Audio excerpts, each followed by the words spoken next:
Welcome, everyone, to the 2023 College Valorant Grand Finals. I'm your host, Jackson5K, and I'm joined on the desk today, again, by Infernosis. Yesterday, Scott, we saw some intense competition in the lower finals, with multiple maps going deep into overtime. I don't know about you, Scott, but I'm super excited to see these top teams go at it today. We saw a couple overtimes, so we didn't really see very many maps go away from the winning team. It was mostly 3-0s throughout. Here's hoping that today, and probably the truest testament they'll have to their skill up to this point, will be a little bit longer of these matchups. Yeah, hopefully everything is about extremes on both ends. We saw blowouts yesterday. Perhaps today we'll see some very, very close matchups. I do think that's what we'll get because the storylines are painting up to be multiple rivalries in each region today, Scott.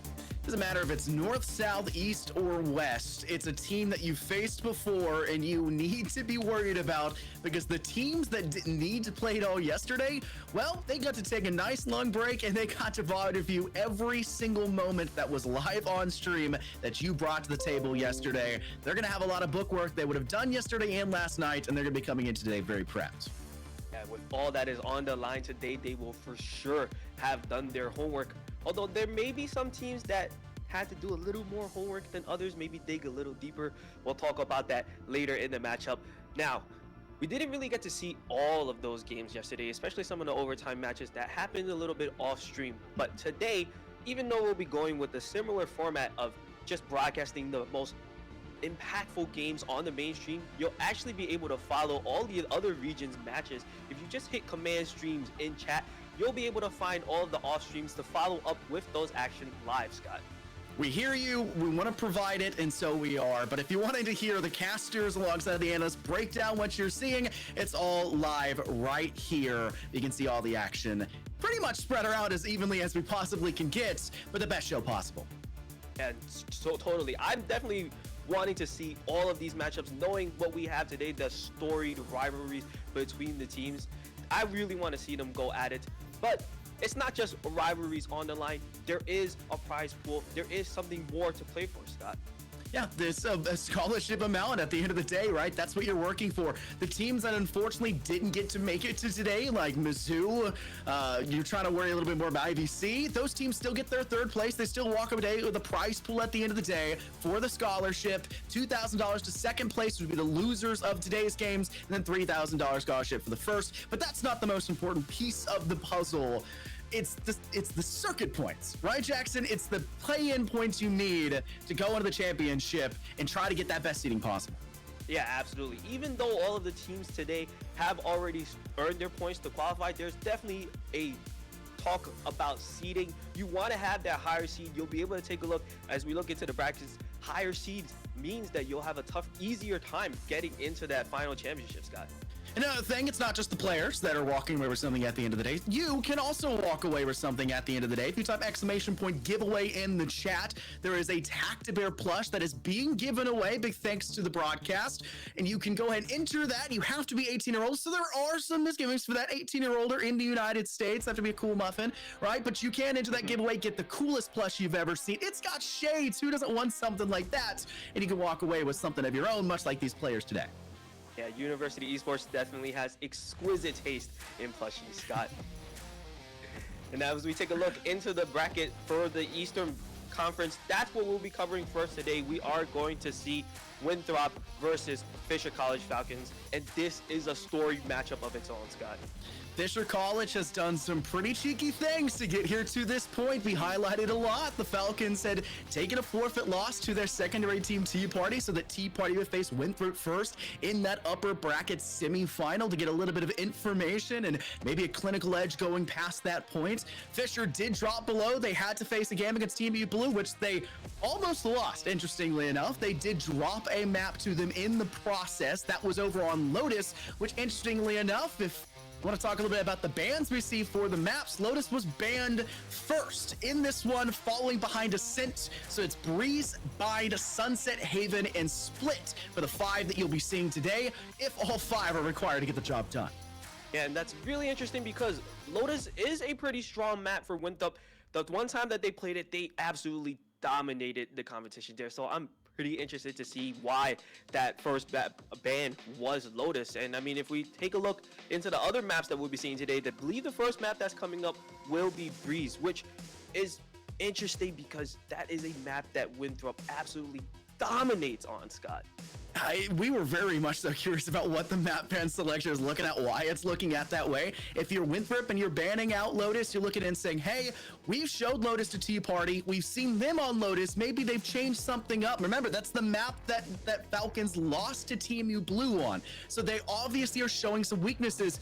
Was that all a bait and switch? Was it all a ploy at the end of the day? Do you ban that map to avoid the worst common denominator, the worst mistake you could, and it's just the Falcons doing a little trolling in the books to make it so that you want to pick up that map to take them down? It's hard to say, but it's not like there were very many rounds played on that map in the first place when you faced Tea Party Winthrop. You only got to play 16 or 17 total rounds. You beat them 13-4. It was a really close scenario, but you did show a lot in the process, I'm sure, even if it's just the agent selection, so you would want to remove it. And if you're Fisher, you don't really play Lotus that much anyways. In fact, these two teams are the lowest teams to play Lotus in the entire pool that we have so far for the regions. Every other team has played it at least twice, if not 3 or 4 times. They don't want to play it at all. And I think it's interesting when we talk about how strong Winthrop is on Breeze. Let's backtrack a little bit and we can explore how Winthrop's journey through the bracket has been coming into grand finals. I mean, they've had a relatively easier lineup, especially since they went up against Fisher College Tea Party, the B team, instead of the Falcons because of that, I would say, tactical forfeit. Now, during that matchup, Winthrop did beat out the B team 3-0, but if you take a look at those maps, Breeze was a map that was played, and Tea Party took Winthrop pretty much to the distance on that, Scott.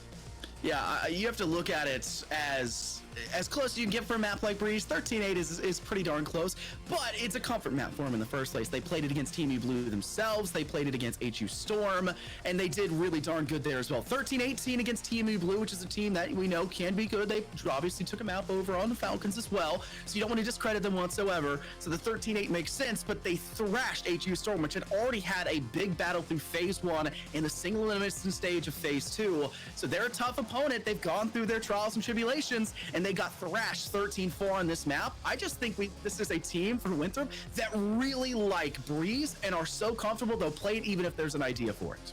Yeah, absolutely. And that confidence from that team definitely cannot be understated. I mean, here's the hoping that Tea Party was able to push Winthrop deep enough into their playbook for Falcons to really get a grasp of how Winthrop likes to play. Hopefully they formulated a plan for that, but that's only just the one map. As we go through the rest of the matchup, we are going to see them play on Bind as well, which actually not a lot of teams have been playing so far this season. Yeah, I feel like it's not a comfort map anymore. It used to be alongside Ascent and Haven as those go-tos. Now Ascent's fallen off the board as well. Obviously, was banned for this one for the second ban of the day, so not a good map for a lot of teams. But I'm sure we'll probably see it at some point today for any of these, considering how slim the pool is. And you're gonna have to play pretty much everything at one point or another. It just isn't as popular for a lot of reasons, and I think a lot of that comes down to the Viper and the Raze picks. Some teams just don't really like playing Raze as much. That's why you also see Split be avoided a lot or be left up as that last kind of consolation one, the one you leave out in the open, the final map for this one, and probably a final map for a lot of teams, except for maybe SFU, who played it against IBC and looked really darn good on it. Yeah, and this is going to be shaping up into a pretty matchup, so I want to ask you, Scott, what are your predictions for this matchup? You're dropping the ball on me again here already, Jackson. Winthrop has a big history against Fisher. I think in the total lineup, they're doing better, but Fisher is one of the only teams that has the history of being able to take down a really good region like Winthrop. Winthrop's been struggling recently with I would say lineups with players. They've had to trade in and out talent that weren't necessarily starting at the beginning and now are kind of stepping back into that role. They've been struggling against some of the other teams like Northwood. I even think St. Clair Saints had taken them down recently in a different collegiate league final or semifinal, I think it was, to knock them down in the lower brackets. There's a lot going on for them and a lot on their plate, but I think in this lineup, we have to judge what the Falcons have done to give them that best edge and question if it's enough. And I think it very well could be. A lot of the times I say you win in the map ban and the agent select. It's win or lose there. I think the Falcons have taken an extra step, and they prepped a week before by setting up these cheeky little ideations here and there to give them even further edges.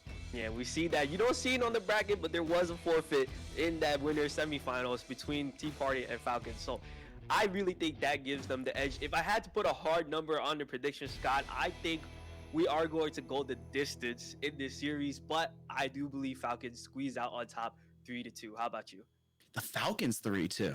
I would say Winthrop. I would just put Winthrop up there, though, because I'm a huge Nasi fan, and seeing Nasi step back into the starting lineup for Winthrop is so darn good to see. They had transferred. They didn't get the starting role necessarily initially. They had it right at the start from stepping into Winthrop, fell back out of it, now back in the lines, and Moves as well stepping into that starting lineup for Winthrop. I feel like that tandem duo for Sentinel Initiator, and they can kind of rotate out between controllers as well, is way too powerful of a dynamic duo to undercut. And the Falcons have good players. We've obviously know that you have to worry about the initiation power of that Sky on nearly any map you play. We've seen what CJ can do with the Breach on certain maps, but at the same time, do I put it over possibly the best initiator in all of Collegiate right now? It's between them and John Hamm and Nasi, so it's a hard battle, but I think Winthrop will take it by maybe 6 rounds max of the entire series. Yeah, I can see that. I definitely think that on an individual scale, the hunger of the players of Winthrop, they got a lot more to prove. I mean, when you are able to make it into the starting lineup and fall off and have to fight your way back, you have so much that you have to prove, especially in these upcoming events. You have to make sure you keep that starting spot for both Nasi and Move, Scott. And I know we haven't mentioned Shondex yet. I know, Degon may be a little bit upset about that one. When the idea for the vote for the MVP at the end of yesterday came up, Shondex was at the top of Degon's list. On that Cypher, performing out of their minds, that was the player you look at, but you also had to look at the same level of performance that was coming out from Vix, where you're saying, oh my goodness, they just dropped like a 32-11 game on a Sky, on a map that isn't really good at a Sky, in a meta where she's been nerfed pretty darn bad, and it's hard to utilize her completely. I think if you have standout individuals, the Falcons have those individuals, but I think Winthrop as a team communicate and mesh unbelievably well, which is so shocking considering how they've had those roster changes, and Moves and Nasi haven't even been in this team for maybe a month and a half. Yeah, and that speaks into a lot of the changes that Winthrop actually have been going through internally. Lots of players being shuffled around into the starting lineup. And not only that, they also recently have reinvested into their facility. I mean, they opened up a brand new esports arena for the team. So lots of eyes on this Winthrop squad, Scott, and lots of pressure on these players as well with these rotating lineups. We mentioned it yesterday, to provide a good environment for your players and to breed them up to be the best players they possibly can to move on into T2 and even further beyond. Like we've seen huge collegiate programs like Houston do when they used to have 9 rosters, and it always felt like their top 2 teams would sweep collegiate and then move on to bigger and better things. You have to have a program that can facilitate that success, and a lot of that comes off the back of their facilities, coaching staff, and directors. And Fisher's been working on that for a very long time, and not just Valorant, but a lot of esports, and now Winthrop, a new facility, new proving ground, and a place now, Kristen, where you can say, hey, we want to move on, we want to get to that championship, and we want to take down the Fisher College, who's been trying to make the biggest name for themselves here. Absolutely. Definitely want to make sure that all of that investment pays dividends. And we got to see, in this first matchup is going to be crucial. Whoever wins that first map will obviously take the momentum. But this is a big map for Fisher College to win. And going back to Breeze, we talked about even despite all of the changes that have been made to Breeze, it still feels very difficult to push through that Viper utility, right? However, it still seems like Winthrop has found the secret because they put up phenomenal numbers on that attack half. I believe converting about 70% of their attack rounds, Scott. Yeah, you have to be very versatile with that toxic screen. Back in the day, I used to be able to just place it over by hallway, just over there towards rock on the A sites, send it across, split up the pyramids, and then have a really good place to move in from. That's no longer the end-all be-all because you don't have that route straight through hallway to reach over towards door to create that secondary pivot or third pivots for a lot of teams onto the outlook towards pyramids. Instead, you got to work through pillar in towards center. You have to worry about nest for the sniper or just any players proking for information. information, it's very difficult. And if that toxic screen is static, your team is static. You're not baiting, you're not creating the opportunities, and you have to be very mobile with it. And I think we saw a very good showcase from with it. And a lot of their games we see on Breeze, they know what they're doing with it, and teams have to counteract that, but they can't grow complacent in the process of doing so, because that's going to cause losses. Yeah, and we got to see Fisher College play Breeze as well yesterday. They ended up beating their Tea Party team pretty single-handedly. Let's take a look at the composition that was run by Fisher College Navy there, or Falcons per se.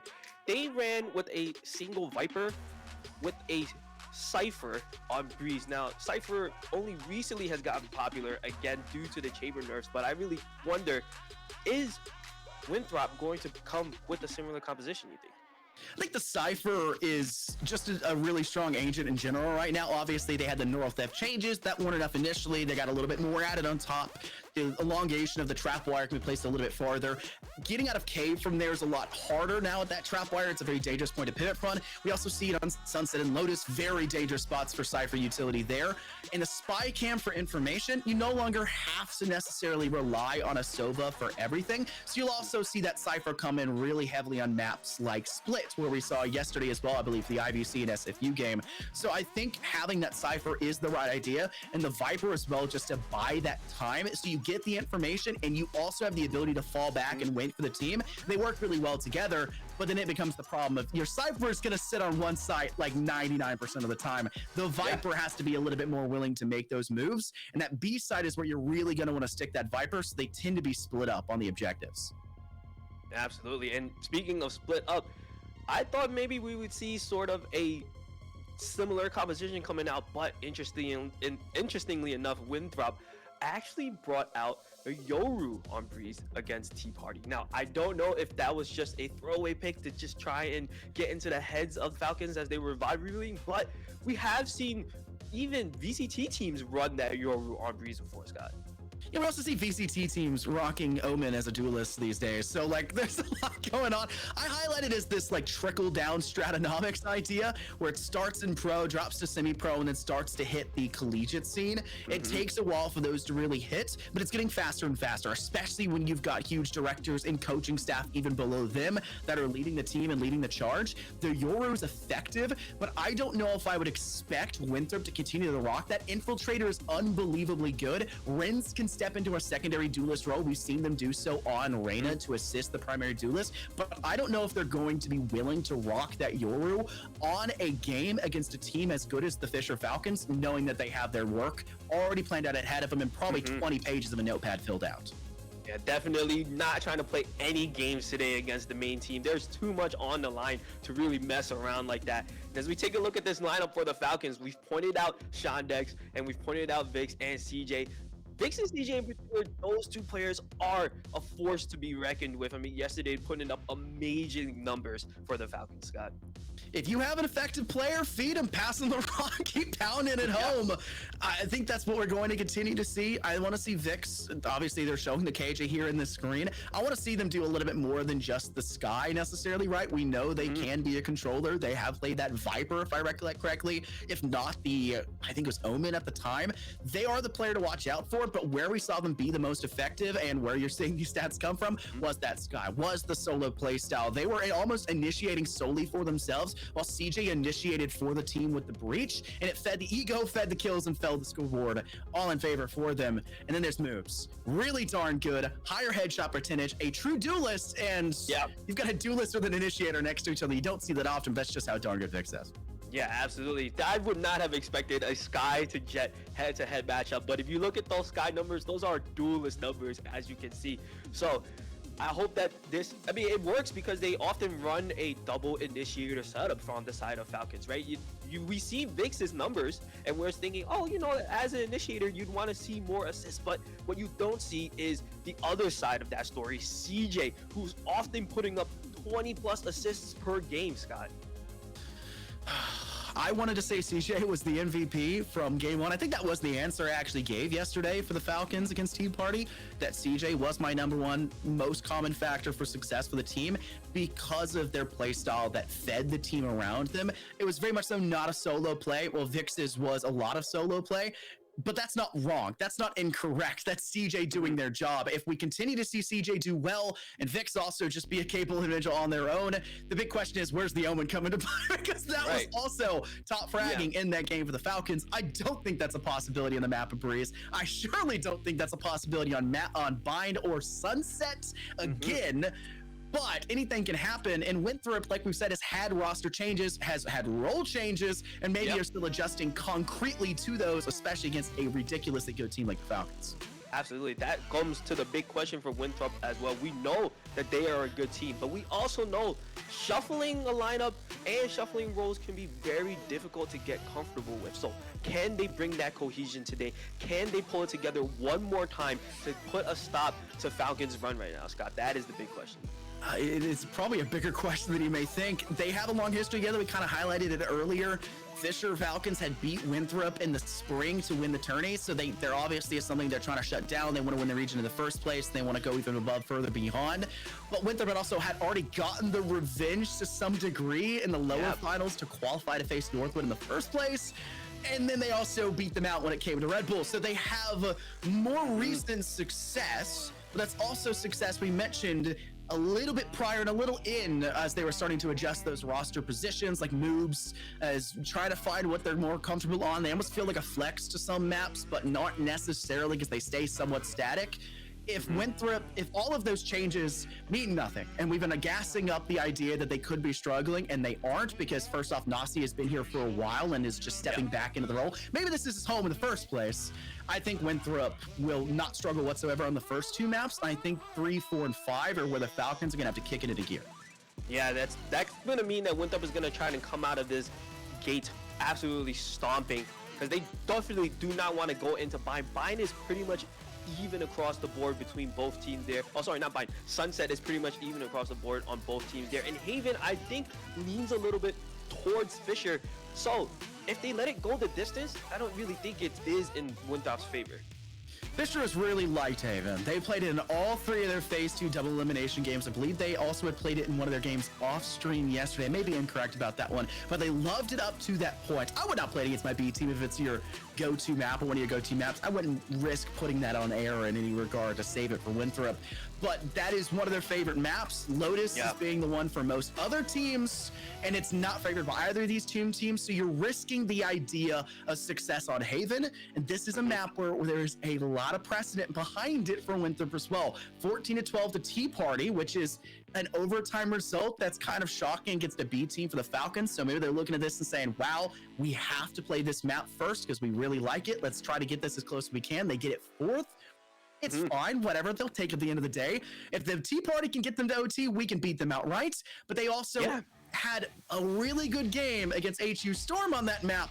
But TMU, they didn't. They actually lost that against TMU. So I don't think Haven is where you're going to see it. That's why I think the Falcons take 3rd, 4th, and 5th if they're going to find that string. But Split's a big question, and that's a map where it's typically dominated one side over the other, and it's a recovery game for that second half. Yeah, this long storied rivalry. We'll have another chapter today. It's time to see who gets to write it down in the history books. Winthrop versus Fisher College Falcons. And to break it down for us today, we've got Degon and Dryad on the mic. Thank you very much, Desk, and we appreciate you having to fill for that long. Players were taking forever to get into the lobby, and they did a great job getting us there. I'm Degon, joined by Dryad, and we're in Grand Finals Day here in the Collegiate Valorant Fall 2023 Finals. A lot of matches across the country happening right now, and it's going to be a great day of Valorant here, Dryad. Yeah, I'm super excited to see these grand finals, and I have actually a pretty cool fact about this match, and is that between Winthrop and Fisher College, it's been exactly 1 year since they face each other for the first time. So it is their anniversary for the first match they've ever had, and it was also for Collegiate Valorant East, and it was the lower bracket finals that they were playing. So it's been a year since that happened. That time it was Winthrop taking the win 3-2, and ever since, as the desk talked about, how we've seen these two teams face each other over and over again for Collegiate Valorant, for a couple other events here and there, but it seems like Fisher College has had the most, against Winthrop. Though it's not, it's not definitive. It's not every single time that Fisher College has played them. Every single time they've won. Actually, it is the last time that they played for the biggest event, right? The championship that Winthrop got ahead. So I'm excited to see how things have changed or if they're gonna remain the same.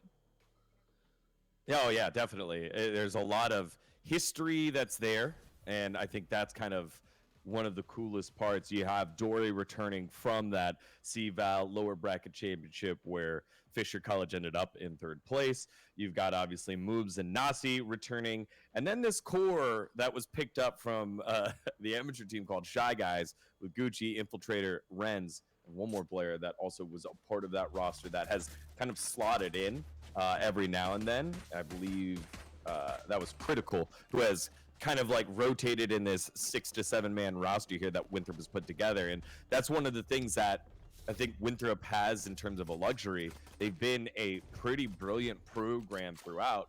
And we're starting to see how it's not just teams of players, but it's programs as they're able to reload and they have systems that people follow so that they can get more players back on in as everyone following along. Tech to Bear, put it in the chat right now if you want your opportunity to get it. Thanks to our friends over at Uni Esports. Put it in the chat right now. Obviously, the players just did as we get things kicked off here in our best of 5 Grand Finals of the East for fall 2023 Winthrop University against the Fisher College Falcons. There will be a split play towards A, mid-control, very important. 3 members walking on in. Dory getting pinged a bit by Infiltrator. He's moving very fast, finds the head of Dory, and no trade back yet. Infiltrator does get shot from the back by Sean Dex. Dixon Renz trading it out as well. Moves hanging a little bit further back. Obviously, we talked about the role changes that they had before. He was on the Jet, now over onto the Sova. He and Gucci still left alive as they didn't find what they wanted over at A Dryad.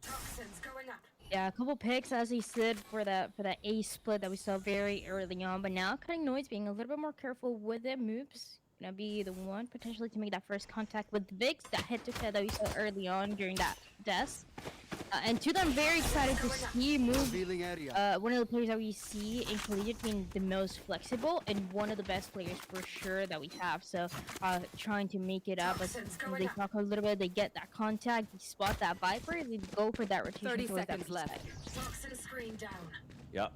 And now just finding a little bit more time. Arch is the contention point. Look at Gucci. Right on, and we've seen CJ win those fights yesterday consistently against the sister team Tea Party. Not too much here against Winthrop. Showing the head there, moves with the collapse through, and that's how we kick things off with round number 1 here. It looks like Winthrop takes an early lead. He was not planning on getting those two right away, but hey, Moves is gonna take, you're gonna be happy about it. But the ghost, the collat, it's something that you do not see very often. Yesterday, we saw a collat with the Marshall, which we talked about how frustrating that has to be. Now imagine a collat with the ghost. I feel like that'd be even worse, but for the pistol round, things were a little bit more even for that 2v2, and like you said, Winthrop able to close it out, gonna invest in some heavier weapons for this one. But I like the patience for them, even into those early rounds. They're always very careful, and one of the teams that, again, we've seen for quite some time now. So they've gotten the chance to discuss to get better when it comes to making sure that everybody's on their A game for these matches. Here.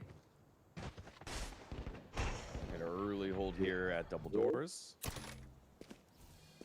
It'll be a bit of a slower play. Last time we saw couple of Winthrop members blaze on through towards double doors. This time not so much. Infiltrator up close with the Guardian, not very comfortable. Gucci able to help change, transfer back, and then Infiltrator finds another head. B-side in control for Winthrop. This Menace now heading around, gets caught out by the cam, gets caught out by the tripwire. Pretty difficult. In a round like this one, not much you could do. Try to get some extra damage for the possibility, but not able to play it together. Different parts. One of them looking towards elbow, gets taken down. Menace, and with that is going to be the second run for Winthrop. And this is at this point, this is where we start to see a little bit more of what Winthrop is really cooking with this double duelist. I mean, there's so many things to break down, right? Not only is it double duelist in Breeze, but it's a double duelist with a Yoru and a Jet. Something that we really don't see. I know that Dax was talking about. Yeah, sometimes if we see Yoru, for example, you know, recently for BCT there was game changers, and the winning team for Shopify, they were playing that Yoru here and there. But in a scenario like this one, double duelist doesn't happen very often. You do have quite a lot of options though, but it's gonna be a question of do they work out at the end. Yeah, not quite yet. Infiltrator finding the first opening pick. Vix trading back Ren. So it's not like Falcons have folded on these maps, these first 2 rounds so far. But Winthrop has just been able to clutch out the early couple. This is the one that we want to see here on the buy round. Getting caught out by the spy dart. Yeah, Recon Bolt is going to get rid of that one. Sorry, I thought it was the Cypher. It's Nasi moving a little bit closer. Has the cage to help with cover. Infiltrator gets the vision. Nice little play there. The Vix answers on back. This one looking a little bit better here for Falcons. Double door control with the spike in hand. Infiltrator going to drop this one down. Oh, the shock dart. You've seen how punishing those can be. Gucci's not able to land it with the Guardian. Vix very low on 1 HP. CJ as well in that side. So all 3 members stacked on over towards the back side. Infiltrator, he sees one. Oh, he whiffs the shot. Finds the head when he didn't need to, but it still works out. Going for the second one, CJ answers, and there it is. Falcons on the board. Expensive round, but it's a round win nonetheless.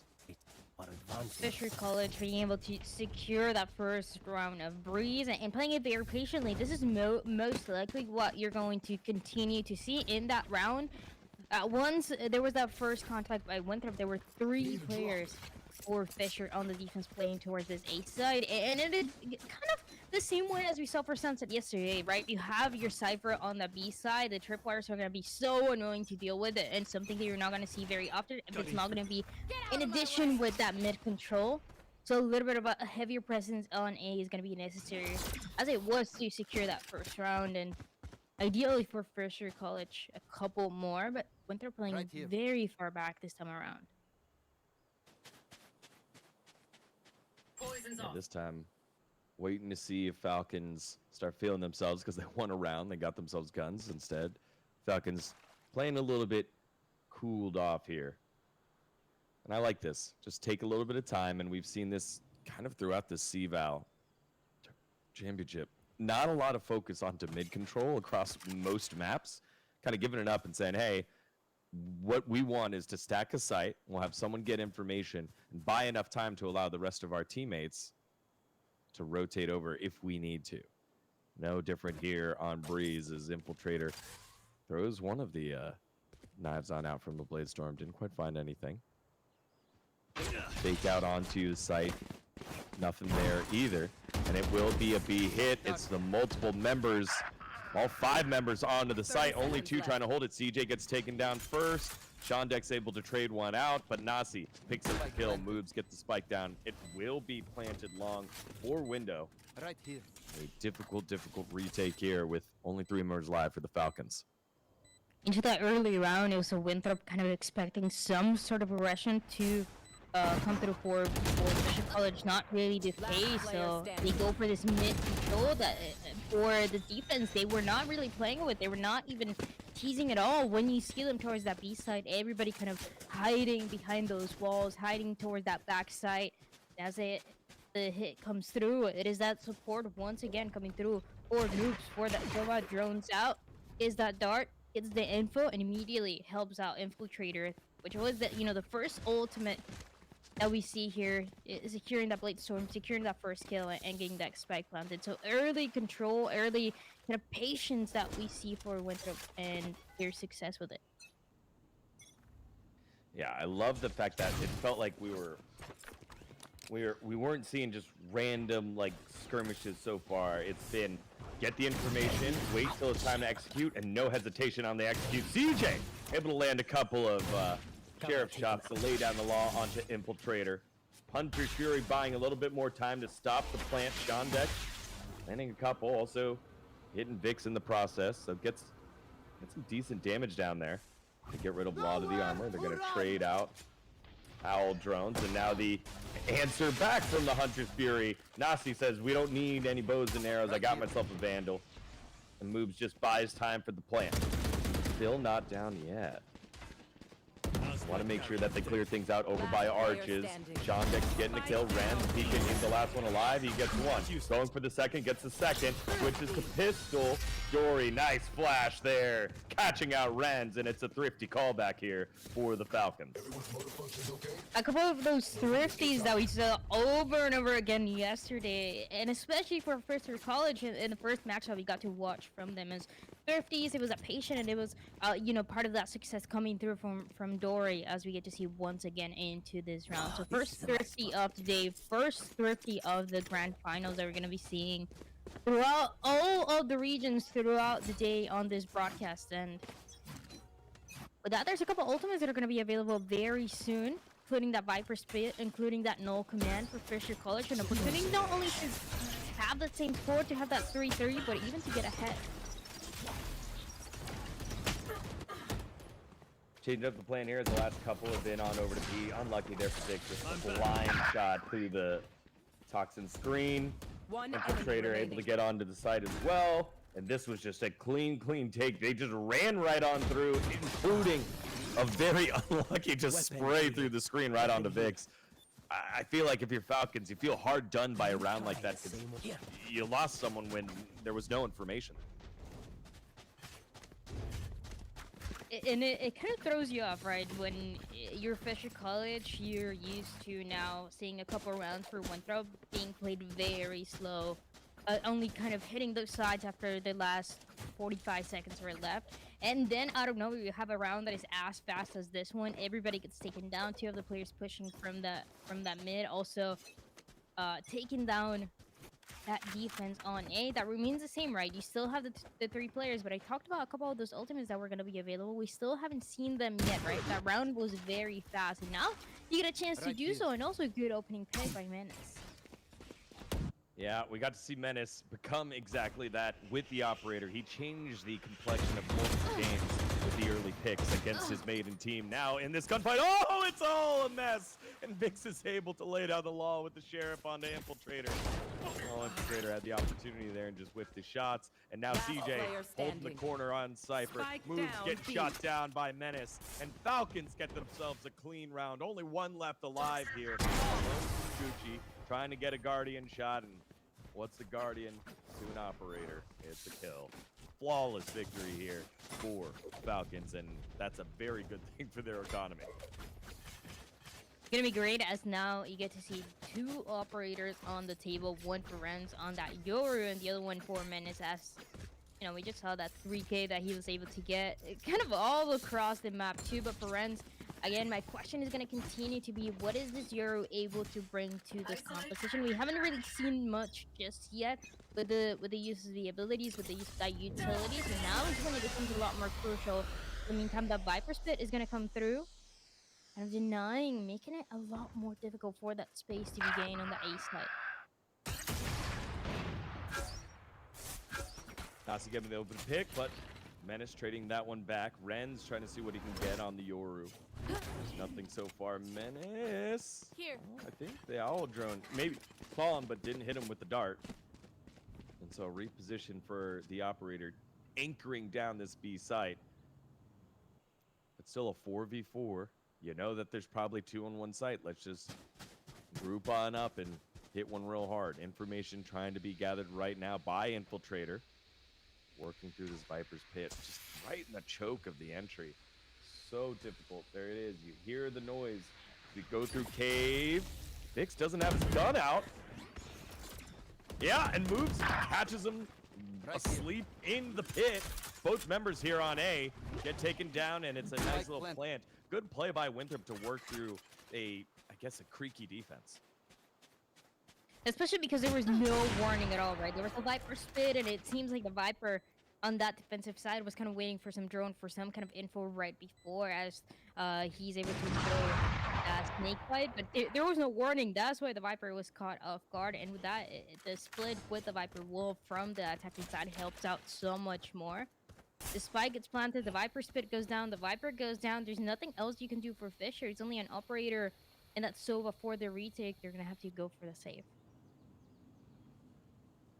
Yeah, Menace, we've seen it. He can hold on to a site by himself. He's going to hold on to that. Shondex looking for any cute exits, but instead everyone's fine with the way things worked out. Round 8, his 5th win here for Winthrop as we move to round 9. What have we seen so far here, Dryad, that kind of piques your eye in terms of the strategy by both these squads? I think the operator is going to continue to be that a key win condition for Fisher, but it's hard. It's tricky to deal with, right? For example, you have the operator in that last round towards that B side, and you have a Viper's pit towards A. In that scenario, even though those are kind of tricky to deal with, you much rather deal with the Viper's pit rather than the operator with kind of no warning of where it's going to be located. And because of that, Menace has to kind of get one step ahead, as you see it right now, trying to get ahead, trying to go through elbow. Ooh, nice little engage there. The flash comes through. Dory gets taken down as well. Nice play. Spike planted. They were early by Winthrop getting onto the side. Ooh, Menace trying to get aggressive. Had the opportunity, whiffed it. My With ult's ready. multiple members down, making it very difficult. Menace drops and falls with the operator. Toxin screen is up, but Shondex is not going to be able to save that operator. And the hunt is on. He's on top over by Nest, and everyone has a general idea on where he's going to be. Oh, able to get one. Shondex does. We've seen him win a couple of these, but not when Renz has a pin right on him. Nice kill there. You really start to see why Winthrop is just one of the best teams that we have. Not only here for East, but just in general for collegiate. We saw them at the championship. We saw them making it really far, and now we see them also kind of continuing that level of play, that communication, that patience, that massive playbook that they've shown us only in a couple of rounds of reach.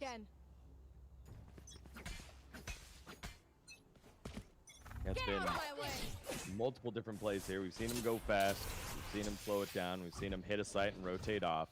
But now they're starting to play the opening picks game, and I like this. Oh, the operator. Oh, Renz had no idea. Does Menace go for the gun? Oh, the gun's fallen a little too far. Now behind him, where's the rest of his team? He's able to pick up one. That was it.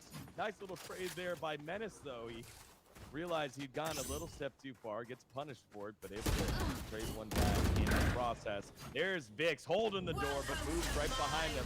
He's online for an ace, has 3 so far in this round. And they will take control of A. They don't know where everyone else is quite yet, but the Viper's Pit helps on out. On through Fury, shooting on through with the neural theft. A little bit more patience would have been nice there by Shondex as CJ goes down. Move stays alive. Only hit by 1 bullet. Yep, 87 health, 24 armor. He's going to need to ace this one. Owl Drone going to make that one a little bit harder. Doesn't realize the flank is coming. He's going to get hit from the front. He's going to get hit from behind. What an angle there with the Sova dart. The moves has no idea. Here comes the peak. CJ cleaning it on up. And Falcons ended up turning this one around thanks to that early aggression from Menace. He was not afraid of doing that a ton when he was on Raze, using the same type of aggression here on Jeff. Doing the same, and unfortunate also for Winthrop.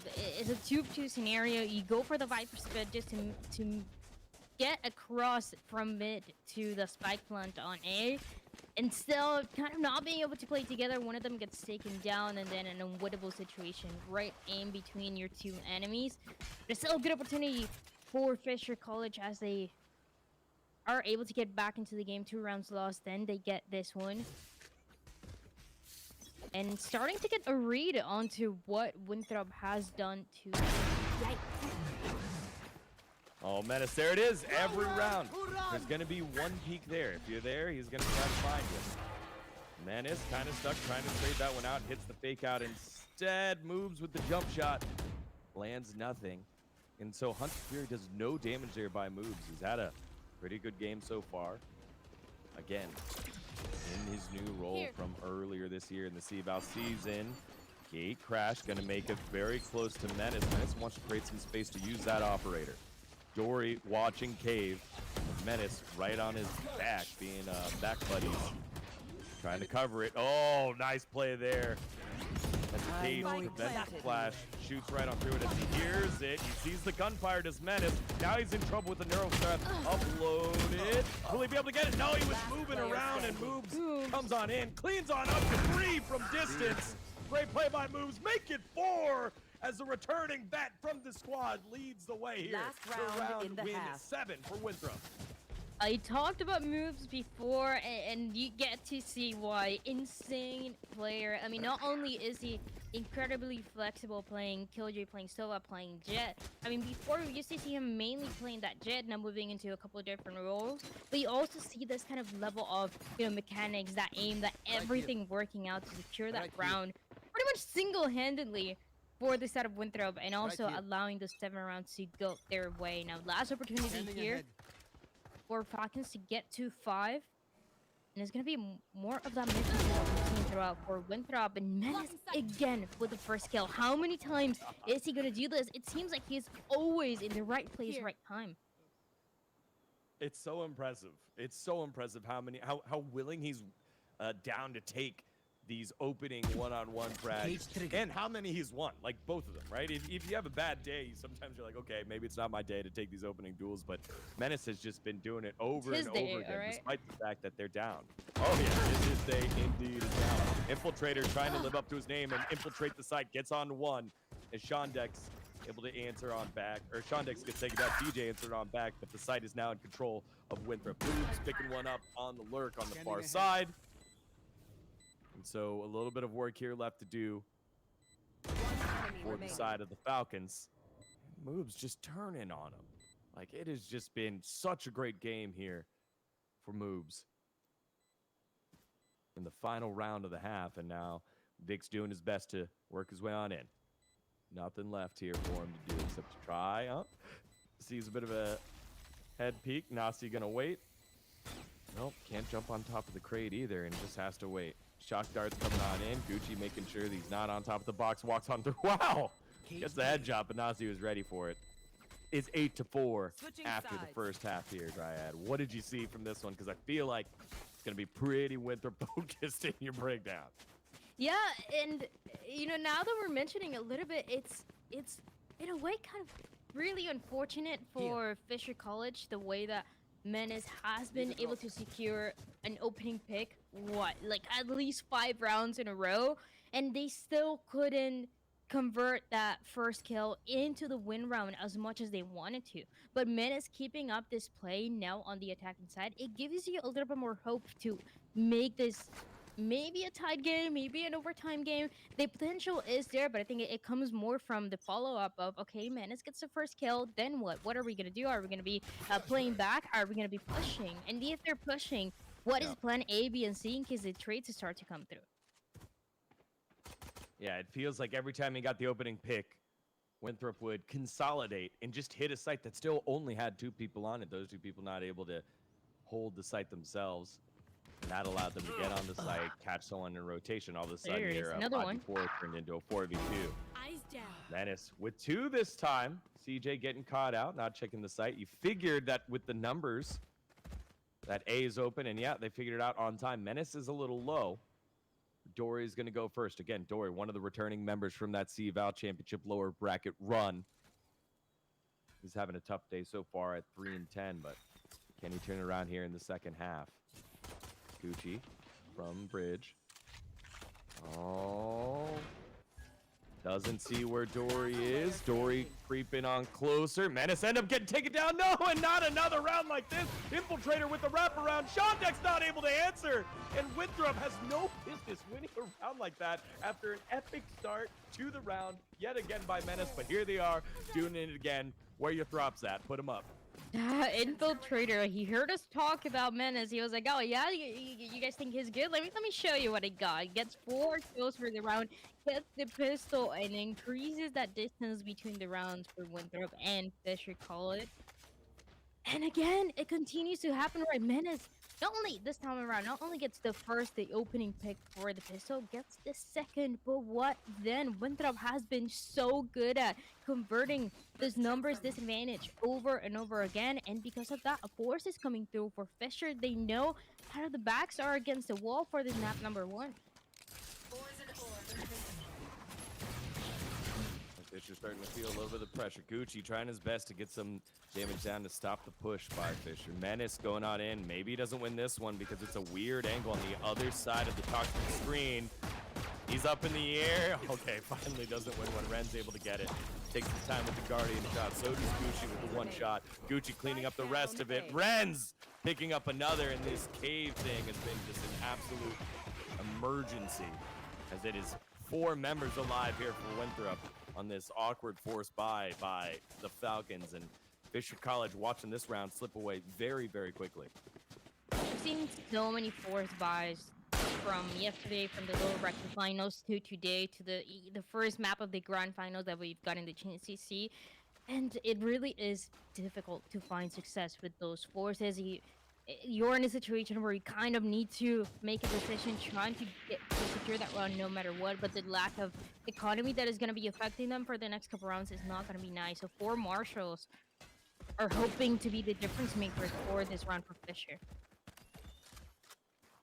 Yeah, I mean, it definitely feels like no one wants to take their medicine after losing the first round. Everyone wants to try and force and work it on out, but it turns that 2-round loss with the 2-round loss in the opportunity for a comeback in round 3 to a 3-round loss, and now you're just getting outgunned here. Menace able to get 1, but Nasi moves, picking up multiple and dropping the Falcons down to 2 and putting Winthrop on the verge of 11.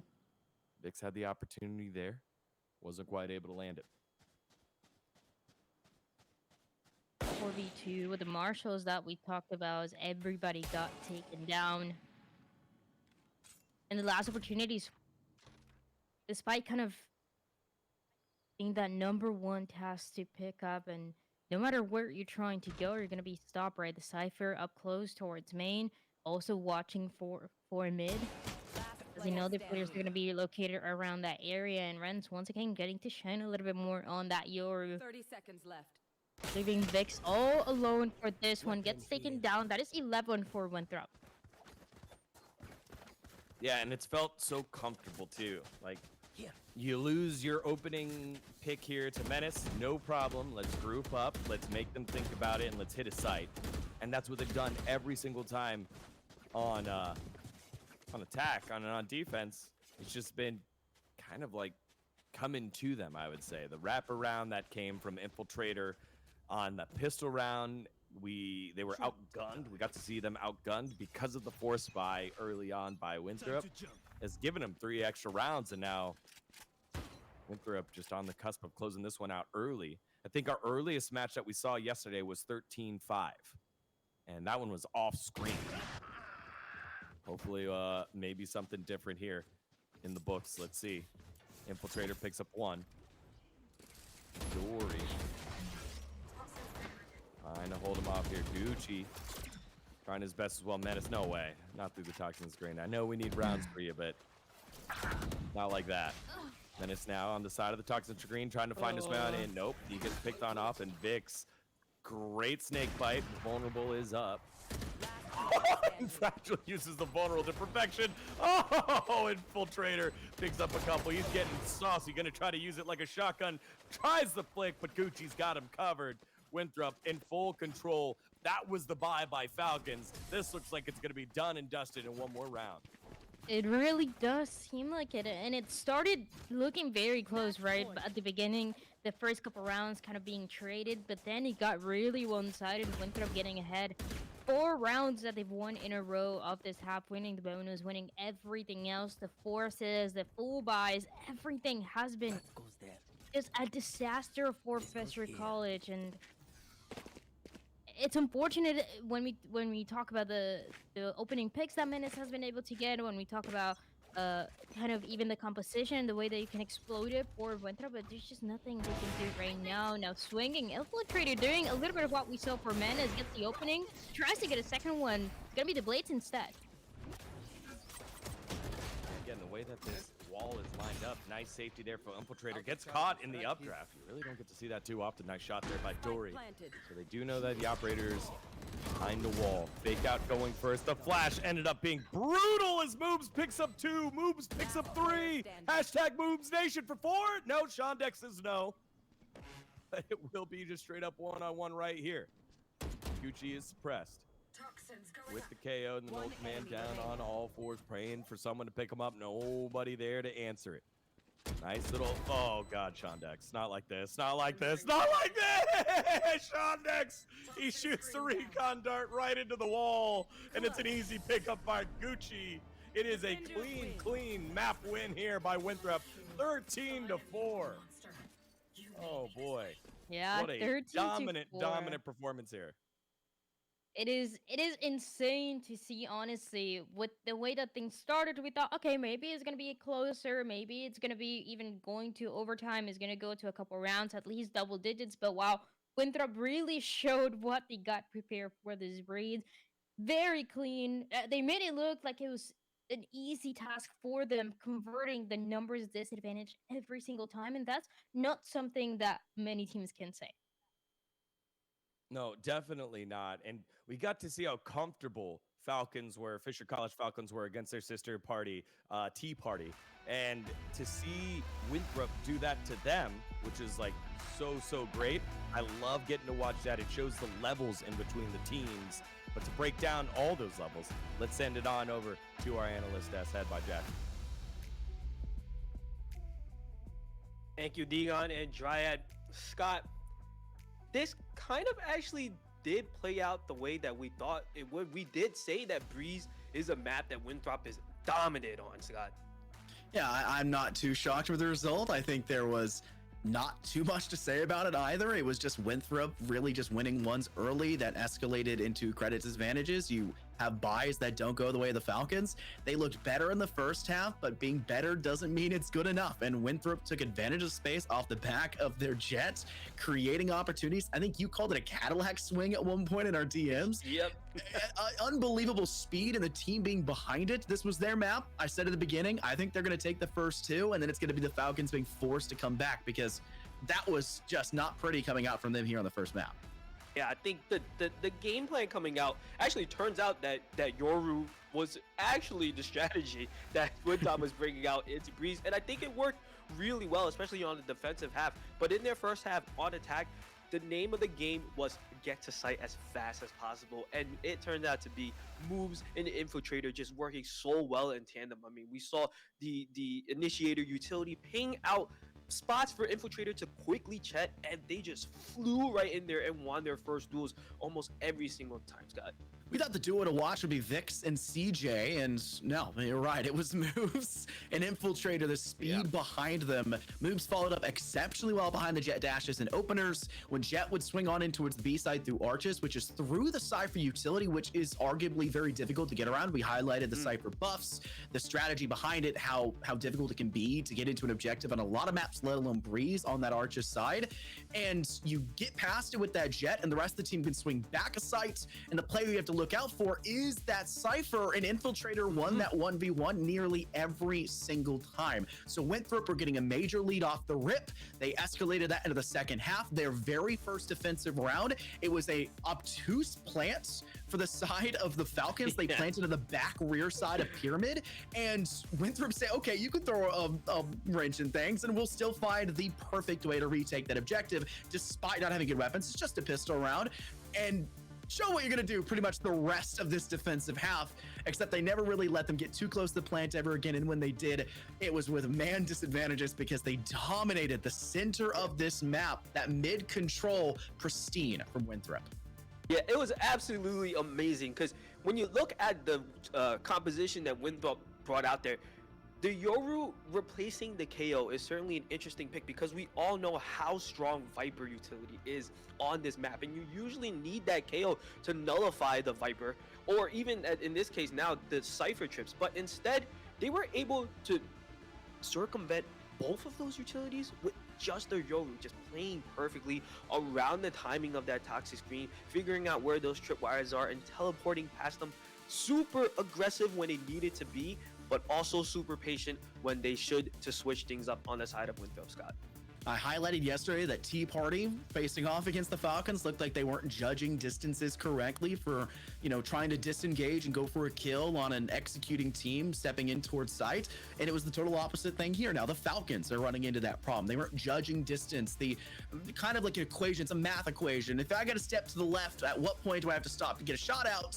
Yeah. At some point. Sometimes it doesn't matter. Winthrop were making it so it was impossible to guess. And with the control they had in mid, your ability to rotate is nearly impossible. And I didn't feel that the utility was being expended well enough to try to clear that out because of the fact that Infiltrator wasn't just sitting in nest to control. They would sit on pillar on B, they would sit in elbow on B, and then they'd stay in nest. And they were always somewhere new, it felt like. And I don't think the Falcons keyed in on that fast enough or at all, and we're losing too many players. Just a battle of attrition towards the objective.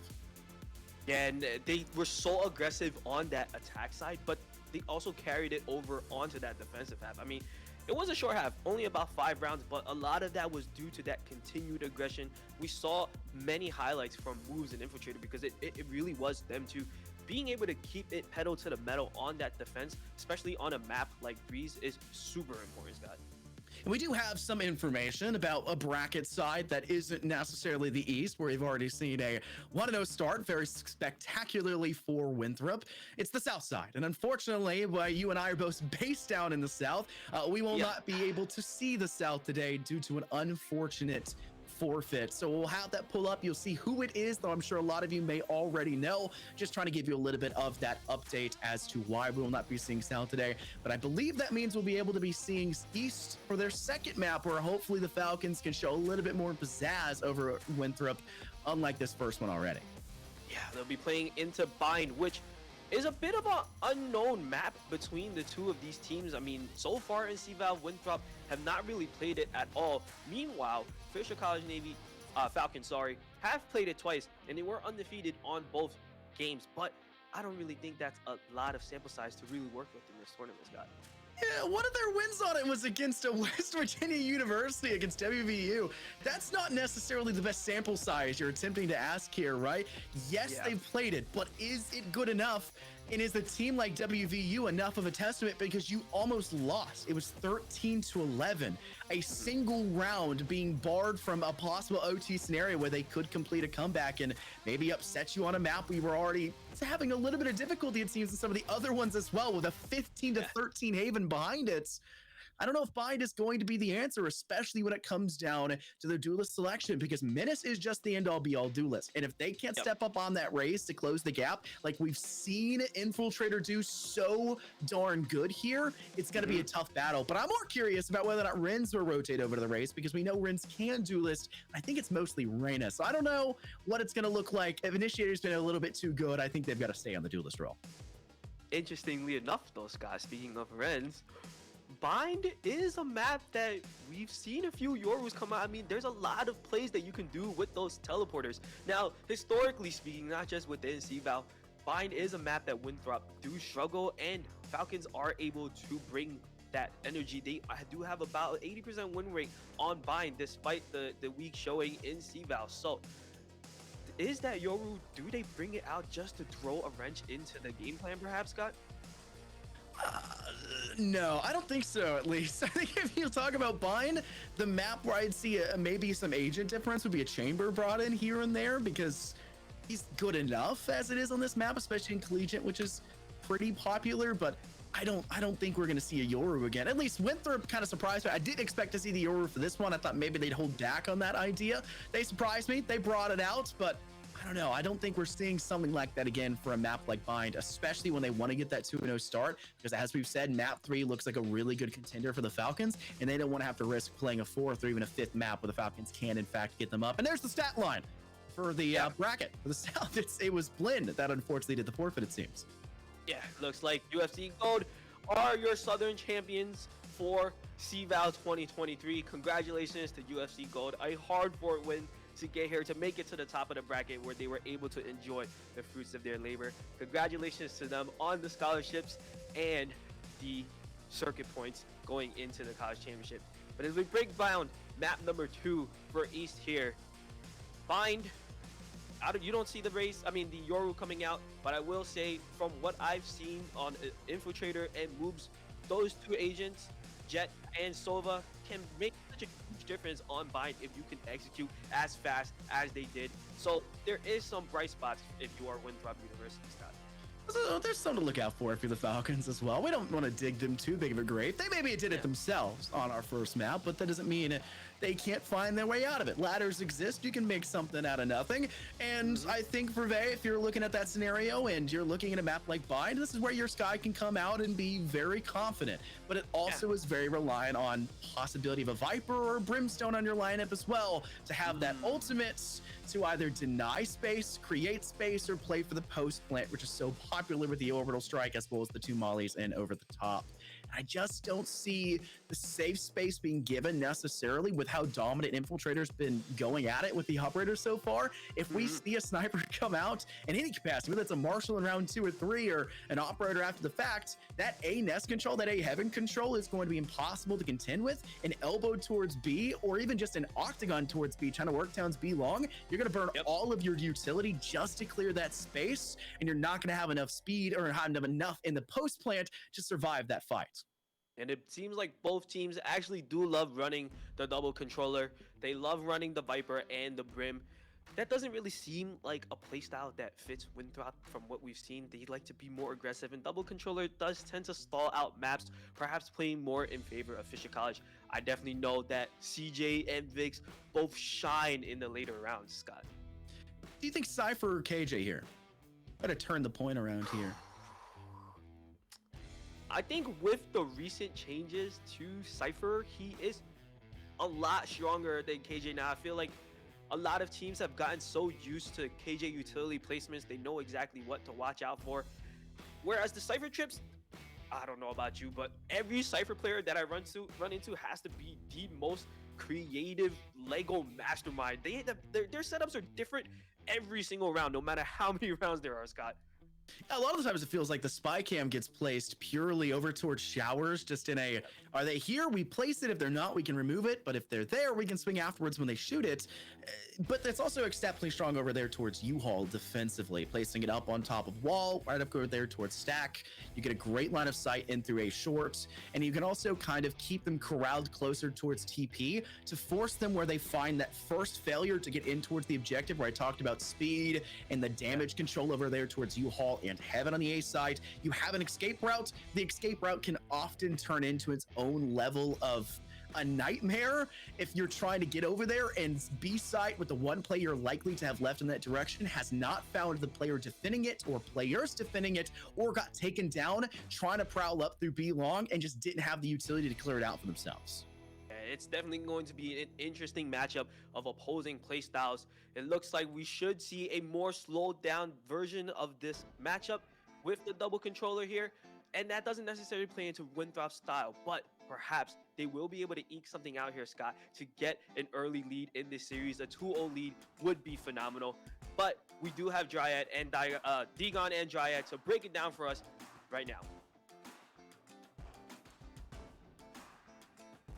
Thank you very much, Jackson. I am Digon. This is Dryad, and we're back for map number 2 here between the dominant Winthrop up against Fisher College. Again, as we've reminded you multiple times, the rematch of the lower bracket finals in this year's CVAL Championship in person online. Have a couple of those players returning. But unlike the one that we saw in person, this was very, very one-sided, Dryad. It was, like you said, compared to what we saw yesterday and all the matches that we saw for the lower bracket finals, this one seems a little bit more one-sided, and I don't know if it's going to continue to be that way, right? Because it can be a map kind of a scenario where, okay, you're not feeling too good for Breeze, you're kind of warming up, and I do think like this, I do think this map of Bind should be a lot closer, and I have one reason why. It was map number 1, and it was super, honestly, super uncharacteristic to see Dory underperforming. Dory has always been, if anything, the most consistent all the way at the top, all the, top fragging player that this squad has. And Dory was just not doing that on Breeze. I think it's just one of those scenarios where a player is kind of still warming up, still kind of getting the hang of it. And then working towards making those matches and these maps look a lot closer. I think that's going to be the case, but I also, of course, I mean, we have to recognize that level that we see on the other side. Moves, how many multi-kills we got to see from him. Infiltrator as well. Once we started talking about the other duelists on the other side, he started showing us why we should be talking about him. Yeah, again, it was that duelist versus duelist matchup. Menace was winning a lot of those opening frags, but the team wasn't able to convert those into much. A lot of that thanks to moves on these Select late your lurks agent. or late pushes into the site. So we'll see if they're able to clean that one up. The Falcons here on Bind. As we take a look at these compositions, we're getting a Brim instead of the Viper. Other than that, everything else equal, right? No. Brim and Brim, Viper. What are we seeing the difference? Oh, it's a breach. There we go. We're seeing the breach of the difference there. So we'll see how this one shapes on out here as we move on over to Bind. Can the Falcons dust themselves off? They are the ones on attack here, while the Eastern favorites, the #1 team coming in from the East, will sit on defense first. For our fans watching, get those throps out. Winthrop up 1-0. You got any Falcons fans out there? Anyone from Boston? Anyone love the Sox? Anyone loves Dunkin' Donuts? I asked you to research some Boston stuff. Did you research any Boston stuff, Dryad? Right here. I got nothing for you. It's cool. Just silence. It's cool. Boston. That's okay. That's okay. Well, Yay, want I know Boston so fact much by about the that. end of the broadcast. That's all. Yep. Right, here we go. Round number 1. We're underway. I put Dryad on the spot. Now we're going into the game. Sorry, Dryad. Here we go.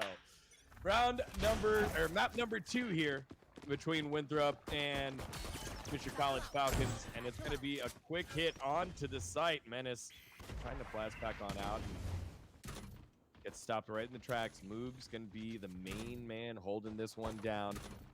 Inside of lamps is Menace. Shorty.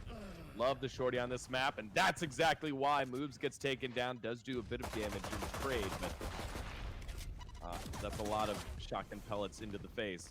Here comes the rest of the squad is Gucci trying to make sure that there is no flank, but Shandex stops that one in the tracks. Falcons with nice control early on. They've been in this position before, but will they be able to hold off as Infiltrator up close, just getting absolutely sprayed through the sky smoke? Trades out one, but not enough. Nasi on 17 health. 17's not enough either. And now Ren's in an impossible situation. We've got ourselves a possible opportunity here for Falcons to win the pistol round. Renz lands a couple of shots there, but the Crate's doing a decent job. Yep. Dory answering that. And Falcons starting this one off in a winning fashion. 1-0. Making it a quick round this time around for Fisher, and one that they would like to, have the best start off this map after what we saw on the map number 1 of Breeze. So something that I'd like to see, and like I mentioned, I do expect this map to be a lot closer, looking at the history between the two and looking at the fact that we're seeing those standard compositions come through, right? You don't have a crazy double duelist with a Yoru on Breeze or anything like that. It's going to be as standard as it gets for this map, and especially when it falls into the comfort zone of what both Winthrop and Fisher like to bring. We're seeing no crazy Texas A&M composition. Shandex with 2, catching out Infiltrator and Gucci. Nice job here in the footsteps, but now Moves right on the head. He'll be able to level up his gun onto the Bulldog to get himself a budget rifle. Menace clearing things out here on site. And Falcons. This is the Falcons that we wanted to see. Decisive, take control, win gunfights that they're supposed to win as well, right? When you have the, don't get thriftied. And so Shandex doing his job. He was a player specifically that was kind of quiet in that last map as well, that we expected more from. Moves last one alive. He's got the sheriff. Let's see what he does here. Guess he got rid of it up. Gets the sky cam, and Menace goes aggressive. Gets the kill with the Bucky. He's a Bucky boy. And that's 2 here for the Falcons. And we're going to see a lot more of those Buckies, a lot of those judges being brought today, I'm sure, on this map. you see it for Menace, but on the other side, I think for Winthrop, we're gonna see it in those rounds where you're gonna be playing towards hookah, when you're gonna be playing very, very close even towards showers, and there's always that one player is gonna be ready with a shotgun trying to take you down. It becomes kind of a nightmare, but also the dream if you're one of those race players coming through either Menace or Infiltrator, as Winthrop for this third round is trying to deny that bonus for Fisher College. On that defensive side, gonna be playing towards showers. Nobody pushed them just yet, but it's gonna be after good first contact. Yeah, surprised that it was just wide open. Usually you got at least something over in showers. Instead, you're getting a wrap around here by the Viper. Menace hanging tight. Shondex as well. They're very close. They're looking for the engage. Menace and Shondex. Infiltrator's close. The footsteps have been given. Infiltrator backs on off. Spike not quite planted yet. As Menace picks up one. Gets himself out to safety. Infiltrator wins the fight, holding the side. Gucci as well, picking up another. One enemy remaining. So now Shondex left looking outside on in, and Falcons run ends there. No bonus for them. Not gonna be the bonus. 3 members that are able to stay alive for Winthrop and secure the first round of the map of Bind. And looking to tie things up as soon as possible. I mentioned we're going to be seeing the shotguns a lot more throughout this map. Now you don't have the Bucky, you're actually going to have that Judge instead. 4 minutes and Nasty. The only 2 that are going to be holding it. Kind of in the same way that for that first map we saw the operators being held on Breeze. Now you're going to have always kind of the designated player with the Judge as Winthrop. They once again position themselves for this defense. That Cypher util gonna be so annoying to deal with on that B side. So more often than not, you're gonna have the early contact towards A, potentially that TP after 2 come through, allowing those fast rotations for the attacking side of Fisher College. But for now, it's gonna be just a contact with, yeah, exactly that. Trying to see shots landing on in there for Dory. Dory wins the gunfight on Infiltrator, getting a little bit too aggressive. I like that here. Take your time and then be decisive when you make the hit. There's the information. They see 2 and 2. Where are they going to go? Does look like this is going to be an A hit. Everyone rotating out through market onto A short. And Menace is going in hard with the Judge. Judging down Nasty, saying you're not paying attention. Trying to catch around the corner. Getting aggressive, and he decides to cool on off before he overheats. Bit of healing coming on out. He's right on. Oh, the Trailblazer following it up. Oh, he gets away back on into Lamps. Nice job there as Gucci peeking on through. Moves getting 1. Down to a 3v3. Nice job by Winthrop to fight their way back onto the side. Gucci, he doesn't realize there's 2 here. Plus, it's the Judge. Oh, it's going to be another one. Oh, the timing. Just in time, backs on off. Yeah, Dory trading on out. Renz might be able to pick this one off as Vix. He's the last one left alive. Has a bit of time. No orbital to strike.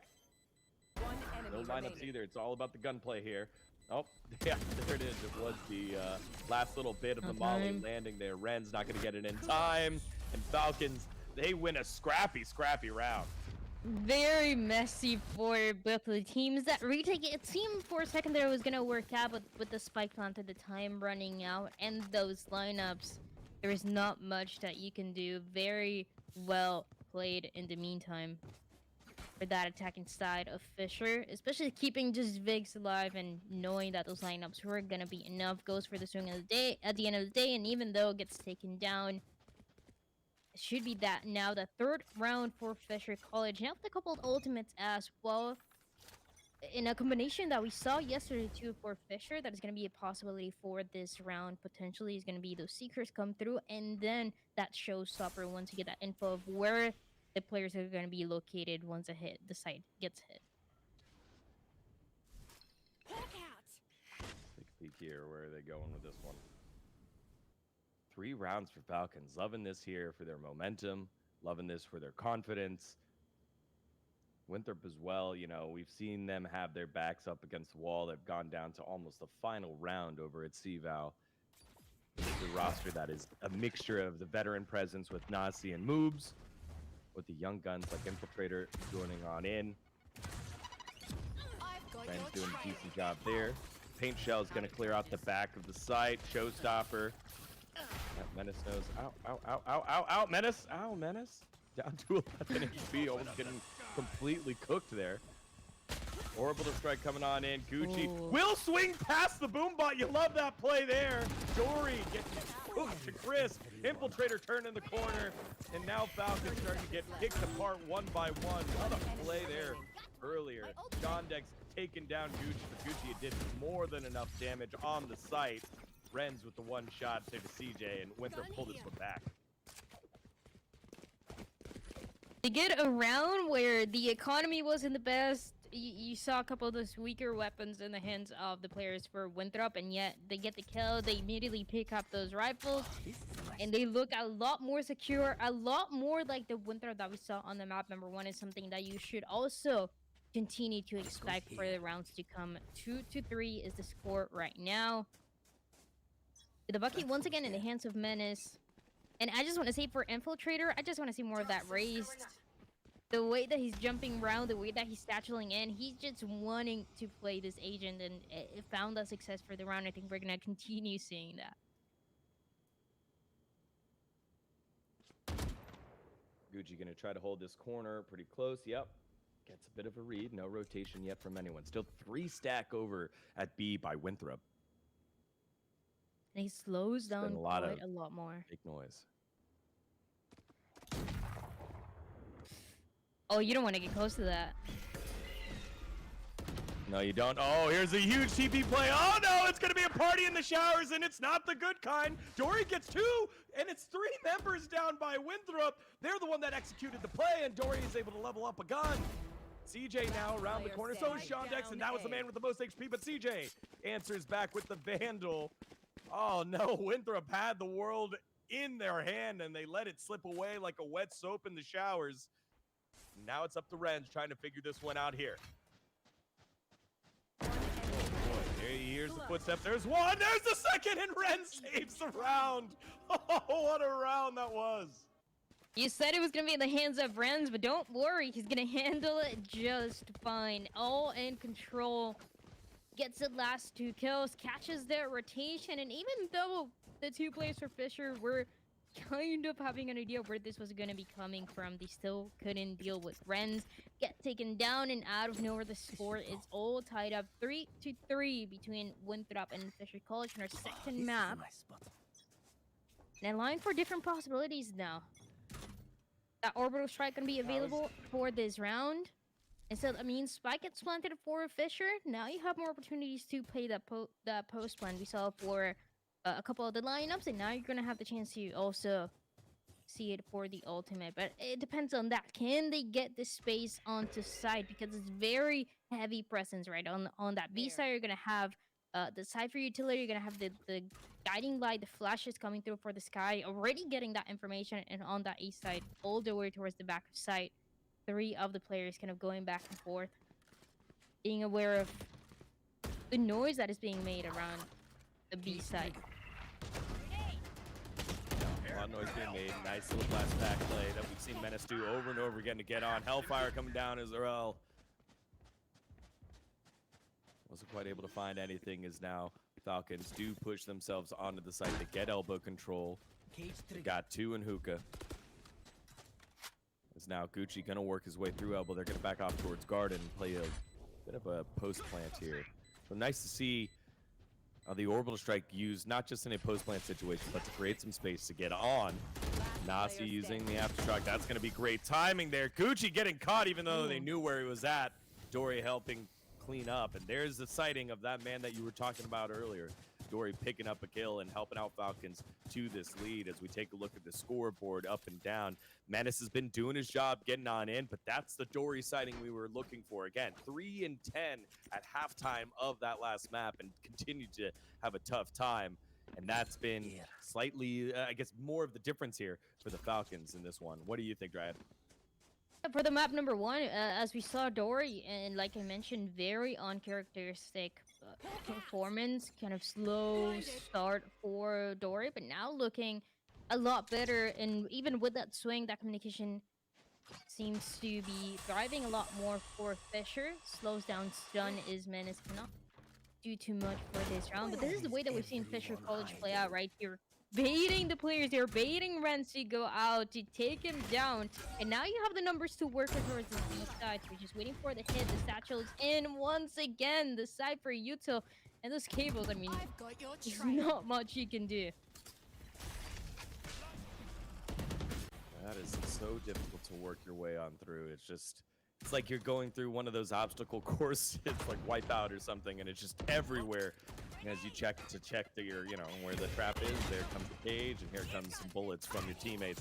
Now Gucci able to get one more. The push getting stopped there. Infiltrator catching out Dory as it's traded. Gucci's low, so there is a chance here, but pretty difficult for Shandex, who's not having the same kind of game. Gucci through the box. He gets right indeed. And it's tied back up 4-4. This has been a close one. Gucci knowing where the last player was going to be located just on the other side of that box. And making things tied up once again. 4-4 Winthrop on the defense. Trying to get ahead. And especially in a map like this one, you need a good amount of rounds on that defensive side.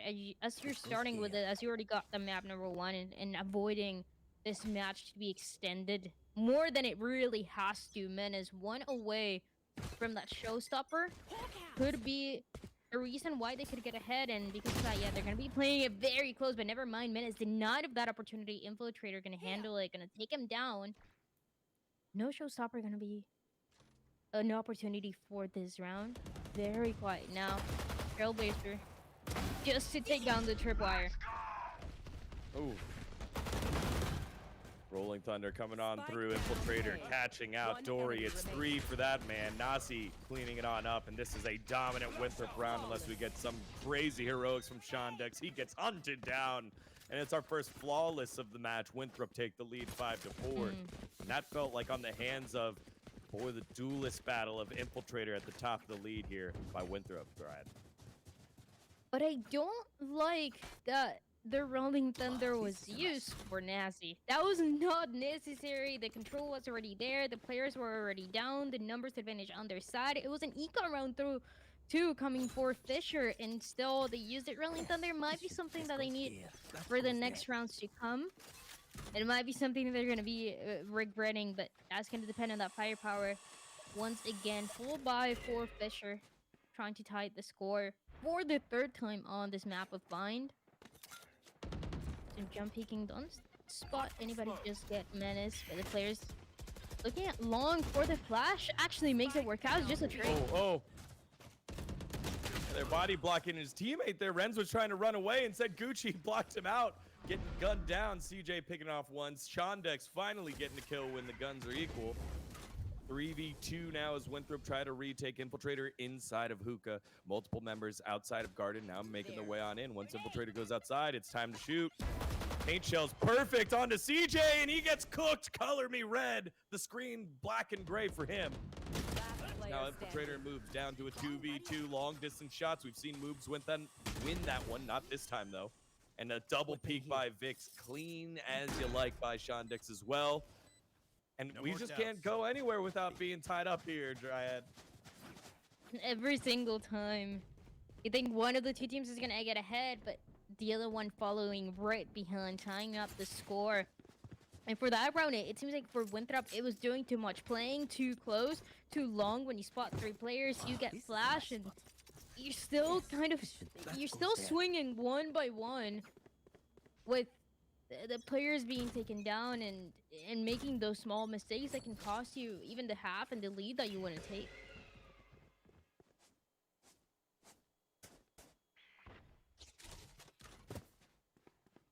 This one gonna be a B execute.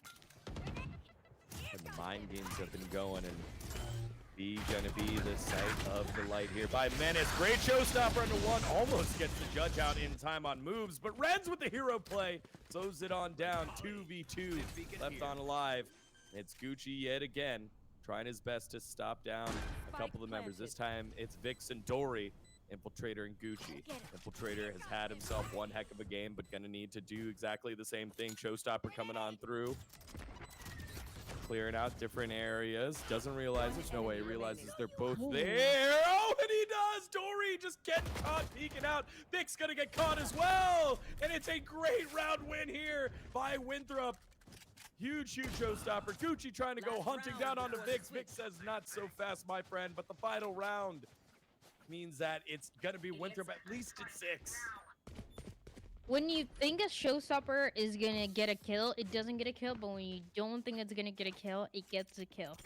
It's just always how it works. I have no idea how that worked out, but it managed to do so for that retake, for that defuse, and it's 6 rounds. Winthrop always trying to get ahead, and the more that you can get for this round is gonna be 7. But we've seen how it goes. We've seen how back and forth this match has been very different to yesterday, back and forth, and very momentum based. Some teams were, but this is not good for Winthrop and Fisher.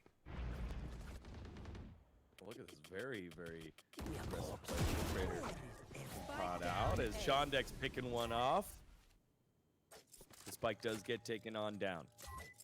Will be a 2v3 this time for Fisher as they need to push on in, and they need this round to tie it on up. Nasi very, very low. Will be holding heaven. Around the corner, moves has been seen. Oh, and it's LeMan with only 1 HP. A 2v3, no problem for Falcons. And we're tied yet again, the 5th time on this map. And we go to halftime 6-6. How about this for equaling it up in the answer by Falcons?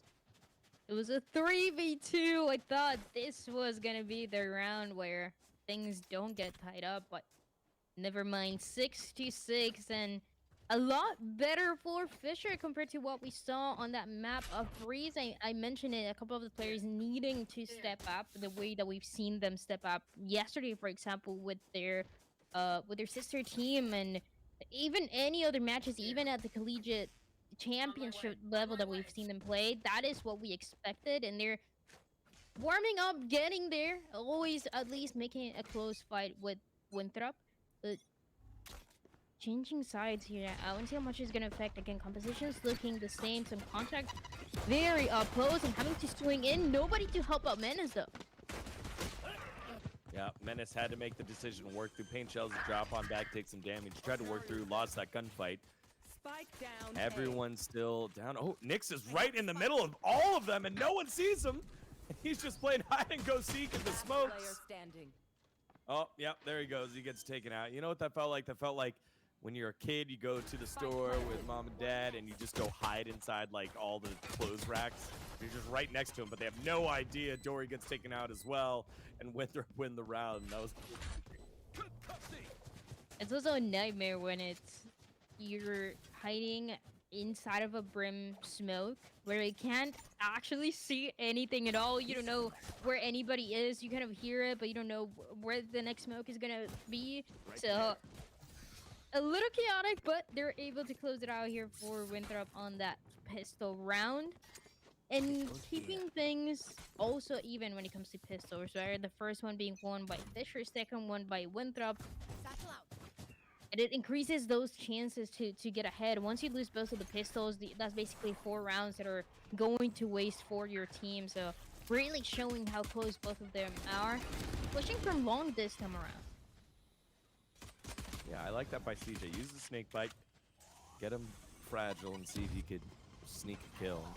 Didn't quite work out. Now CJ has his work cut out for him. Never mind, he just gets cut off by Infiltrator. Nice jump there by Dory to pick off one, but it's just a solid execute. And this is what we've seen by Winthrop when they're on attack.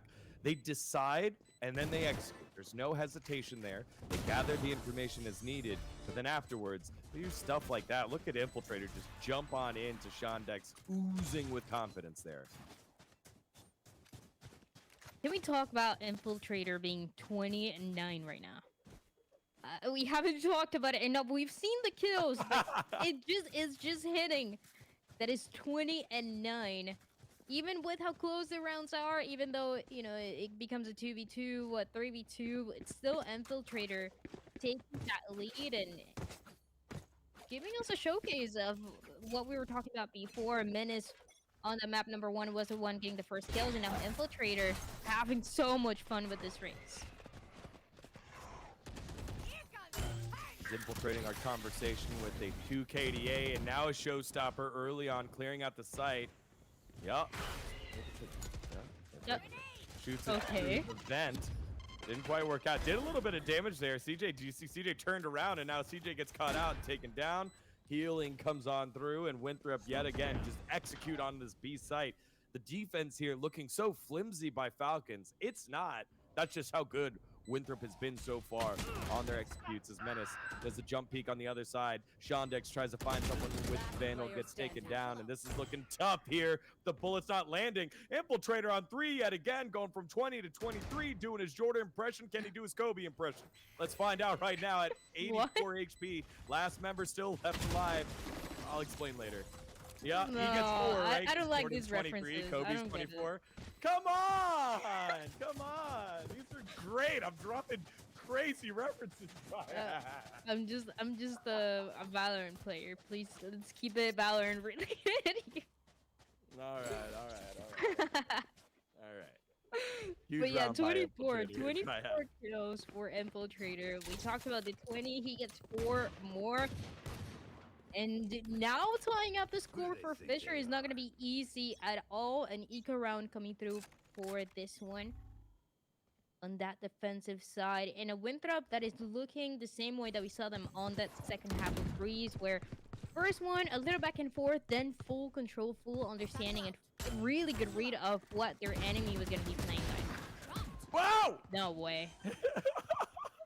Infiltrator all the way from short wraps around to the showers. And Spike planted. like Falcons, I was not ready for that one either. And an easy execute on the A. They're Player just standing. so good on how fast they can go ahead and push on in. CJ, nice little trade there on the Renz, who's last one alive. Can't even run to the Vandal to pick it up and make an eco play out of this. Headshot? Nope. Run? No. No. Gucci closes this one out, and man, it was 6-6 a second ago, Dryad. We blink, and now it's 10-6. The conversation's all about Infiltrator and Winthrop and how dominant they are on attack. Exactly what I was saying before. The first half, where it really feels like Winthrop is still getting to know how their enemy is going to be playing, like how aggressive they have to be, how those opening picks are going to look like. And then for the second half, as things change more, they have really the perfect read, the perfect understanding of how they're going to get ahead and how they're going to deny Fisher College from getting a single round, at least as of yet. Try to do so far. Great concussion there. I mean- as Dory had no chance. CJ getting cleaned out. Infiltrator is just on fire. How many kills in a row has it been for this man? I Spike think it's planted. been like 7 or 8 kills in a row. No, he Too was at many. 16, remember? Because it started with the 4K. Almost 10 kills in a row so far for Infiltrator. Last player Rent's standing. finding one. Shondex trying to shut it down, and Infiltrator gets yet another one. 11 rounds here for Winthrop, 5 in a row, all of them on attack. And it's give our man Infiltrator flowers. 12 kills in a row so far for the top fragger in the lobby. 28-9, and it's not, when you see this kind of score, when you see this kind of KDA, is when matches are very close. It might be going to overtime. Is a 10-10, is a 12-12, it's overtime.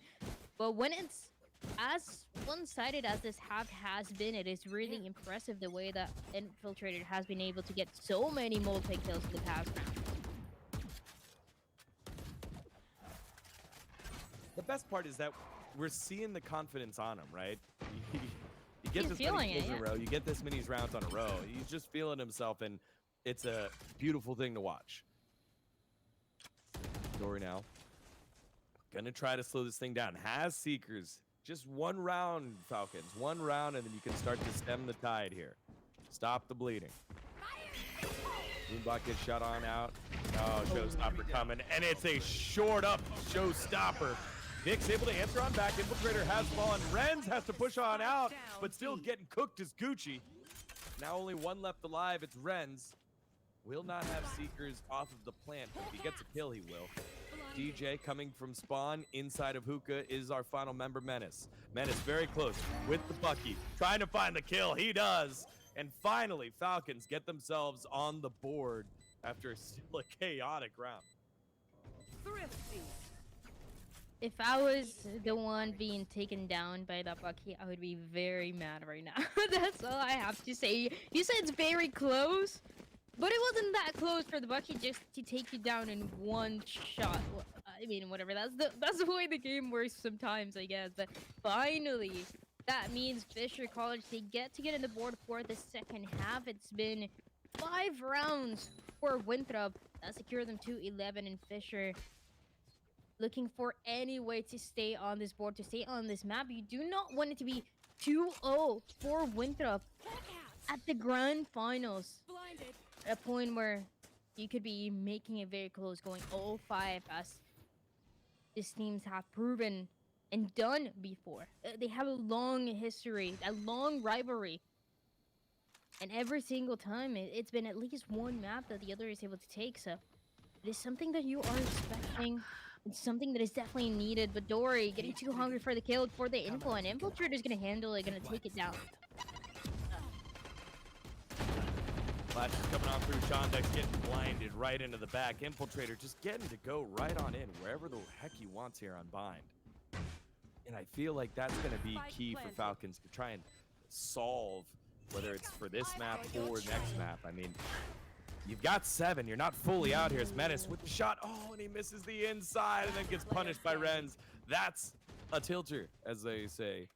That is 30, more than 30 for on Infiltrator CJ. now. Yeah, 30 bomb in this game has been leading the way, and it just makes sense, doesn't it? It makes sense why Moves is like, hey, I'm down to go ahead and play our initiator. You can go ahead and play whatever duelist you want, because this kid has been on fire.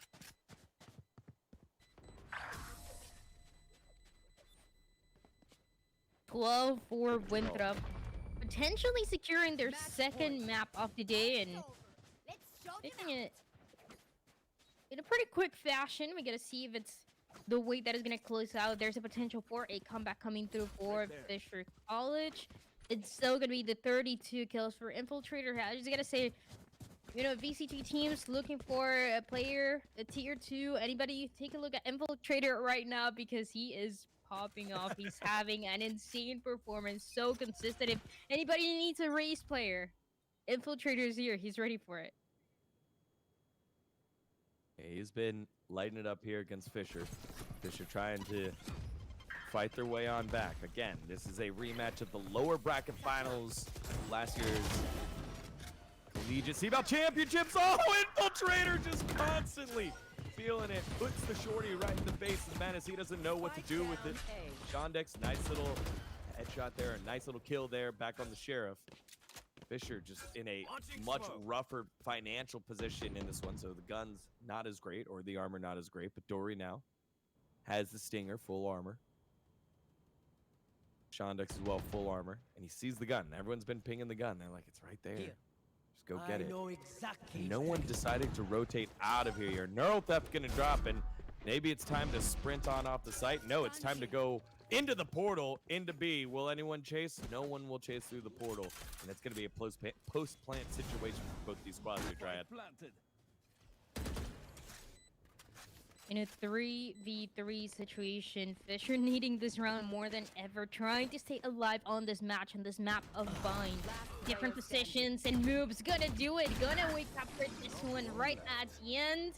Gonna make sure that there's no chance for Fisher and Winthrop. They get the second map. All right. And Winthrop, you know, they took the best shot that Fisher had when they were on defense. They flip it on over to offense, and you get to see what practice does for you. You get to see what team cohesion does for you. Great shot calling there from Nasi, and moves again, rotating on off to allow the young guns here at Winthrop to execute a play. And that's been such a major difference than what we've seen in some of the lower bracket matches. It was so much more of, hey, do you think we can go A? Maybe we'll just get some information. All right, 30 seconds left. Let's decide. Winthrop aren't doing that. Winthrop are like, okay, we got the information. Let's hit the site. And they've been so damn good at it. That's one of the reasons why they're up 2-0 right now over Fisher College Falcons. To break down more of that, let's send it back on over to our analyst desk.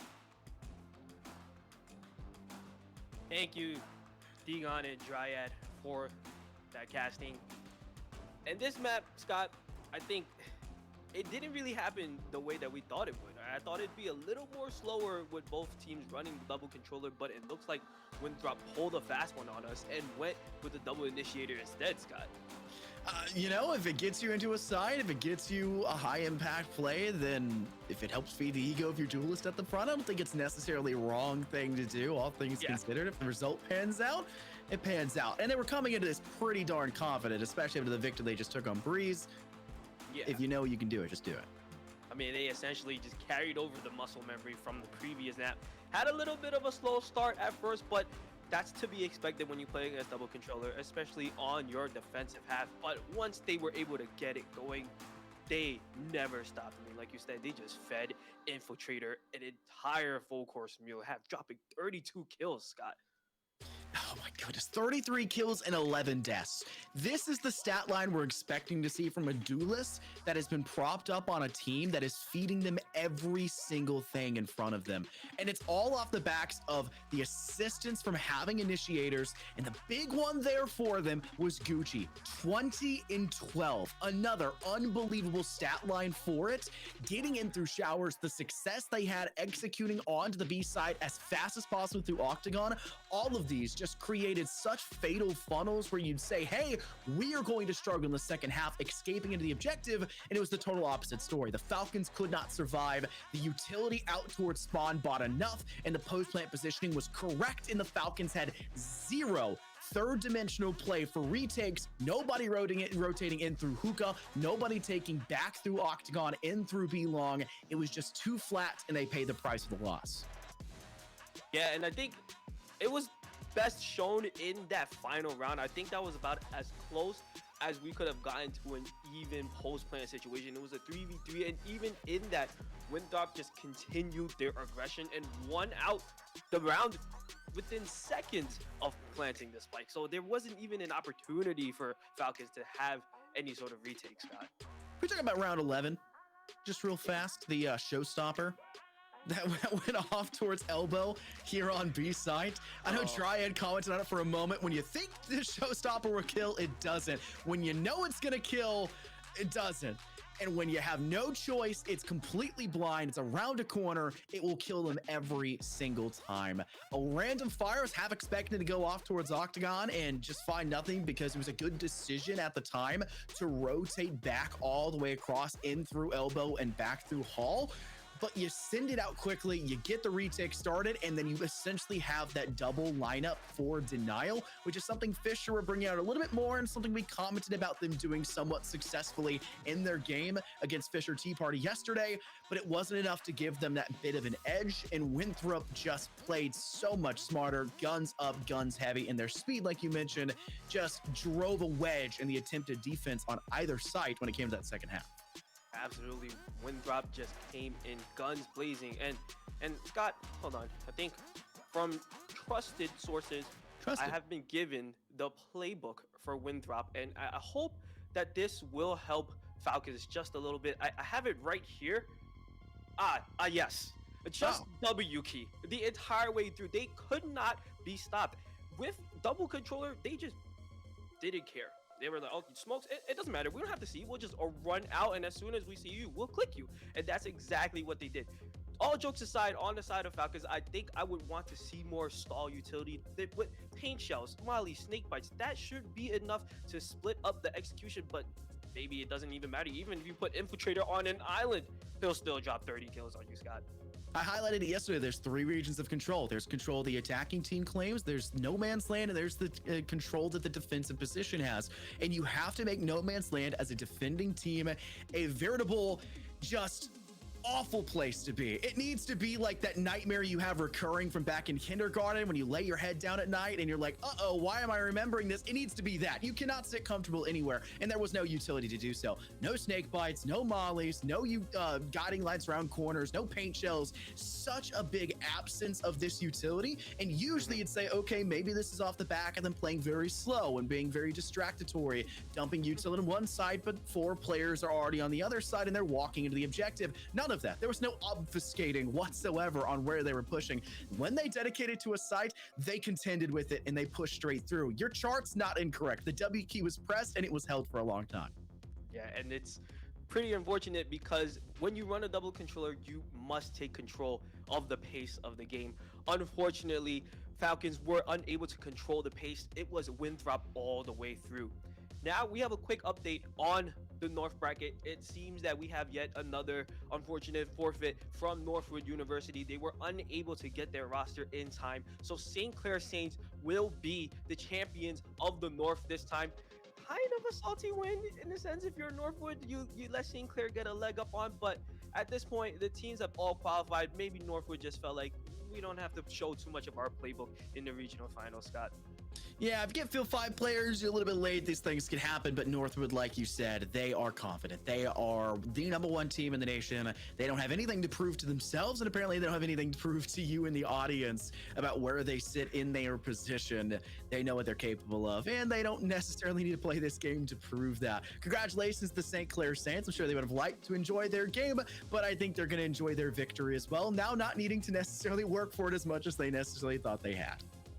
And as we go back to this matchup, this current matchup where Winthrop is leading 2-0, we are going into Sunset next. Now, I believe both teams aren't exactly that well versed in Sunset. We did see Falcons play Sunset yesterday against their Tea Party team, and honestly, Tea Party took them to the distance. So at this point, if I am Falcons, I am shaking in my boots just a little bit, Scott. Winthrop have not played Sunset in the entire phase 2 of Double Elim. There was the Sunset play, like you mentioned, for the Falcons, but it's against their secondary team where when they know they're on broadcast, they're not going to show everything they have cooking up in the kitchen, right? You're going to hide a couple things. If you're willing to be cheeky enough to go for a forfeit against your team to, get some strats out of Winthrop, you're not going to give it up right at the very end, despite all of that extended effort you went for. And unfortunately, that extended effort has not panned out for them. But this is also the map where I said Falcons could and can make the comeback if all things go their way. Winthrop, not having seen this, we don't really know. It's an unknown factor. What are they capable of? And the Falcons, we know they're very smart. They're decisive when it comes to Courtyard, which is such a huge and pivotal point for success on this map, as well as in through market. You have to dominate that B side early to make them flex over there to free up a lot easier, especially if you're not making full uses of your initiators or even acting like your Omen is an initiator with that paranoia. Absolutely. And we did see Vix go absolutely crazy yesterday on Sunset on that Omen, like you said. So hopefully he's able to bring that back today.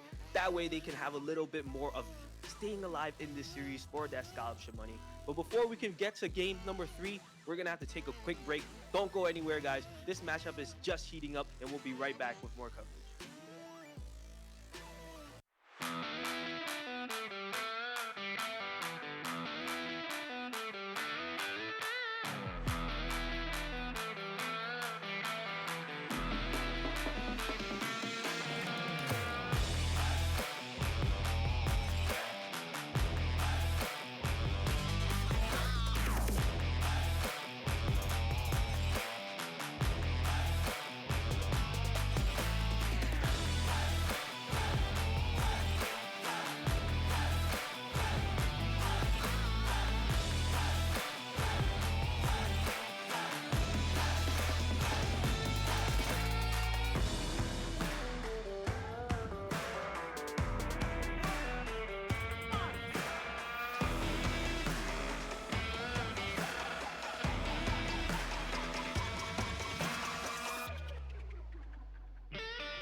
And welcome back, everybody, to CVAL 2023 Grand Finals. We've had an exhilarating display of skill coming out from the East region. Winthrop versus Fisher College Falcons, and Infiltrator has been putting up massive numbers on both games, Scott. See an exhilarating showcase from East region from Winthrop, right? That's who we're talking about here. The Falcons need to find their space to fly, right? They need to find their I would say jump off point to get any sort of elevation because they're struggling to do so. Much better on the map of Bind. We expected it to be a little bit closer. The first one, they weren't involved and they needed to be. Third one, they have to be. The worst case scenario here is this ends up 3-0 in favor of Winthrop, and everything you've worked for to this point, unfortunately, is null and moot. And they have the facilities, they have the capabilities. I know they can do it, but I think they need to save that mental to do so, and we just haven't seen that success really brew up from them yet. Absolutely. Fisher College has got to pull something out of this to make sure they don't just give away this win to Winthrop. Speaking of giveaways, we do have one right now. University Esports has been kind enough to purchase a Tactibear to give away to one lucky viewer. Make sure that you guys are typing in Tactibear in the chat for the command to find out how you can win your very own Tactibear plushie. Look at that guy. So cute, Scott. Yeah, you have to be 18 though, so make sure to give it. It also, a cute little asterisk there, USA only, located within the United States, 18 years old, and also down for some sweet, sweet gear. The Tactibear plush is so darn cool. Is that like armor he's got on there? It's so, I would rep that so easily. I would have to build like a bookshelf behind me on broadcast just to put the Tactibear plush there. We've seen a lot of Tactibear in the chats. Make sure you're doing even more of that one. I don't think it does anything if you keep entering into it, but it sure looks cool, and it makes it seem like there's a lot going on. So go ahead and go for it down the line. Either way, down the line, it may not be much more of a line if Fisher can't find this third round win, this third map win. And this map, probably the best space to do it. Yeah, and you know, even though so far Winthrop hasn't played Sunset in the CVAL circuit, they have played it throughout their career. They are converting that map at about 80% in their career. So it's not like they're unfamiliar with the map. If anything, the fact that they haven't played it at all this year with their roster changes may make it difficult for Falcons to do their homework on this guy. Considering the roster changes, they're still doing exceptionally well. I mentioned it earlier, Nasi had been on the team prior, had stepped back off the first team role, and then stepped back into it.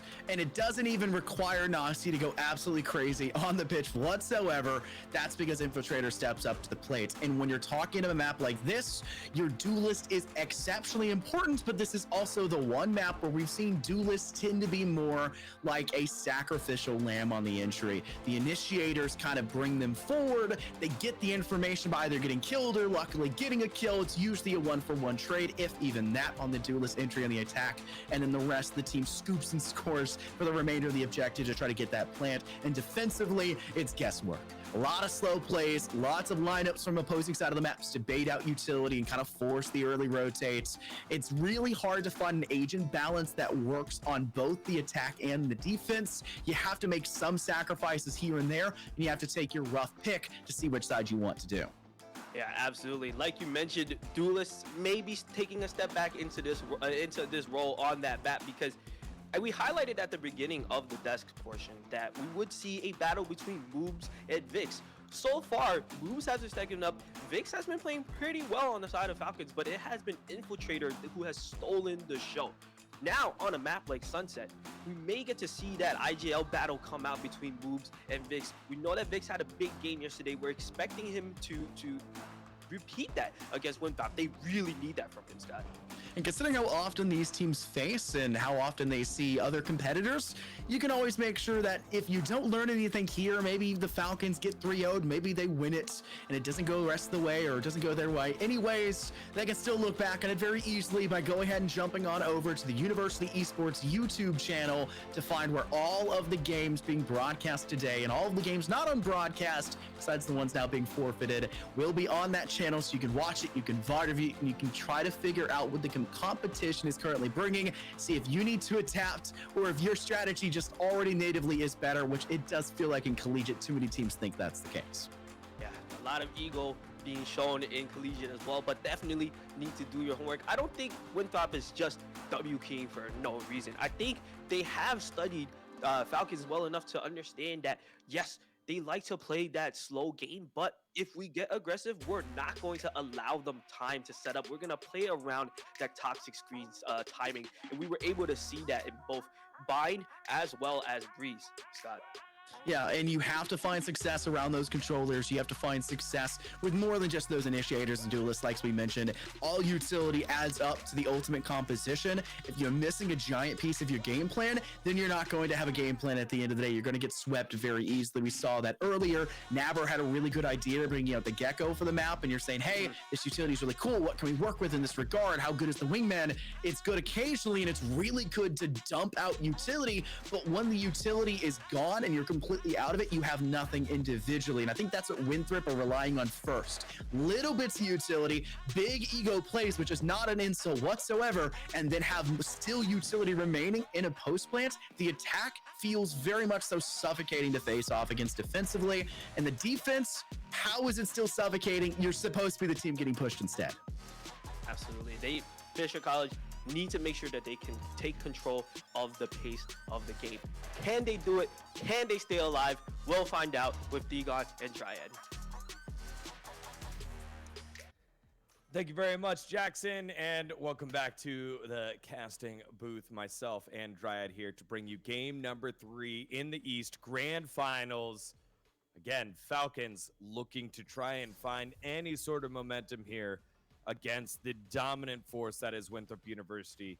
And it's mainly been Winthrop's attack-based plays. They are so clean, so crisp, and there's been no answer from the Falcons here, Dryad. There's been a couple opportunities to get ahead to really take that lead for the set of Falcons, but they haven't been able to actually close it out, which is something that in a situation like this one you're going to need to do. It would be a reverse sweep needed on these grand finals for the East in order for Fisher College to get that win. And in the meantime, Winthrop, with 2 maps already won in a pretty comfortable fashion, they're feeling good about it. They know it's one more to go. And it's Sunset, a map where everybody, you know, when you look at it, everybody seems to be in their most comfortable roles. I know I already talked about Moob, for example, playing a bunch of different agents, but we're gonna see a little bit more of what we saw on Bind with him on the Cypher, kind of holding down those sites the way that we saw yesterday on the lower bracket finals for a bunch of the teams. An Infiltrator on this race as the same as Menace, trying to get ahead and take that action, take those hits first. Yeah, Menace doing what he always does, pushing out, trying to find some Infiltrator, doing a better impression on the opposite side of the map, though. As much noise as you make Menace there, you can show some bark, but you need to go ahead and put in the fight. That's what Infiltrator just did. He gets picked on off there at the end, but he already did his job. Menace gets taken down. They know where CJ is. Flashpoint comes through. Doesn't matter. Renz cleans it up, and Winthrop kick things off exactly where they left it off. I just can't believe the way that Infiltrator has been playing. If you're in the set of Fisher College, you're hoping that, you know, the break in between the map number 2, map number 3 was able to call him down, slow him down. But, I mean, he's just as fired up as he was for the map number 2. At least that's what he's showing on this first pistol round. Gets 3 picks. Everybody kind of trying to swing at the same time, and it still doesn't matter. Infiltrator gonna handle it. Gonna get those 3 with the ghost. He's gonna have a Guardian now for the second one. Man, he has been on fire. We were very impressed with the way that Menace was pushing yesterday, again, against the sister party, their sister team, Tea Party over at Fisher College, but Infiltrator finding his feet after losing a lot of those duels early on Breeze. Vix and Menace now, plus Shondex. So you got 3 members over here towards Elbow. They'll be able to work their way on in. Answer is yes. Ren stops it, and they take a step onto the site, and they get absolutely fried. Ren stays alive for 3. Round number 2 going the way of Winthrop, as expected. What a duo that Rent and Infiltrator are. Not only were they one of the better performance or the best performing players in that second map, but also they just have 2 agents that they're playing right now with the Fate and the Raze that allow them to build and continue working with that synergy. They're getting kills, they're getting util out, they're getting paint chills in combination. And that is something that you have to expect they're going to continue to do. As this round is interesting for Winthrop, 2 rifles are being bought, and a heavy push towards that B side. No way. Wow, Menace able to, Dory able to clean out moves there. They go right on through. No pulse will land. He is vulnerable right now. Menace just has no stop but W gaming all the way through, but will his gunfire work out? No, it won't, as Renz mows him down yet again. What was that? That was round in a row where Renz lines it up. that was a spray transfer with the Vandal for Renz that gets 4 kills. You don't see that anywhere else. What just happened? 9 kills, 9-0 is Renz right now. A spray transfer with the Vandal. I cannot believe what I just saw. Making it quick for Winthrop. Quick. Don't even allow them to take that side for Fisher, and they get that bonus round. I mentioned there were 2 rifles, and the rifles, they did more than enough. Yeah, they did. Again, just kind of frustrated if you're Winthrop. You're like, what the heck do we got to do to stop these hero plays from everyone on the opposite side? Like, Winthrop just constantly having an answer for the Fisher College Falcons. The team from Boston just find themselves in a credits deficit every time. It means they're in a gun deficit. They can't fight the same way that the team from South Carolina.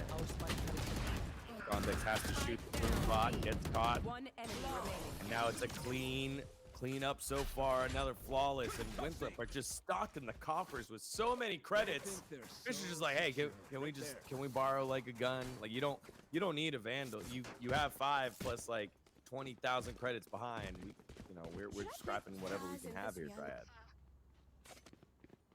There's a gap that can be potentially exploited by Falcons. You saw that round. Yes, it was an eco round for Falcons, but everybody rotated from the A side to that B side and only leaving that breach behind towards mid. For Winthrop, immediately for that first contact, Winthrop is being as proactive as they can, making sure that as many members are on side before the spike gets planted. Now, if they can force a couple of those over rotations, Falcons, they have a chance here, and it would have to be very, very soon in a round like this. Menace, oh no, he blast pack backwards and gets popped right on in. Gucci holding down the site so well. Push over at elbow, slows down. They still have the spike though. Nick's going around the corner, able to win one against Renz, the unkillable. CJ gets one, and oh no, CJ's about to get popped. No, he stops the show, and finally Falcons has a display of great individual effort to get themselves a round win.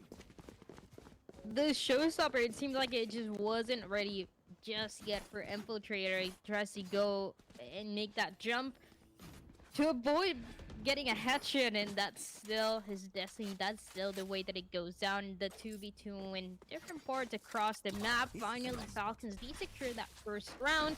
They get to keep and reinvest on those rifles, and they have a couple winning conditions to work with when it comes to those ultimates. And Nightfall, it can help out. It can give you some info. It can help you go into the side, but more than anything, I'm excited to see the breach, the way that it can work out, and Menace also getting those first blocks again. Again, that's what we've been looking for, Menace to step back on off, but Nightfall's going to hit both members as Menace gets one through the wall, and Renz now worthless. Holding people there, back in the line. Nasi comes around from the backside, finally takes down Menace, but Vix, it's a big sighting. We see 2 here. An Infiltrator, last one left alive. He's got a 3v1 full health. Gets one right there. Doesn't get pinged back, but the information has been shot on over to CJ. One enemy remaining. Away. Walks right on through the dark cover. Vix holds it down. Holy moly. That one was close, Dryad, but it's 4-2. Very close. Fisher It was a close. 1v3, turns into a 1v1, and fortunately for the side of Falcons, Vix is able to close it out. Sends out a smoke, forces Infiltrator to just go out of that smoke, vulnerable situation, and even in that 1v1, able to close it out. Really well done there by Falcons. Also capitalizing on Winthrop doing and taking a lot of these 1v1s without as much utility, trying to take it just with their weapons, and that is the way that they've been getting on the board. Now, again, ultimate's still available, so Falcons could have a chance to maybe even tie it up, but yeah, shooting from the distance, Renz, that's how he goes down. Menace now starting to warm back up. You need at least 2 hot guns here for Falcons because you know that Infiltrator is damn good. You know that Renz, or I guess you learned that Renz is on fire as well. And so getting your main gun working back is huge here. So Menace getting things rolling, important. Looks like it's going to be a full rotate onto A, which has been vacated wide open. Menace will use the showstopper, but find no one here for it. Yep. Shoot it off. Shoots it off for fun. Dory catches out Infiltrator lurking on around. He's going to get painted on up by the shells. Down to 89 HP. Menace wins that gunfight as well. Gucci pulling one back. Has to wait for his teammate to come on through. Spike has been down. Nasi picks up one. Haven't been many situations where Gucci's been up by himself. He's had a couple of nice kills, but needs to do it now with the timer being an issue. Nasi gets another one. Swings afterwards as the distraction comes through. Concussed by Dory. No, not like this. And Winthrop win this round 2v4. A 2v4, Nasi putting the work as well, sending the utility, and on the other side, Fisher College position all across. You could see the panic in Dory's eyes, sending absolutely everything, every single piece of utility, trying to slow down this retake, and it worked for a second, but no longer. With that, Winthrop, once again, they get on the board, they show everybody how good individually every single one of these players can be. We talked a lot about Renz, about Infiltrator. Now it was the time for Nazi and Gucci to get their moment, to clutch the round, and they do just that. Oh, those are heartbreakers. Again, when you're the underdog and you're trying to just take advantage of the leads that you manufactured through strategy. You have someone lucky like that happen as Menace. Again, I want a Menace stat of how many opening duels he's won. He's won so many despite them being down. Almost gets another one there with the Bucky. Infiltrator survives. He tries to pull off himself. He gets pumped in the face as Dory's the last one alive. Gets to upgrade to rifle here. Couple shots. Still alive. Nope. Gucci takes him down. Expensive round win here for Winthrop, but they don't mind as Fisher College fall further and further behind. They will at least split the half at most. Will Winthrop. The desk was talking a lot about how Winthrop, they're running it down a little bit.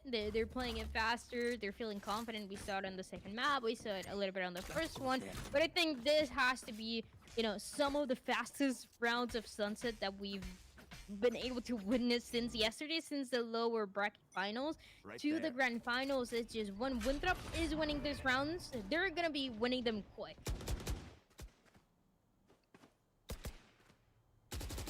Fisher take a little bit more time. Let's see. Cuss on Infiltrator. I'm not sure they know where he's at. Menace has no idea, and he gets caught out. Finally, losing his streak of opening duels. Oh, Dory's in trouble. Get small. Hide behind the wall. Yep, able to get one. Does he sneak away? No, he gets wall bang on through by Nasi. Great usage of utility to spot out the man in mid, and he's the one with the spike.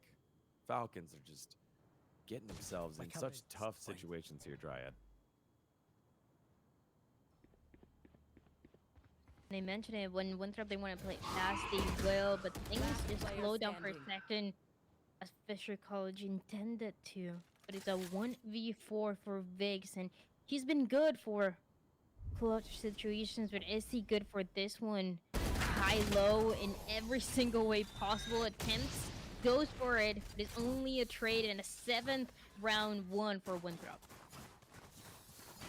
They win the first half here pretty dominantly. This is going the way that this whole series has been, and this whole season has been here for Winthrop. This is a team built for nationals. This is a team built for Northwood University. This is a team that went all the way to the very final rounds here in the CVAL Championships. They reload around their 2 mainstay players and Nasi and moves, and they just look unstoppable. For Fisher, they're the best of the rest. They've got 2 rosters that made it on in, and they just don't seem to have the right answer, the right combination of both strategy and gunplay. But at 7-2, they're not done yet. But CJ needs to get these frags. That Infiltrator just walking around like he's playing a solo game by himself. Nasi coming to help his buddy out with co-op. And Gucci closes it on out. It's a flawless round here for Winthrop. Another flawless round for Winthrop, and the more rounds that we see, the more confident Winthrop seems to look. I mentioned a couple of those rounds where they were taking individual 1v1s there. As a defense, as a team going on the defense first, pushing Fisher College, not letting them breathe for a second, not letting them gain any map control, and it is just suffocating to deal with that if you're on the attacking side of this map. Fisher, in a situation like this one, taking it one step at a time, one round at a time, but you do see that score at the top, see the 8-4, you recognize this could be the last map, and the rounds start this way. Space doesn't land on anything, moves, finds two on site, and the lack of decisiveness once getting on is just crushed Falcons yet again. He gets blown to pieces there by Renz and the Aftershock. 9-2 in a round where they bought guns. And the economy not looking good. You got to figure out what playbook you can dial up on, because all the strategies that are being utilized right now have been so brutal for the Falcons. It's been ruthless by Winthrop University. Could be one of the fastest maps that we've seen in collegiate Valorant and in a grand finals. If it continues to go this way for Winthrop, if they're pushing and suffocating Fisher College on the defensive side, you can imagine what they're going to do on the attacking side. But it's the last opportunity here to get the 9-3 for Fisher to try to make it work that way. If that move gets the info, jumping right on top, the Buck is going to take him down. Yep, Bucky catches him right there. Prowler doing their job. So is the Nightfall to buy a little bit of space here for Fisher College. Menace close, gets a second, goes for the third. Nice job there by Menace. That's the type of stuff that they've been needing to do, clawing their way on in with the G strats, because going heads on up, they've been cooked by the gunplay of the opposite team, and CJ finally getting a peek there. 9-3, curse is real. Or at least the opportunity for the curse. Gives some optimism here for Winthrop for Fisher as we flip on over. Good swing by CJ right at the end with the two players located and spotted. It had to be the perfect timing as they were looking away, trying to catch where that raise was going to be located, and truly it being so annoying with the Buck keep finding the first 3 kills. And that is, I mean, if that is what it's going to take for Fisher to stay on this game, on this map, on this match, I mean, show me more of it.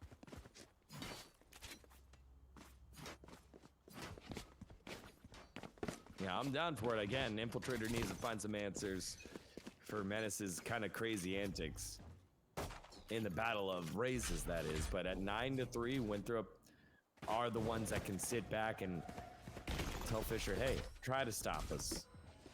Here we go, Infiltrator moving on in towards market. The decisiveness of Winthrop has been the hallmark of their attack-sided moves. And they, again, no hesitation of aggression. They move on into the side. Moves has one right in front of the cage, and Gucci still wins that one. How does he win that one? Shondex has to feel so perplexed as Dory answers one back. Vig's around the corner on the Renz, but it's Nasi there as well. He's not ready for both.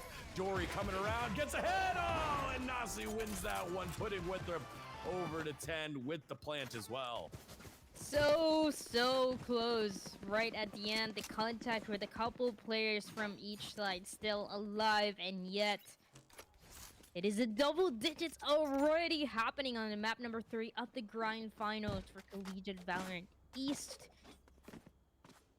For Winthrop, all the way on top. 14 kills for Nazi.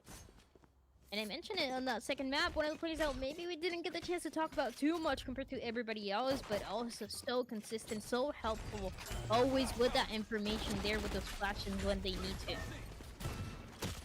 Yep, Shondex able to get one to slow things down finally.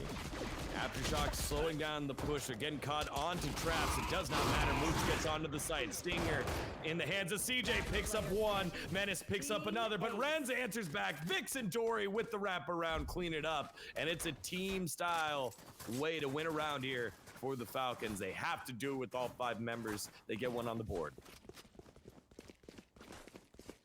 And even then, that is the second round, the eco, in a way, round for Fisher College, but they still invested pretty heavily into it, so they capitalized from this buy finally. And it was so expensive. So many of the players went down, so that means the reinvestment has to take place, and it's gonna mean only 2 rifles that they decide to go with, one for Menace, one for Vix. And Winthrop, in the meantime, also have a couple of their own to make this one work out. Infiltrator getting blinded. Vix having it work the way it's supposed to work finally. Hit him with the paranoia, peek out, shoot him. And it works. Picks up one. Dory catching out moves. Ren's trading one out, but Dory's right behind him. Nice shot there by Gucci. Tried to level up the gun, but decided better of it. Gonna wait for his teammate. As nice blind there as CJ gets one. Wide open in courtyard. Gucci getting blasted, and then Shondex with the judge from the rest of, I guess, courtyard, putting him in court, find him guilty. 10-5, and they cut it in half, but a long way to go here for Fisher. 5 rounds just to tie up the score. And on the defense, to be fair, we saw this yesterday on the same map of Sunset, where it was a pretty one-sided score. Then out of nowhere, things really start to get close. And you start to capitalize from maybe the overconfidence that comes through from Winthrop, but you can never count Winthrop out, right? You can never be confident that those rounds they're just gonna go your way. So just having to be so aware of all the initial info that has been gathered. Taking control, moves up close, is gonna get one, gets traded though. Yeah, Neural Theft does get dropped on down. Infiltrator was already low, but Nazi trades on back. Elbow, a point of contention right now as an active battle's going where the spike is. Dory wins that one, and on the wraparound, it's CJ catching out Gucci. Dory closes out the battle, and it's 3 rounds in a row now for Fisher, showing some life here in Sunset. It's about time that they've done that here because it's just been so dominant by Winthrop. Now we're starting to see Winthrop with Infiltrator push up onto a site and get slowed down or surprised, or in that last round chunked down to about 10 HP, and it stops the decisiveness that we've seen from this team here, Dryad. Shondex and Menace have an operator each on this defensive side. They're doing whatever it takes to secure these rounds. We saw a play like this one yesterday with 2 operators. It did not go the way of that team. Fisher College, the first kill goes their way. An attempt here on an eco round for Winthrop. Towards the B side, the trip gets broken, and still they have to slow down. Yeah, Shondex picking up one. Ren's kind of hanging out, but Gucci's already been chunked down to about 23 HP. No one down yet on the side of Fisher. Nazi trying to see if he can catch any loose fish there. Gucci gets one. He was on 23. No one hit him. Oh, operator. And Gucci, again, that information should be relayed. Hey, he's very low. All you got to do is hit him once, and there it is. 4 rounds in a row for Fisher. Winthrop, again, the forces kind of been a little difficult there for him. Let's see what their economy is like. Yeah, they were able to buy up mostly full here. Yeah, mostly full. We'll see how they do in this next round, because, again, now we've got a little bit of money built up here for Fisher, Dryad.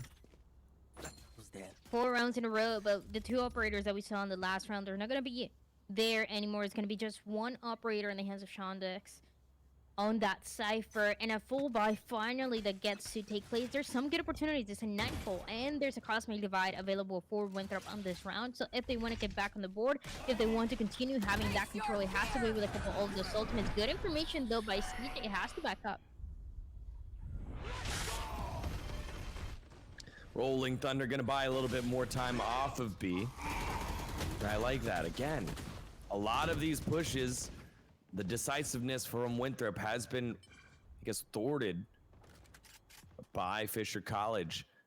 No deaths this time in the slowing down of the Winthrop push, but Fisher has done their job the first time. Will they be able to do it yet again? Menace backs on off and buys a little bit of time. The information has been passed, allowing Vix to head on forward and be the lurker. It's a ring around the Rosie in mid. Meanwhile, on the site, Menace gets overwhelmed. The numbers have been on their side. Shondex gets one, but now it's a 4v3. Information passed on over. Cosmic Divide gonna help. Vix picks up one. Infiltrator gets caught by the lurker, but now they know there is a lurker in the first place. Cosmic Divide comes down and Gucci catches out Dory. Shot coming on through. Shondex gets taken down as well. This is the round that Winthrop have been looking for to break the economy. Not break the economy, but break the streak here from Fisher College. Vix has a lot to do. They have a pretty good idea. He's inside. They saw the dark cover in there. Oh, a couple bullets landing onto Nasi. Yep, and Moves gets it blind. They land their shots. It's 11-7. When it was the 3v3, it was just a perfect timing for that Cosmic Divide to go down and for Gucci to take down Dory. It made the numbers go their way, made those trades go a lot better right at the end. And as he said, it was what was needed for Winthrop to get back on this second half, where it got a little too crazy in a couple of rounds, a little too explosive, but now they're back in the game, they're back in control, and still kind of playing around the idea of how this defense is going to look. It's very aggressive on an eco round. Go for some input towards mid. Now 4 rounds in a row, but it is still a force here by Fisher. They didn't build up as much economy as I thought they did. The judge, as Moves answers it, Shondex gets a piece of a head on one, and now Nasi closes it on out. We're down a match point for the grand finals of the 2023 CVAL East region. And it looks like it's gonna be a clean sweep. Get your brooms out if you're from South Carolina. Use the keyword tech to bear in the chat while you're at it, while we still can, because this series is about to be done and dusted. Only one round away for Winthrop to take that crown, that #1 spot for the grand finals of Collegiate Valorant East. And they've done this before. They found this success against Fisher before, and it has to be the way to close it out for them. But never mind, Fisher has a different idea. Yep, Menace and Vix slowing the push down. They got the read right on which site it was coming from. Now Menace stuck in the corner, has to push on out, and yeah, Nasi's ready for it. So there's one. One is already low. Let's see if they're able to capitalize on it. Oh, no one there. See Vix around the corner, not able to get a Shondex with the judge. Picks up a couple. Oh, Dory only has the sheriff. Nasi coming around the corner. Yeah, he's gonna check it. Yes, he's gonna check it. Oh boy, Dory still wins the fight. So Falcon still kicking, still breathing. They've got themselves another round. They get to see another round of sunset for Fisher College, but with very limited opportunities. Almost a perfect Valorant that has to be played if they want to take this to overtime and eventually to map #4 in Winthrop. They make a couple mistakes, but I don't know if it's gonna be that many in a row to allow that kind of scenario to happen.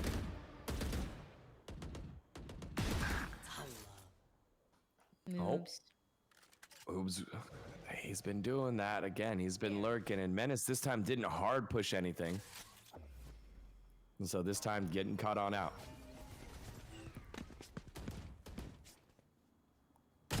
Mid control surrendered by Falcons, but Dory gets the lurking moves. The rotation was on to A. That information needs to be passed over by the rest of the team, and yes it is. Shondex gonna go around the attacker's spawn. Vix catch a lurker. Vix going for the second. Ren's got him. And a 3v3 to close this one out for the CVAL East Championship. Lives on the line for the Falcons. Dory playing like it's exactly that. Gets an opening pick here after the post plant on Infiltrator. Ren's pushing forward. Shondex gets caught on out by Gucci. CJ picking up Ren's. They know where Gucci is. trying to use Cosmic to divide, help himself out. Has himself in the corner. Dory, no, he's got a pin on him.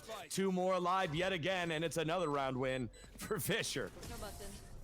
Dory is holding on to this map with everything and anything he's got. Holding on to it, getting multi-kills, getting 3Ks clutches.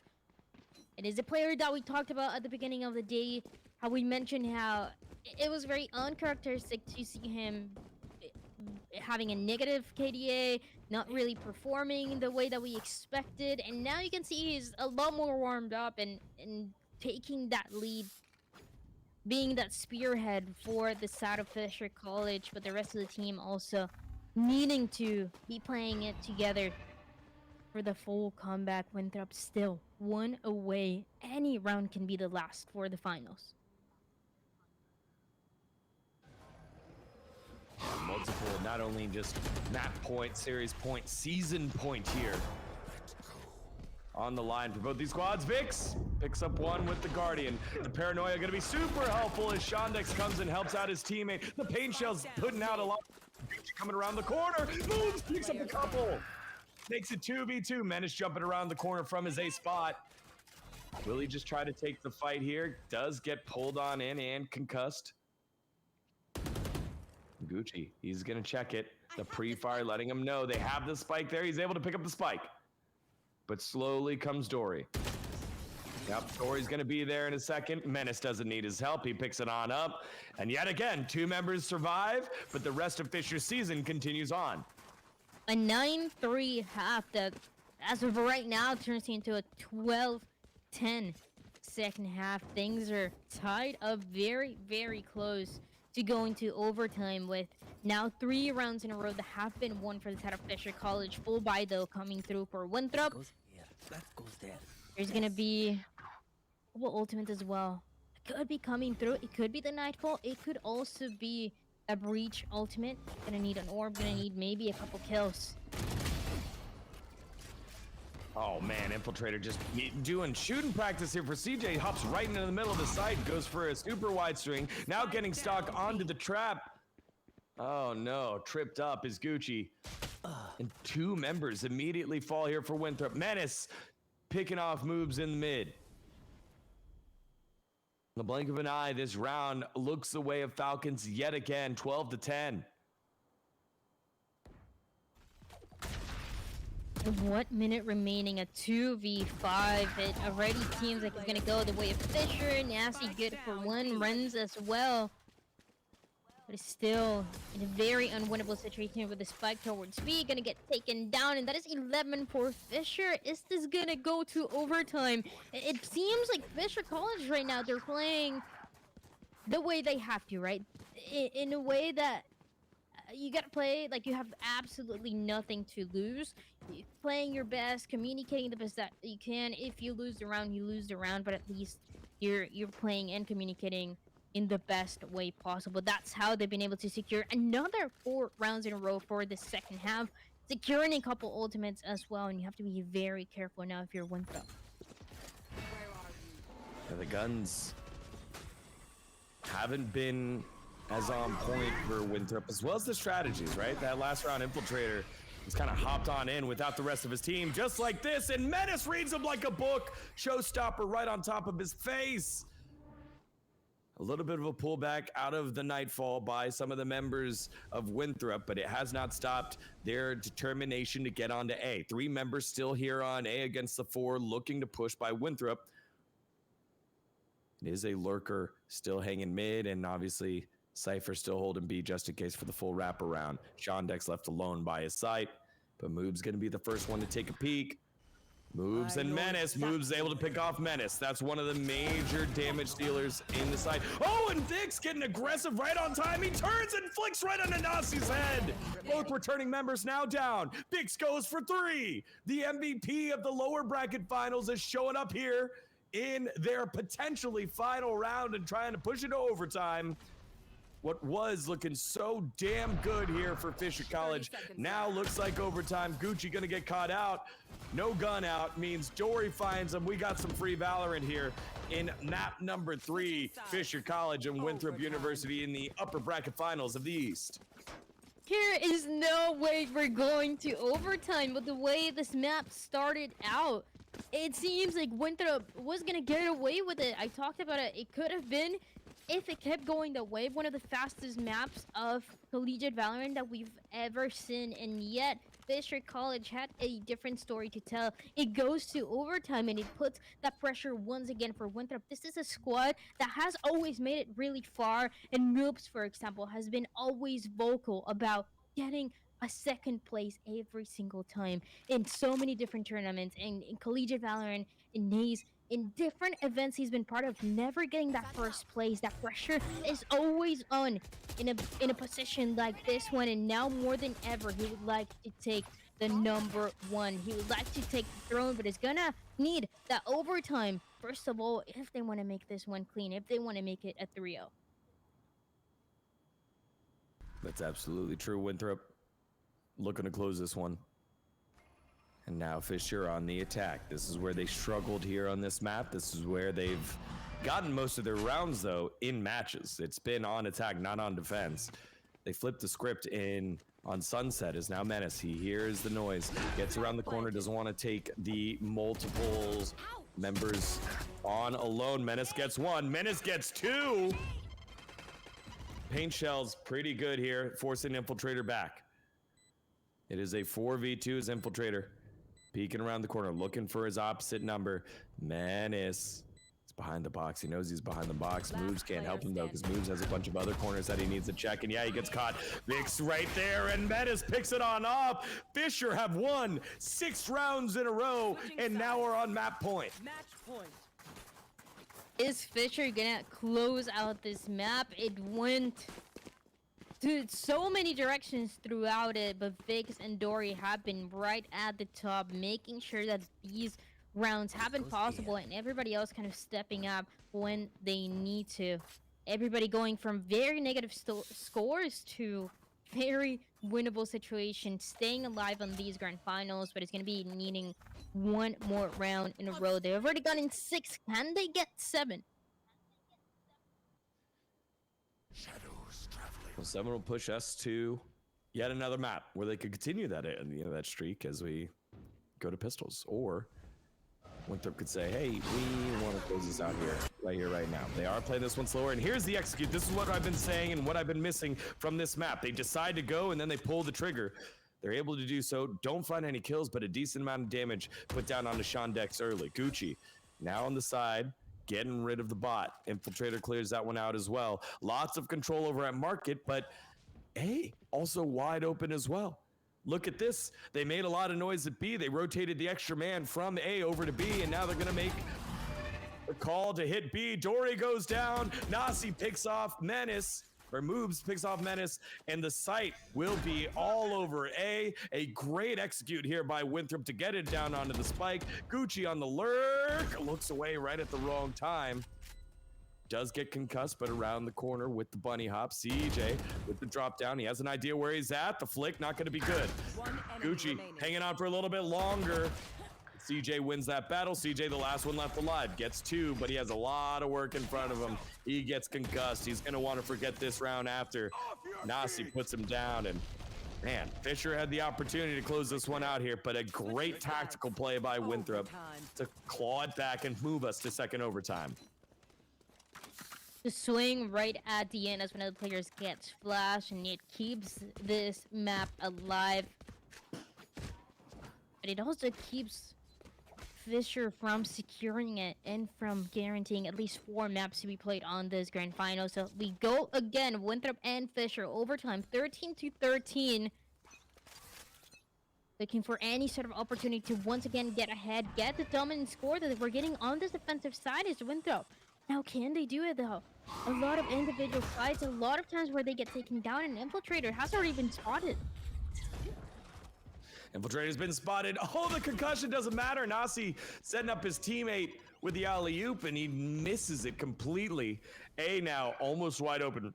Renz, he's had a couple of hero plays earlier, especially at the beginning of this map. He's cooled off since then. He's the only one defending. He's going to get a bit aggressive, walking through multiple different types of smokes.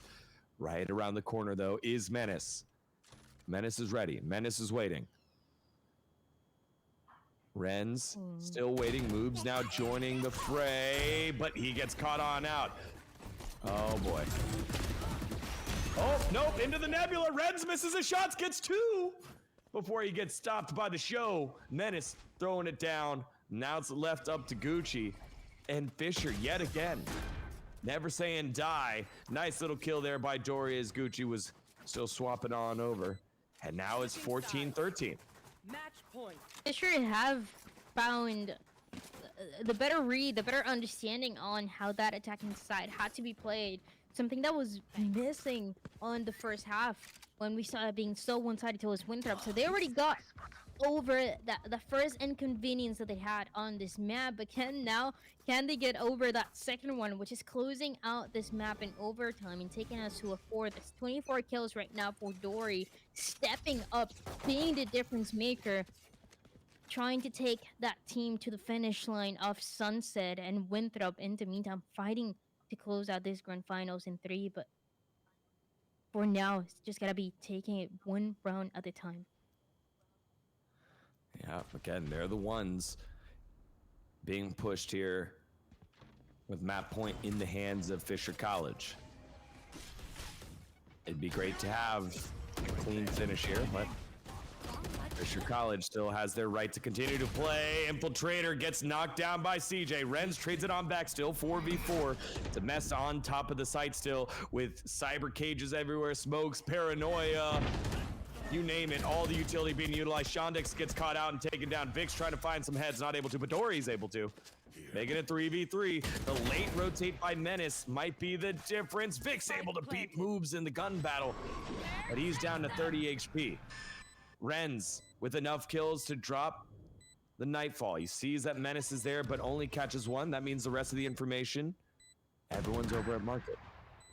No way. Menace with the operator gets taken down by Renz. One enemy remaining. Last player. One more for Renz. Give him the ace. Nope, Dory stops it. This could be it. Time. Nasi decides to back on off and play for time instead of going straight up for the gun battle. His teammates pinging it. You see it right there. The haunt comes out and Nasi catches Dory sleeping while he was waiting for the haunt.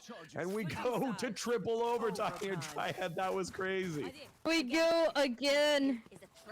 Just 2 overtimes were not enough to define this map. We just had to do it one more time, and that was so close. But what a play about Nasi, being the last one alive, gets a hunt right next to him and knows he has to swing, catch Dory off guard, and finally stay once again into this 20 kills right now for Renz.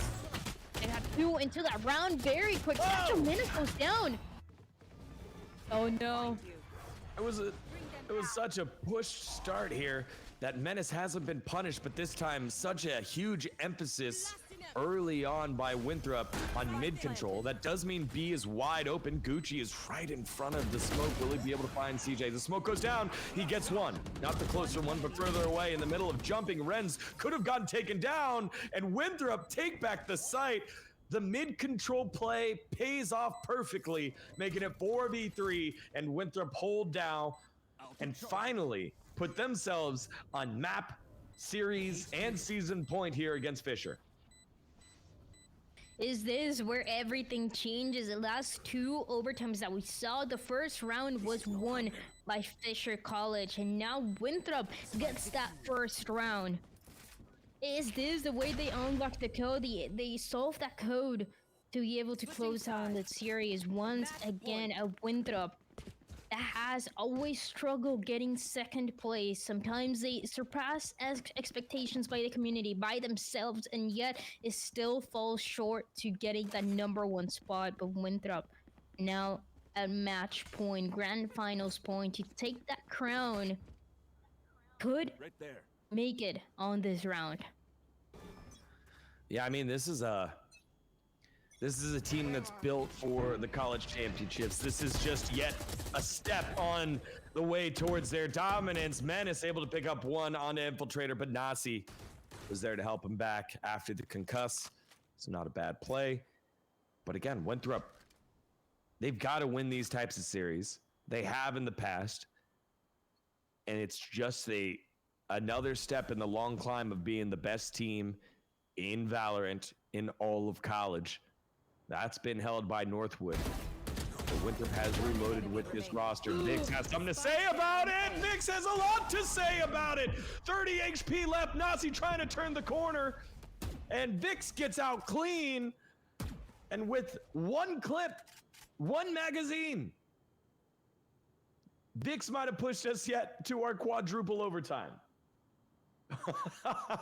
In a 1v4, right when you think that's it, Winthrop has done it, Vix has something to say and is gonna be answering with 3 kills. Very unfortunate for Winthrop. The way that they were swinging, trying to swing at the same time, but it ended up being 1 by 1 and allowing this individual fights to be taken by Vix. But hey, for Vix, it looks great. It feels great to know that if Fisher College are able to close out this map, they're gonna thank him for that specific round.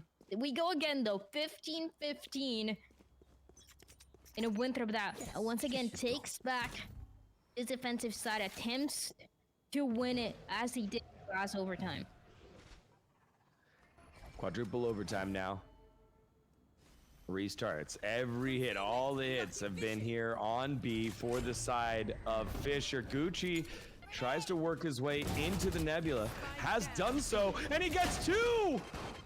One more? Nope. Menace with the judge, and Menace has just been dropping the rifle, going to the judge for it, switches back on over to a Phantom. He's in such a tough spot. Will he be able to squeeze on out? No, he won't.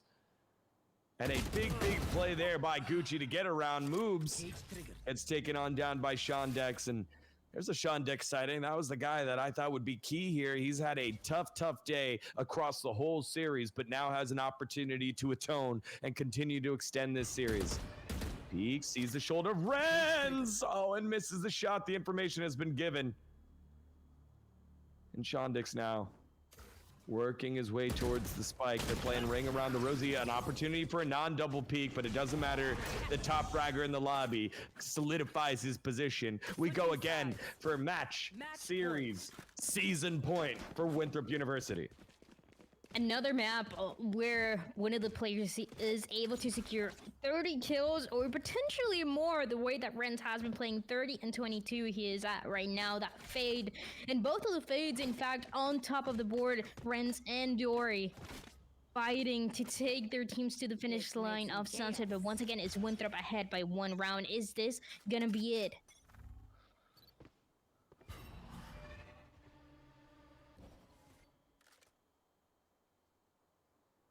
Towards mid again, but this time around Fisher College doesn't want to play with it, doesn't want to play with fire. Fair. Nope. Fisher deciding to back off and give them mid control. A lot of these rounds have been decided quickly. Oh, Moves knew where the camera was. Vix knew that was where he was going to be peeking, but not able to take advantage of it. Great flick by Moves. So the rest of Winthrop University trying to push on forward. CJ picks one off. He gives up space into the back of the side. Now Shondex pushing forward. Right around newsstand as CJ picks up yet another one. But Nasi has worked his way onto the side. He does get held in place. Infiltrator picks up 1. Still 3v3, now 3v2, 3v1. 1 left alive. Menace gonna slow it on down. Nasi tries to get something done. He gets taken down. And we've got more Valorant Triad. Let's go to 5 overtimes. 1 more overtime to go, and things are as close and as intense as they can get on the grand finals. 3rd map, Fisher College trying to get a reverse sweep started, but they can't get over that first step, which is winning 2 rounds in a row for that overtime. But wow, has it been intense between these two. It shows you how much they really understand each other, the history these two teams had, and even on a newer map, they really know what the playbook is going to look like for the other, Winthrop and Fisher College. Once again, 16-16 overtime, and we do it again. do it again this time. It will be a B hit. Infiltrator on top of newsstand. Going on in with the shorty and says, welcome, Menace. Last player standing. Vix able to trade one out but misses it. And Gucci holding it down. Shondik's doing his best, but no. The push has been repelled. And the team from South Carolina yet again on match, series, and season point. Once I again, feel like we're just Groundhog Day. It's just over and over again, Dryad. what did he say was the longest overtime you casted? Because we might be getting close to Yeah, I breaking that think it was record. 18-16. If we do one more, that's the longest that I've done. Okay. We're getting close. It could happen, as it has been 3 overtimes in a row where Winthrop gets the first round, cannot get the second. Is Fisher gonna continue this dominance now on the defensive side? They go back to the comfort zone to what we saw in the first and second half. Winthrop knowing really well how to play this defense. Fisher doing the exact same thing.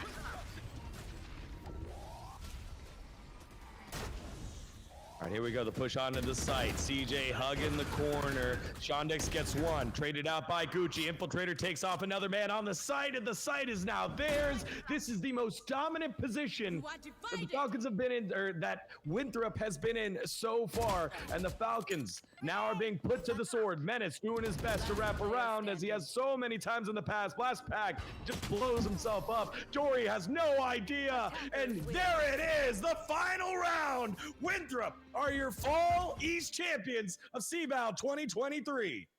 Winthrop, a way they to go get here for that Winthrop. win. What a map of Sunset. We talked about that map number 1, map number 2.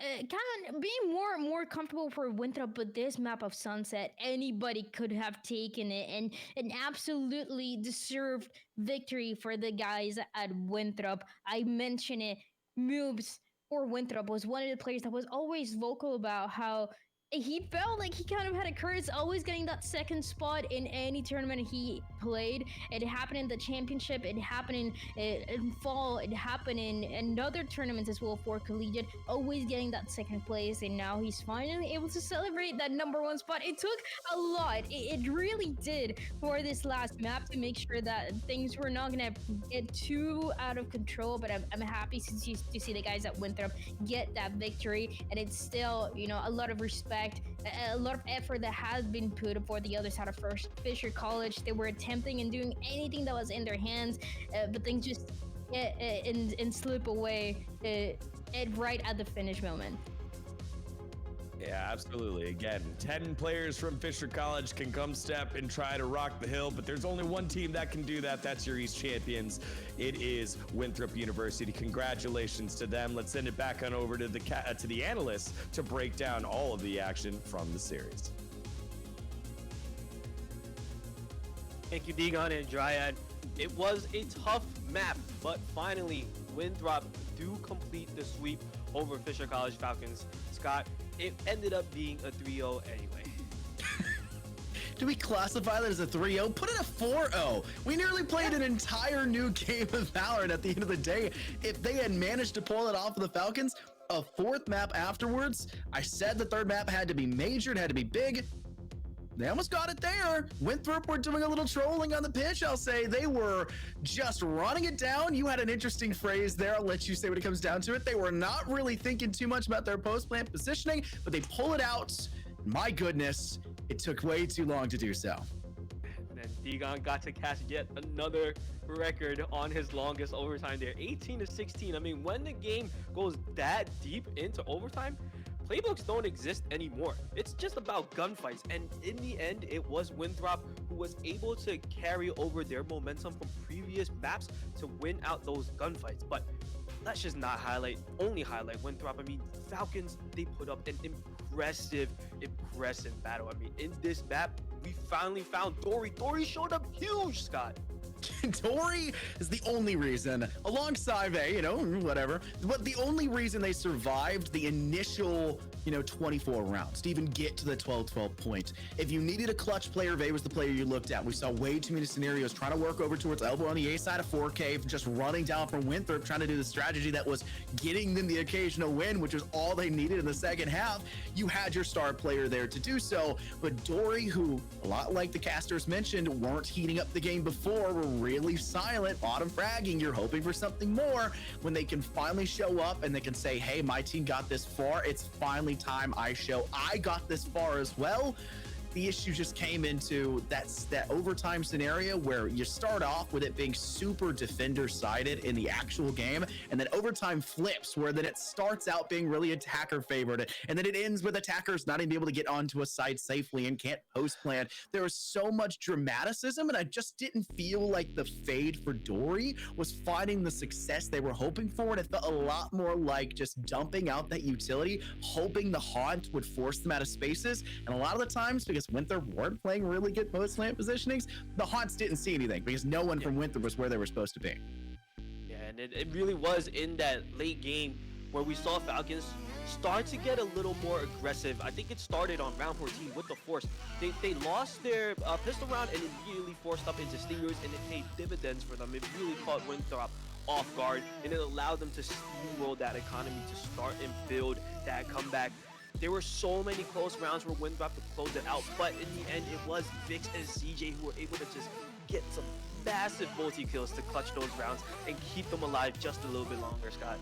Talk about that round 14 force that led to 4 rounds in a row for Fisher before Winthrop were able to find something going the other way. And a lot of that was assisted by that Cypher. We mentioned yesterday, we mentioned it a million times. It's way too darn good on this map, especially when it comes over towards that B site, trying to escape out from B main.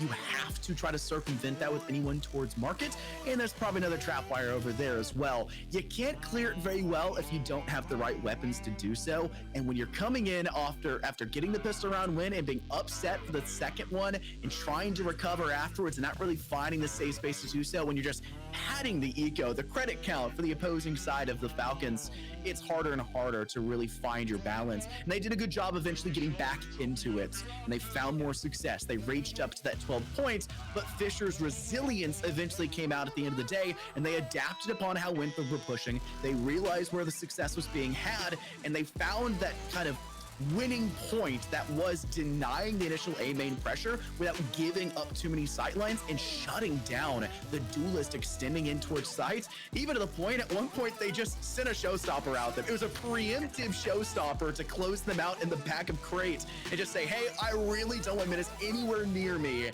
Let's just go and send this first because I know where you're going. Well, like Dryad said, it's apparently the showstoppers that we don't expect to hit that land those kills, and it's been proven true so far on this broadcast. And it's definitely went the distance, but it wasn't really the first time that these teams have played. They've played it at another event, and the scoreline may not have gone this far, but the story was very similar. Winthrop did take an early 9-1 lead in that previous matchup. Falcons clawed their way back 9-9, but eventually it was Winthrop the one that was able to win out the map. So Winthrop perhaps having a stronger mental fortitude, if this, even with Infiltrator having a off game, I mean, not really an off game, he did his job. He's supposed to be the sacrificial lamb that goes in there, but the rest of the team, Gucci incredibly stepped up on that controller role. Man, Sunset just looks like a controller playground, Scott.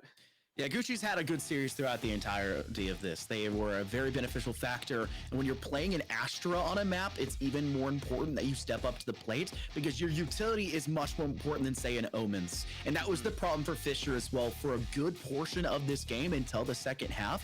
Omen can half act as an initiator, right? And if you play like 10s, you can also act like a duelist, but you have to have the clinical skill to necessarily do that, and every Omen pretends they do. But that paranoia, that short-sightedness, not a blind, but a short-sightedness, that's why they're not technically an initiator, is super important down lanes, like you say, moves were just then. Trying to work in through A, Fisher failed to use that defensively until round 15, and was one of the reasons why we started to see them spring that 4-round return, and even when Winthrop reached 12, stay alive at that point. It was a very important factor for the Omen. If you lack that on Winthrop, like Gucci, playing onto the Astra instead, your role is much more communicative. You have to tell the team. You have to let them know when you're stunning. You have to know when a whirlpool is going out. The cosmic divide has to be used and find impact. And there was at least one I saw come out where they were trying to pivot in a 1v2 for it, and it just became completely useless piece of utility for it. And that means you didn't have it for the next round or the round after that, and that's when Fisher tied it. And we saw The main matchup, in my opinion, here definitely came down to those controllers. It was pretty much a mirror comp between the two, but the different philosophy and controllers may have made the difference. The Astra on such a huge map like this really does make sense, right? You have more smokes, but yeah, more if you count recalls, right? But you technically have more smokes than Omen does, and you're able to place them wherever you want. Meanwhile, Omen has a little bit shorter range of that smoke, but really finds that value in the paranoia, like you mentioned. And I think if Fisher College Falcons were able to utilize that paranoia a bit more aggressively earlier, this could have been a completely different result, Scott.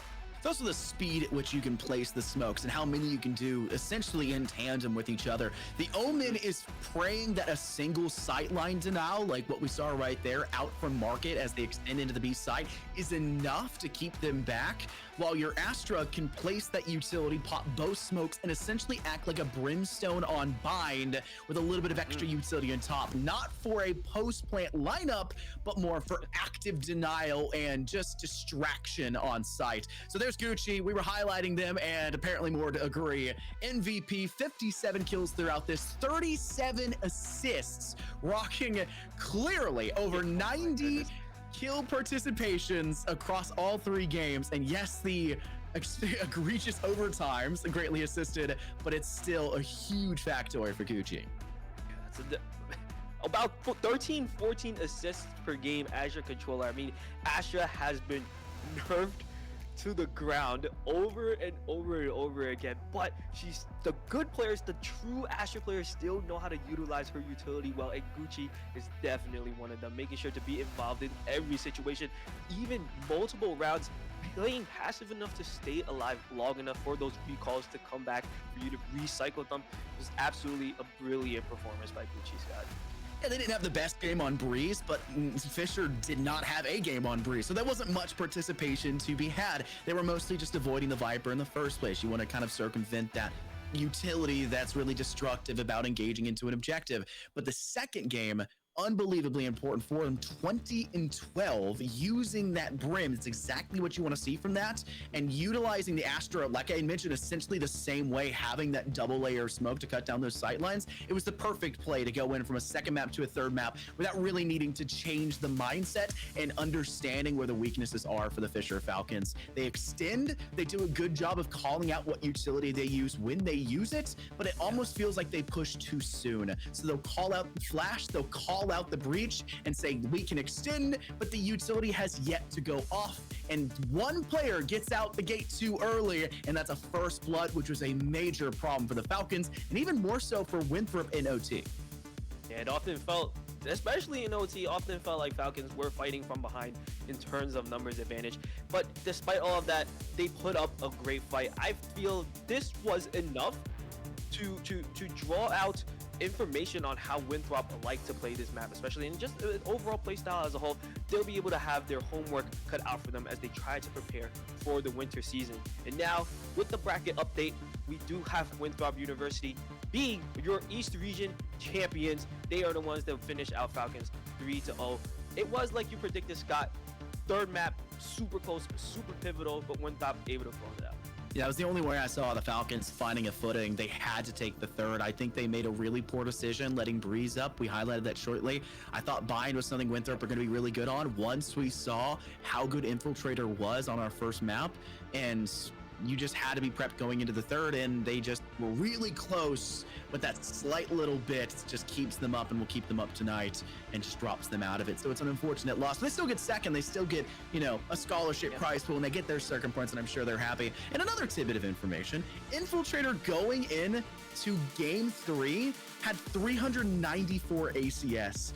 That is unbelievable. But yeah, unfortunately, your third map is also a map where you're kind of a sacrificial lamb, so yeah.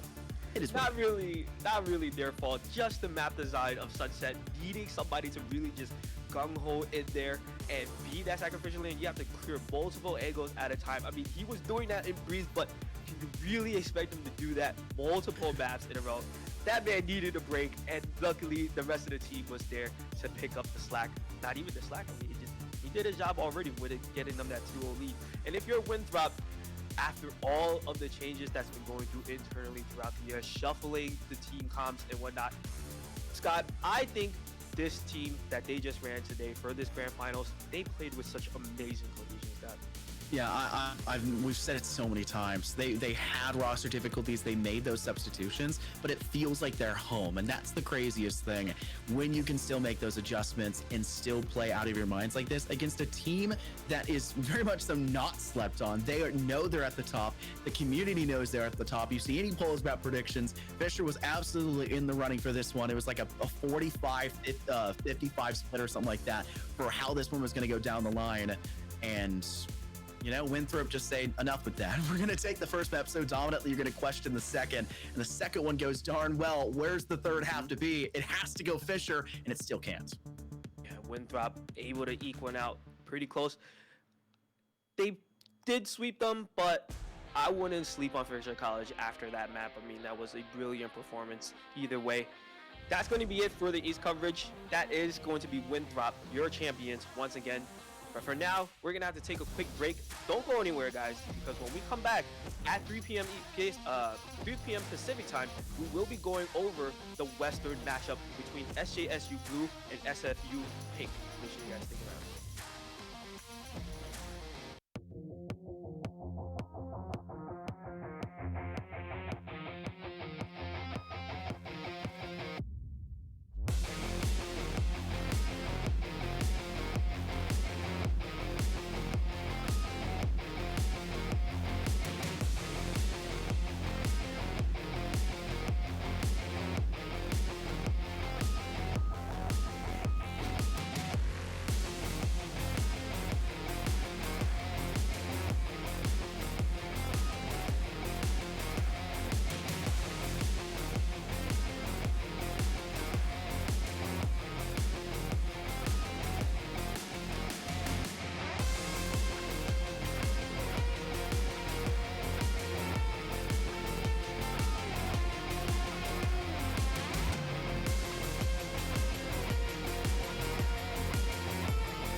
Hello, everyone. Welcome back to the CVAL 2023 Fall Championships. Degon and Dryad now on the desk as we swap things up and move west, young man.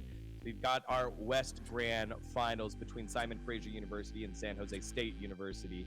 And after seeing how dominant was in the East, we're expecting a little bit closer of a battle here in the West, as Simon Fraser is higher rated in the ELO ratings from VLR, but the higher seeded one is actually San Jose State University. When you get matchups like this in a bracket, Dryad, what do you think about when it feels like, hey, this team should be better, but maybe they're not?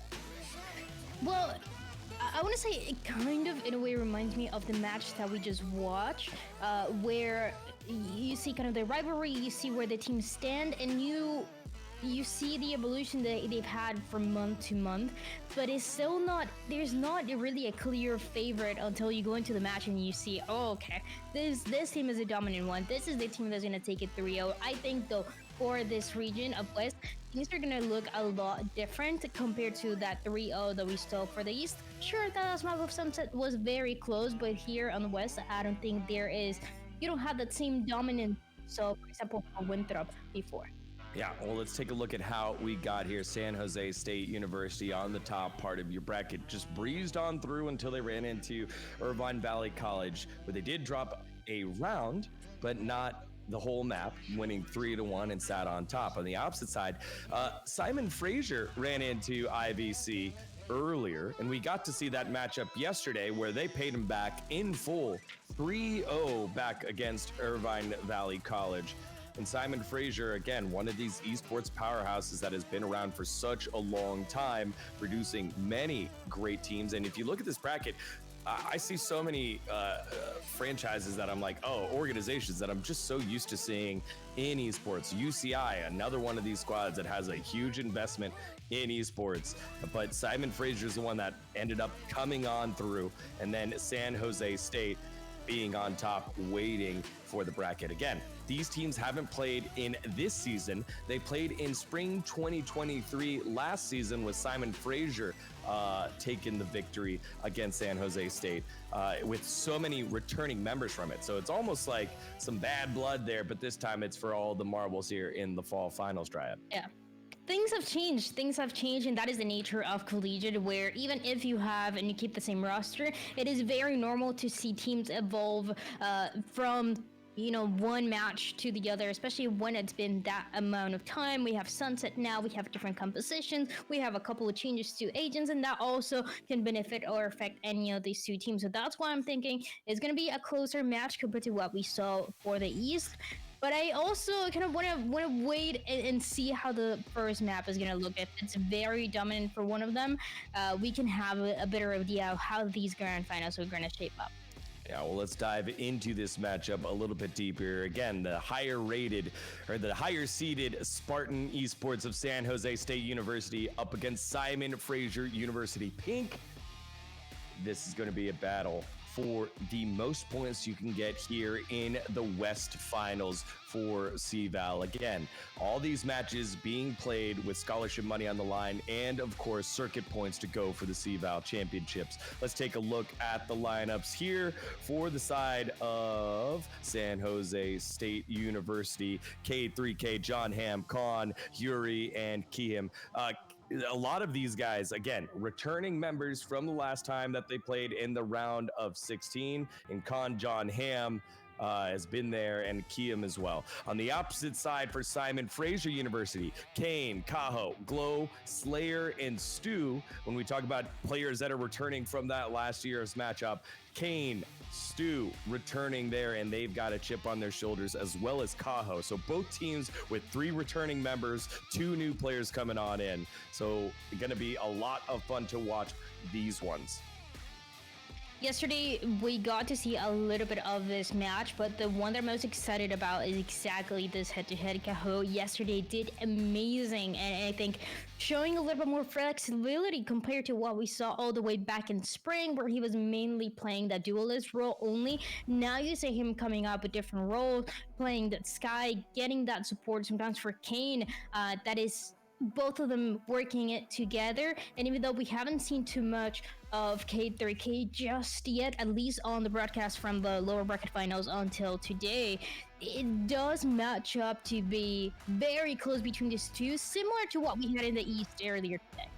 Yeah, he's been a tip-top duelist, and we've seen some pretty good duelists so far in the East. Again, Menace and Infiltrator, they both had their moments. Now it's time for Cade to step on up as one of the key players here for the side of San Jose State University. On the opposite side, for Simon Frazier, we got to see a little bit out of them in the matchup against who was it? IVC, Irvine Valley College. Yeah. And it was a dominant 3-0. So you're kind of expecting the same kind of players to step on up. Want to see Kaho step on into that role and find some success. I want to see Kane step on in as well. But when it comes to, again, a team that you've beaten before in the past, but you're going through the lower bracket finals, the mentality of it, I think the mind games of it are what's so fascinating to me here, Dryad.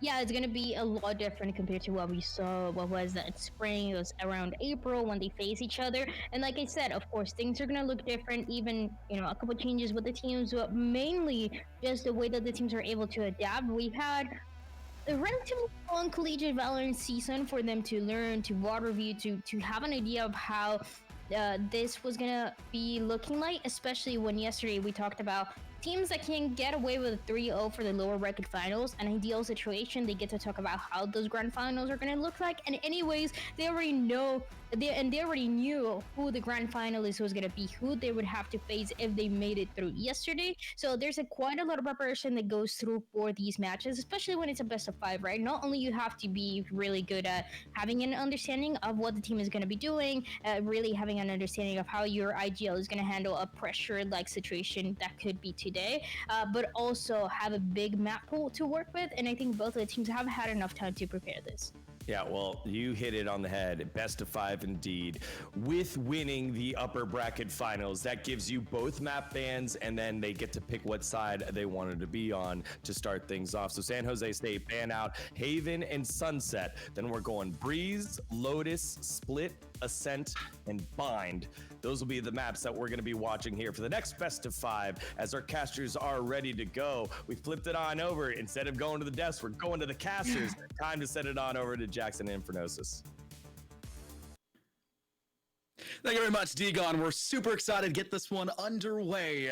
And Jackson and I have been waiting for the time just to see San Jose State. That's really what it comes down to, right? We have only two divisions, 2 regions to talk about today. Why not highlight the team that's been hiding in the shadows and was not able to be witnessed yesterday? SJSU, Cade on the duelist. There's a reason why they're the most talked about player on this roster when they have other standout figures like John Hamm and Kahim. You have to keep this player watched, and you have to be ready for them to rock out something a little bit unexpected. John Hamm on the controller on the Omen, perfect. Kahim on that Viper, gorgeous. Breeze is SJSU's favorite style of map for their agent selection. I am so excited for this one. Seeing Cade instantly lock into that jet. I'm expecting an infiltrator level type of play right here. But as we take a look on the other side for SFU Pink, Kaho rocking that Reyna on Breeze. Now that is a very interesting pick. We've talked a little bit yesterday about how, Reyna's Leer has been buffed, and it does work on Breeze. It is interesting though when you combine it with the Viper Wall. It almost feels as if you're cutting off your own sidelines at some point, Scott. Typically, I was trying to rock around something like a Sentinel role, but can follow up behind Slayer. A lot like we mentioned, Fisher has the ability to do so as well. So seeing that Reyna with that Leer come out of the woodworks is essentially acting as a secondary initiator with the buff range. It came down to that Leer. I would expect some of the more impactful rounds are going to come off the back of that initiating. Step in after Slayer closes the distance with those Ferrari swings like you highlighted earlier on the desk we saw on Breeze in our previous showcase of the day. Follow quickly behind. If you're swinging into the B side, take back B as fast as possible. If you're swinging A, close out towards crate, swing around towards close elbow, and check up towards door, because both sides of door, hallway door and door, are something that is going to be a quick and easy rotate that's available for the defensive side to come back into assist. And if we take a look at the two team compositions, a little bit of a difference in team philosophy. You have on one hand SJSU Blue going for the double controller, which makes sense for this type of huge map. But on the other hand, SFU Pink going for the double duelist. Double duelist comps haven't really been a thing in the meta for over 2 years now. So it's interesting to see FSU try to break this out. And they are on the attack, so they may be getting super aggressive right now, Scott, just to try and get that early momentum. You have to assume that SFU Pink wants the aggressive stance, especially starting off on the attack, lacking an effective controller that can place those smokes out without a lineup, like having the Omen, like having the Astra, like we mentioned all day, and we've seen all day up to this point in the Fisher game. It's going to hurt them on these pursuits. Stu is going to be near pixel perfect on these lineups and pray that as a controller, they can keep SJSU at bay so they get the safe space to prowl up into Courtyard, where we see they've already found some impact and success. Kaho swinging out through elbow, taking down 2. Kane joining the foray in SJSU. That's the 3-0 out. They still have no answer back. Do not question the Reyna pick. Kaho immediately finding 2 early picks. Stu gets 1. Yuri, the last one alive, will get a consolation, but it is in the end Kaho, the Reyna to start and the Reyna to finish. You get an exceptional start. You work up through cannon, swing out through elbow. Player up in nest is a primary concern. That's why you put a player in through pillar. The toxic screens, the poison cloud, everything to close out the sightlines on door. You can hop up to wall. You can get a sightline, but you don't have to extend there first if you know you have the utility and or the player that is capable of swinging elsewhere in tandem. SFU Pink, a very successful first round. Pistol round, though, done, and they'll have to make the choice to decide about how they want to buy up for this next round. It's a bit of a tech pause here because there's a player with an audio problem, but it does look like with the success that came out, they are going to engage fairly heavily with a Vandal buy from Kaho to be right behind that jet to extend in. They want to make sure their impact is known. Wow, that is my Reyna insta-lock, baby. Vandal light on round 2. Kaho trying to bring the momentum and keep it going. And that, honestly, sometimes you might think that is a weird buy, but for Reyna, it makes a lot of sense. You really don't need shields, especially if you have a Vandal that you can one-tap the enemy before they can get you. You'll get your dismiss, you'll get your heal up. You don't have to worry about that. What I think is also really interesting, Scott, is Glow on the Cypher buying full shield Ares on attack.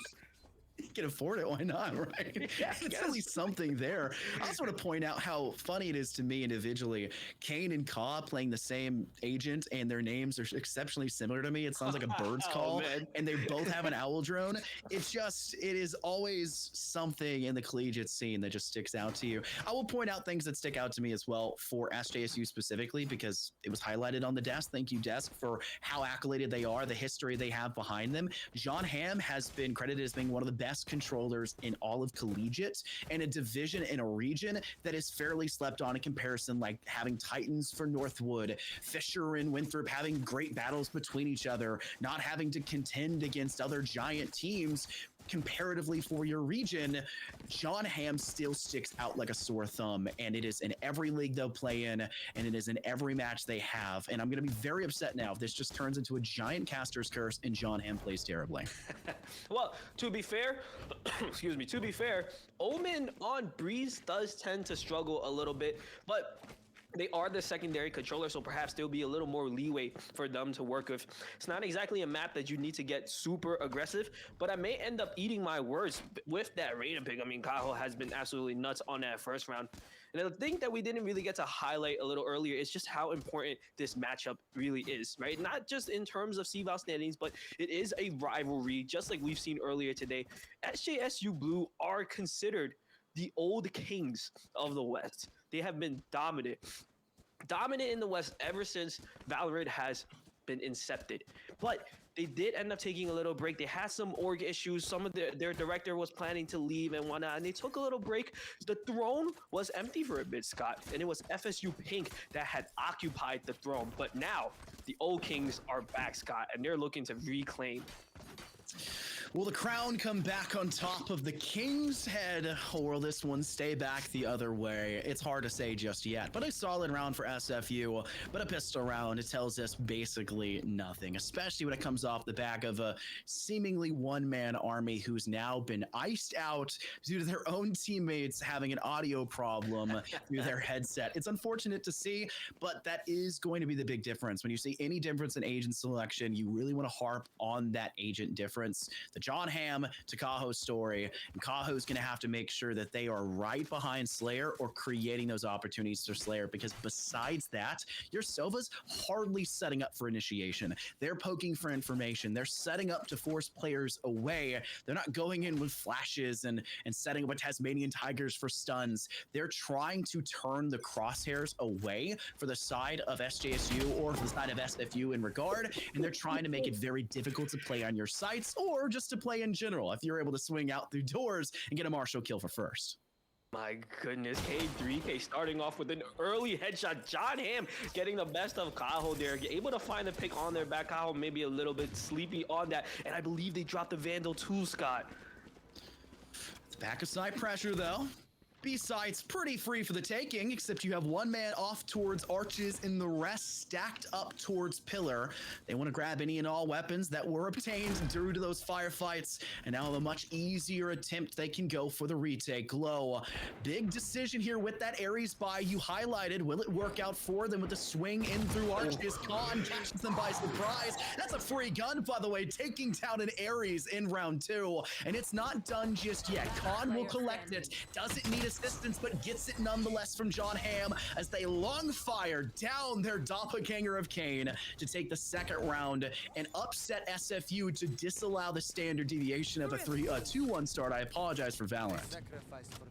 My goodness, Scott, I'm actually confused. I really think that Kane iced the crap out of SFU, because in the Observer, we saw 2 players of SFU get killed by getting shot in the back. That almost should never happen, especially at mid. Kaho, you're the one with the Vandal. You're the one that has to protect it. And once Slayer gone down, you cannot get shot in the back like that, Scott.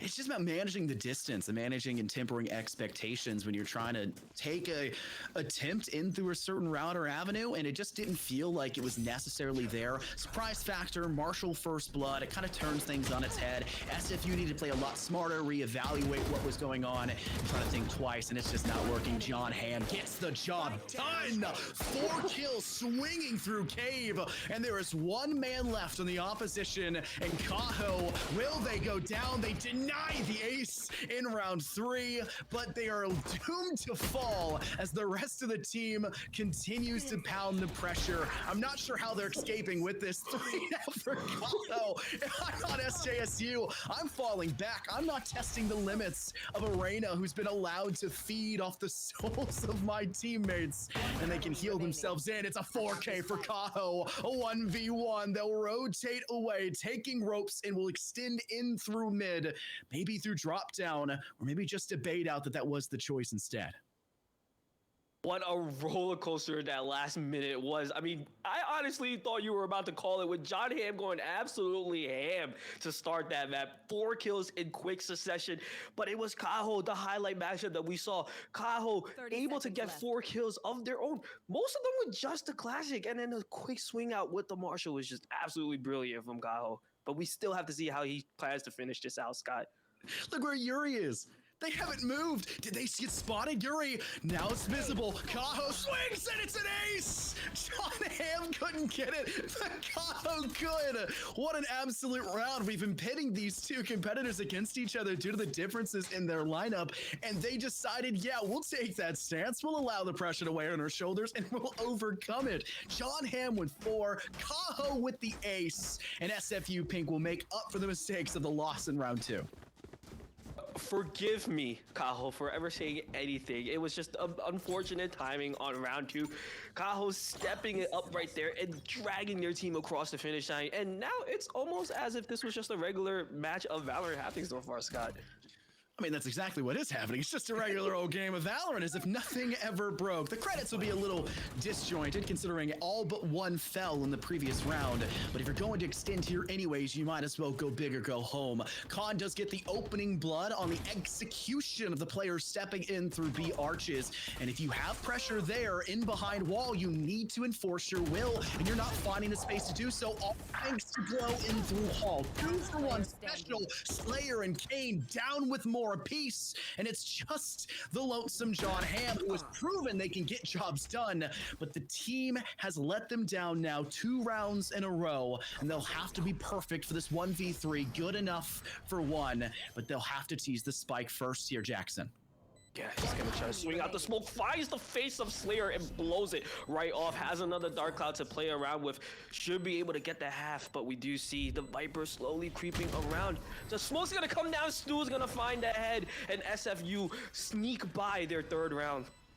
I believe the flank of John Hamm just slightly poking out of the back of that dark cover, giving the line of sight needed, giving the guesstimation for where the individual still was, and a spray down ensues. Solid round for SFU, SJSU, defending it, they get themselves that first blood, but I feel like they stacked too many players back towards wall, Jackson. Not enough players inside of arches. They put all their eggs in one basket, and when they tripped and fell, it's, oh no, all my eggs. They had to find something new, and with 0 coverage in nest to cut down the play from the Cypher on the side of SFU in through hallway, it was a very rough play about it, and it's a rightful win for SFU Pink. Yeah, absolutely. They got the first pick there, so there's no reason they should lose the next 3 right after that. It's exactly like you said, mid needs to be controlled a little bit here, but as we see, once again, SJSU opting to give up mid though. You make some sacrifices, you give and you take, and I think for SFU Pink, they aren't necessarily needing that avenue of approach. They know that the jet for the side of SJSU is a threat, a force to be reckoned with. You don't want to test Cade's limits, so you'll have to find a new sightline, a new route to do so, and with making a lot of noise, getting a little bit of damage, maybe they know, maybe they don't, off towards the A side, that opens up maybe some sightlines onto B and tests if they've rotated back the other way, but it's a little too forceful. They're all coming in straight through the arches side. They have pressure in the back of B. It's a 1-for-1. They get 2 in the process. Nothing too troublesome. And SJSU are now in a very dangerous spot once again, forced to rely on John Hamm, who has been the only common factor of success for SJSU with these kills, when Cade is still alive and has to step up as well. Gets there first. Second will not be denied. Just Kaho on site, and another one. Classic at that range. No problem. SFU get their 4th. Free gun, by the way. I heard it was nerfed, but not in Kaho's hands. I mean, what a round that was. SFU decided to just switch up the pacing a little bit. It's been a very aggressive start to this map, but they slowly work up onto onto B, and a beautiful initiation from Kane, utilizing the Hunter's Fury. They knew the setup, Scott. I think they read exactly where the Viper and the Cypher would play in that round. One of the things I've always pointed out on Breeze is that defensively, you have to be a little bit more aggressive than you necessarily would be on a lot of maps. And that doesn't mean just extending for kills, playing like Clade here and just swinging into the side of pillars with the Blade Storm to get that first pick and maybe a second assisting for it. That's good enough. Still 1 blade remaining.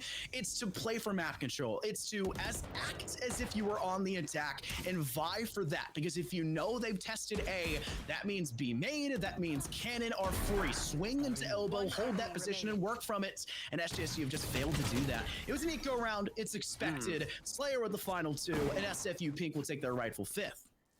This time, SFU Pink opting to play aggressively mid there. Perhaps because it was an eager round, trying to support Slayer with those Blade Storms. He was able to get the first pick. They were able actually to convert 2 or 3 picks. Unfortunately, we're not able to pick up the weapons, and eventually that is what set them aside and lost the round. But I think you're right, Scott. I think they do need to aggress a little bit more on the defense right now. Otherwise, we are going to see FSU Pink just run away with it. Defaulting now, they'll split up fairly evenly. Cypher will lay out utility to deny that competition and deny the ability to swing in for map control in through cannon and or elbow. Mostly with the spy cam, they do have a trap wire not far behind. As the team starts to extend and try to escape the dangers in front of them, it won't work for Cade. The operator trying to play from the Archer side into the opening from B main falls short. First blood SFU. And that is the worst case scenario, losing that jet and losing the hefty price you paid to give him a proper weapon. Yeah, try to peek aggressively, perhaps heeding our words there, but unfortunately it doesn't pay out like they said. And now, after losing that, we do see SFU Pink just opting to play a little more slow, explore other areas of the map here, let the rotations come out from SJSU. Blue getting their heads just a little bit. A Reina Lear being thrown onto that A main here to draw rotations, but the hit looks like it's coming from B. Most of the noise has been made. You leave Kaho there, that's your default. That's why you've split yourself up accordingly. You can collect that spike and now pivot to your most impactful side, where they know for a fact there's at least one player missing over there.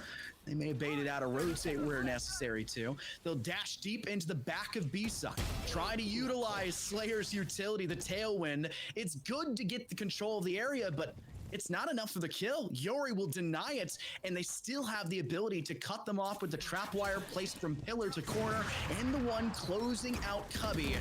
Taps one away, they'll force to run back. He's spotted back the other way with an Aljo and tap over the top. It won't keep them down. Yuri gets a much needed kill as Kahem steps up too. Kaho though, how many times will this one man shut down everything? 3K again, 6 rounds now, and a much needed timeout. They're hemorrhaging players and rounds already. Yeah, I mean, Kaho, 13 kills.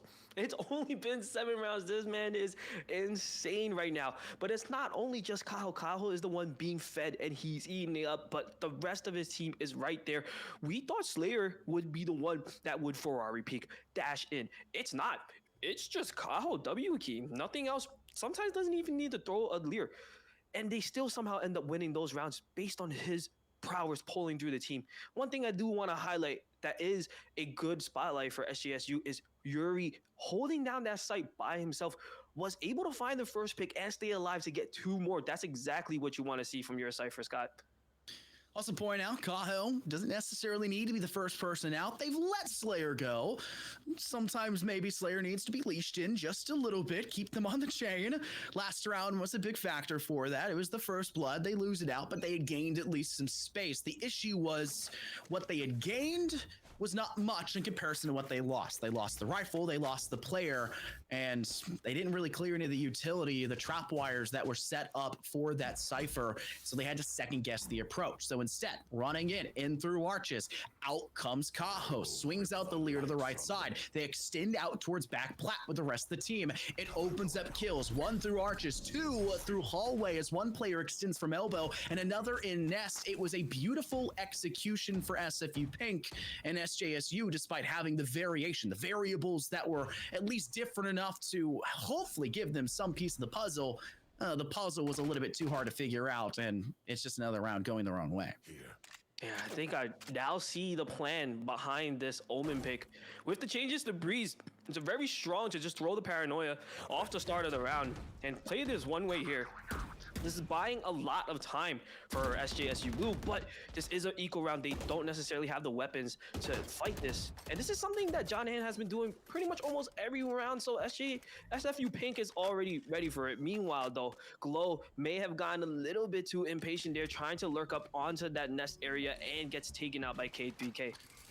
Typically, you'd expect the Sheriff to be at a little bit more distance. Not the case. Cade gets a very nice pickup. That'll be a rifle that will be needed for this post plant, as SJSU are now extended in towards the back of site. Wonderful toxic screen, but not enough to keep John Hamm out of the fight, and not enough to keep these eco weapons from tearing down the competition. One man remains for SFU Pink, and it's Stu lying alone inside cave. Spike out in the open, and they'll leave it that way. There's no need to get much further. Put the rifle that range. You can see they've left Cade all the way inside towards pillars down 10 mid, seconds left. just biding their time, working for the long shots, and trying to deny any possibility. And this is where Stu says, yep, I don't think this one's really possible.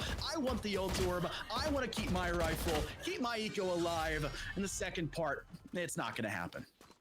That's that RNG, baby. Running and gunning. Kahim closing it out there. And off the timeout, SJSU able to convert that round. And they are truly playing to the strengths of the double controller, just utilizing jam hand smokes, buying so much time before they can execute. And interesting thing to note here, Scott. Executions are going to come pretty difficult for both teams as there is no traditional flash on either side. It's fairly standard for Breeze. You don't expect to see very many flashes. The KO is something that is occasionally played and can be exceptionally strong, but for the strengths of your team, you don't need that KO for either of these sides. Kaho is a gunner. You also have another duelist that plays out of their minds. Let them both go in a little bit. Let them temper the ego of the opposing side for a map one, because at the end of the day, this result for map one will not matter if all 5 are being forced to be played. That's the one that will have the most importance. Kaho does get first blood. Slayer with the Blade Storm, using the Recon Bolt to get free intel, finding and removing John Hamm despite the Shrouded Step. But Khan defending behind Stack, gets 2 for their own before being denied back by their doppelganger Kane. It's a post plant for SFU if they can get this down with a man advantage. But SJSU have a couple things up their sleeve as well, as Kahim is going to be allowed to heat up if they don't take them down soon around this pyramid. Player standing. Oh, Glow getting that headshot onto Yuri though. Now it's just Kahim left in a 1v3 situation. Has the Viper's Pit, but Stu able to convert out of it. Team Ace coming out from the side of SFU Ping as they get their 7th round. Viper Spit, very important to ensure that round goes their way. You don't want to test anyone on SJSU, especially someone that you know can play. Kahim is a standout individual, and you also know that Yuri can show up to the party, and anything that could stress out the eco any further after a loss, you want to make sure that's a constant weight on the shoulders of SJSU as they'll step into another round in a bit of a thrifty. Does look like a couple rifles, Guardians for Yuri and for Kahim, just to make sure they have that range capability for that one shot at the distance. And Khan wants to use that rifle, the Vandal they had purchased, to success, and it is not going to happen. Same thing will be said for Kahim, and might as well throw Yuri in as well. That's 3 kills for 1. Only Cade has found their name on the right side of the kill feed up till now, where John Hamm gets a tick.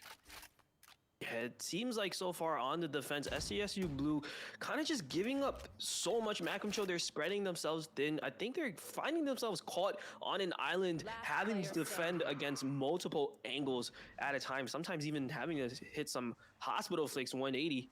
Now it's just Cade left in a 1v3 situation, and of course, nothing that you can really expect too much from Cade here. Maybe get a pick or 2, but there's just so many angles to have to watch out for. Will find the first on to Kane though, but the spike has already moved towards that A site, and the plant has come. I don't think they expect Kaho here in the spawn angle. Kaho's just gonna swing in the last one and find the 3rd, and that's 8 on the board for SFU Pink. Great job for SFU to extend, float around, make sure you have side control. You know that for a fact. You just took down the only player defending there. And with Cade's 2 kills being off towards elbow, you know where they are, at least in some regard. So you're going to play that accordingly. Swing Kaho back in, play them towards defender spawn, stack up towards hallway, and just try to play from door if you can. And that's where you get the call out. You swing out from rope, you see him first, you stepped back in and go, wait a minute, I'm pretty sure that was the jet I'm supposed to take down. Out they go again, getting the final blood. And SFU Pink are now just 2 rounds away from an exceptional half, even further than it is. SJSU need to punch their ticket in. Breeze is known to be pretty lopsided, but 8-2 is really, really rough to see for San Jose State. You can absolutely not give up double digits on the first half here. It's going to be, you're going to need an almost perfect half to come back from that, but we're still a little bit a ways from there. SFU Pink have decided to slow it down, and it does get into the heads of SJSU just a little bit. You see Khan peeking out and getting punished for it. Why the initiator is extending past wall and extending out of arches on a B hold? They'll need to try to talk things through to figure out why they're making these mistakes for sightlines, why they feel they have to contest at range when they know SFU has been heating up. That's a player, that's an individual, that's a team you don't have to fight for just yet. And with the total absence of an individual inside nest for SJSU and a lack of control now because of the death from Wall, over of all of Hall and mid, you're going to have to make some quick adjustments. And this would have been a perfect time for maybe SFU to use that mid control, but I think they've wisely realized there's now 3 players on B, or at least there were 2. Let's go to A. Maybe they don't expect it, and we get through fast enough, and we've left a straggler of our Cypher. They'll go for the plant. It's hard to say it'll be denied, but Yuri is here to at least get 1. Oh, and Yuri once again finding themselves in the 1vx, able to get multi-kills right there. Does get spotted out by the Hunter's Fury and the gymnastics to dodge all of that and stay alive. Yuri somehow making first contact, still last here. SJSU go down, but they even up the numbers somehow. Kahim coming up huge. K now in the 1v1. Yuri only has 5 HP, so much to have to do. Will use the cage, fake taps the spike, but it is the shock dart from Kane to clutch out the round. SFU Pink get 9. Worst type of individual, worst agent to face off against in a 1v1 post-plant scenario where you have to defuse Vipers and Sovas.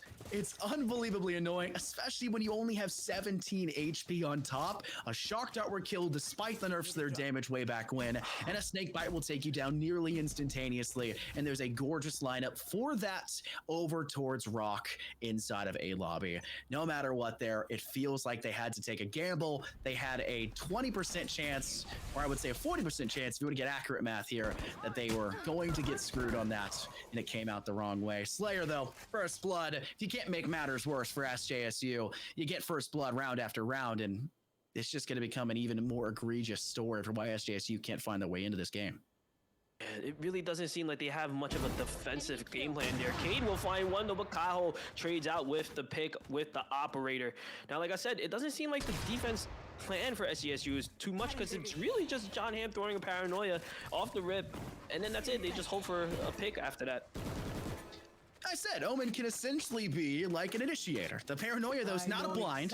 Don't let anyone fool you by saying it's so. It's a short sight, and it doesn't last long enough to make full impact in certain longer range engagements. And that's where you're going to find faults with John Hamm. Good kill from Kaho. We'll try to relocate using the Reyna kit. Unfortunately, though, Yuri was prepped for it. That's 3 kills for them in this round. Hunting for more, possibly here, as the toxic screen will dissipate. And Stu had line of sight, dead to rights of Khan, but the crouch and the flick over goes in SJSU's favor, and it is a 9-3. Possible curse here, Jackson. Hard to say, but Breeze is known to be very much so one-sided. Yeah, I mean, if there's any bright spots that I want to focus on right now on SJSU, it is Yuri, my hero. How many times have we seen them get rushed by the enemy in a 1vx situation, make first contact, get that kill, and still stay alive, and that time getting the 3 kills there to clutch the round, bringing the potential curse here, Scott? It's been pretty consistent, especially as a Cypher where, yes, we've seen a lot of SFU peek over towards the B side and use that more 50-50, but they like playing that objective pretty heavily, considering they have that double duelist lineup. So you're seeing a lot of limelight for Yuri because of that. And now when they've transitioned over to the attacking side, you expect them to fall down a little bit further, maybe match what we're seeing from SFU in the first half. You have to get these kills in the pistol round to do so, and what a way for K to do it. Gets there first, opens things up, wall bangs a second, as you do see Khan finally join into the act. And it's just 2 remaining. A nearly flawless result so far for SJSU, but they do not like the idea of this B site straight from Hall. They want to make sure there's no more players remaining, so they'll close out the last one trying to rotate out of door. Cade 3K not to be outdone by Kaho there with a 4K of their own on that pistol round. Breeze is looking super attack excited, but that was almost really close. They forgot about Glow on that A site. Glow was actually able to get a backstab kill, and it would have been really dangerous because the spike was delayed at mid for a really long time, despite Stu being the only person left on that B site, Scott.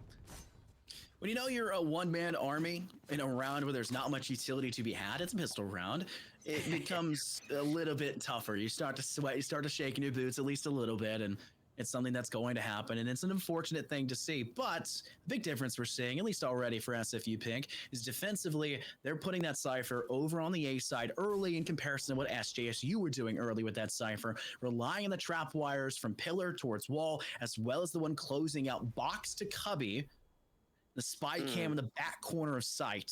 They want A to be locked in, and this may just be because it's that second round, but it also could just be the change-up that they hope will work against this SJSU front, which is already getting an opening blood off Cade. Yeah, Cade getting that Vandal, finds that first pick. Now, Kaho is a little wary of that push on mid, though, but that's exactly what SFU Pink had given up. Mid and A. They gamble stacked on B, and it looks like SJSU was able to figure that out. Glow will get taken down by Khan as they execute onto this A site.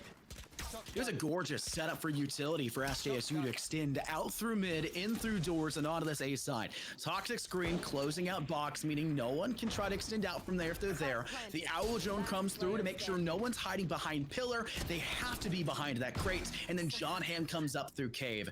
Gorgeous, right idea. They know they have utility coming in around 2, and they don't want to lose the weapons they have. But unfortunately, despite that pretty take onto the objective, it does kind of go to the other way, and that rifle is going to be pretty missed heading into this next one, where SFU Pink are going to bring everything they have to the table, right? Vandals and Phantoms galore. Yeah, well done by Stu there. It was an unwinnable situation, but they made the most of it, taking down 2 and chunking the armor off of K3K. Not that it really matters, though. K's is going to fully reinvest back into it. They do have the credits, but as the game trickles on, those little economical differences will start to show, Scott.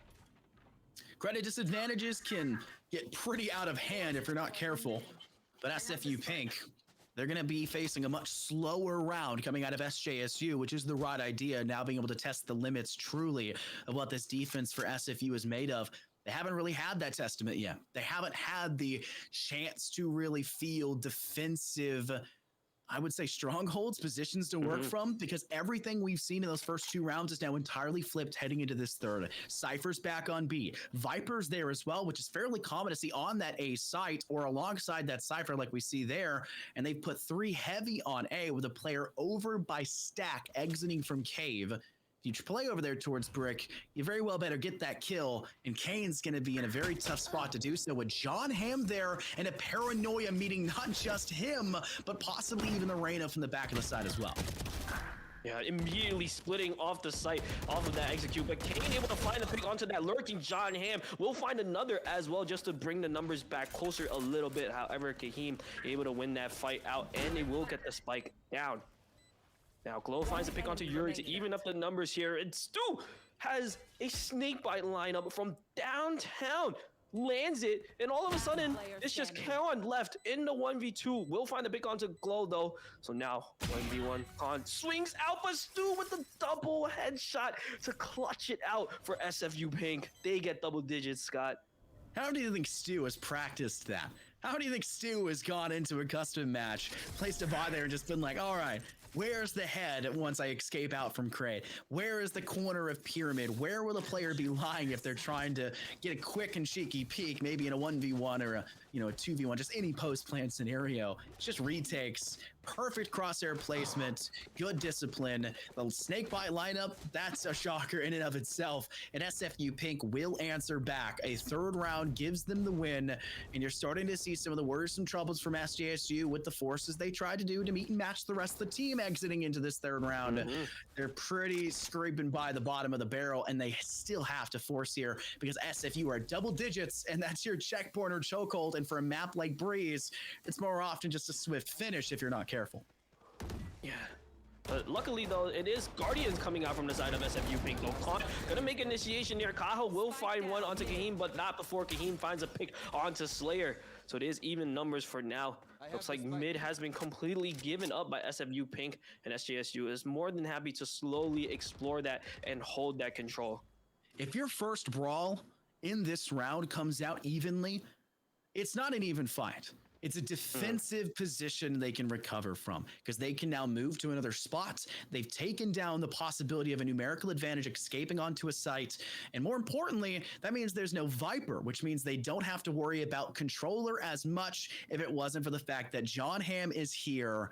And John Hamm on the Omen, something that they didn't bring themselves for SFU, could be a great way to close out Sightline. Snakebite still utilized for SFU Pink, closing out the Arches side, a second one there as well. And with the spy cam placed close to Arches, not in the back of sight like we saw from SJSU, they'll know early if they're coming in, though it may be cleared, they'll have to rotate, and the rotation reads them up a kill. And Kane tried to get that sneaky flank pick, but SJSU so diligent on clearing their corners will spot him out. Meanwhile, Yuri, the friend of the hour of the first half for SJSU, finds the pickups of Kaho as well to open it up. And with the economy pretty much in shambles for SFU, I think this is going to be a save, Scott. Yeah, there's no reason to extend past this position anyways. If you know there's going to be any agents that are more likely than not going to be safe and around, where you have to choose between a cheaper rifle like a Bulldog or a Guardian or a real rifle like a Vandal or a Phantom, I'd give it to the side from the Viper. They're going to be solo holding that side because the other objective left 3 weapons. So give them weaker weapons to even things out. Give the bigger side, the more important side for those solo players.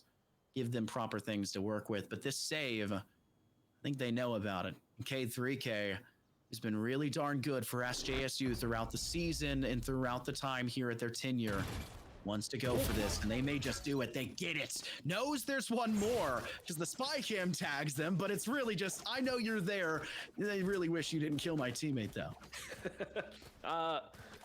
Is Stu's audio okay? I mean, he heard 2 shots and just didn't react to it, Scott. I'm pretty sure it's Kane that had the audio problems. Yeah, maybe right. there's 2 now. Maybe it's contagious. I don't know. But regardless, though, it was a pretty good round being taken by SJSU. They got the opening pick. They were able to play patient, understanding that even though they don't have necessarily the numbers advantage, whenever you trade out, it is always in favor of the attack. It's super difficult to try to come back from that, but it is definitely possible. SJSU getting a lot of poking intel off. 3 players actively defending B, but Kaho can rotate out where necessary. The toxic screen has not been placed as far as I can see on the attacking side of SJSU.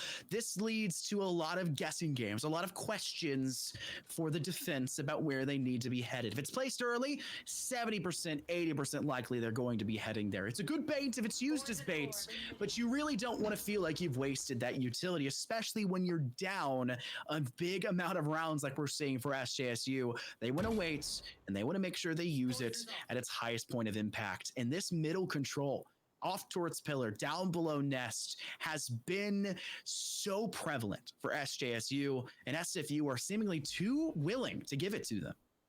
Yeah, I mean, look at that. It's just gamble stack after gamble stack from SFU Pink. And I wonder if this is due to that double duelist. They're not really, I thought they would be more aggressive based on how they played on their first half. You're a double duelist.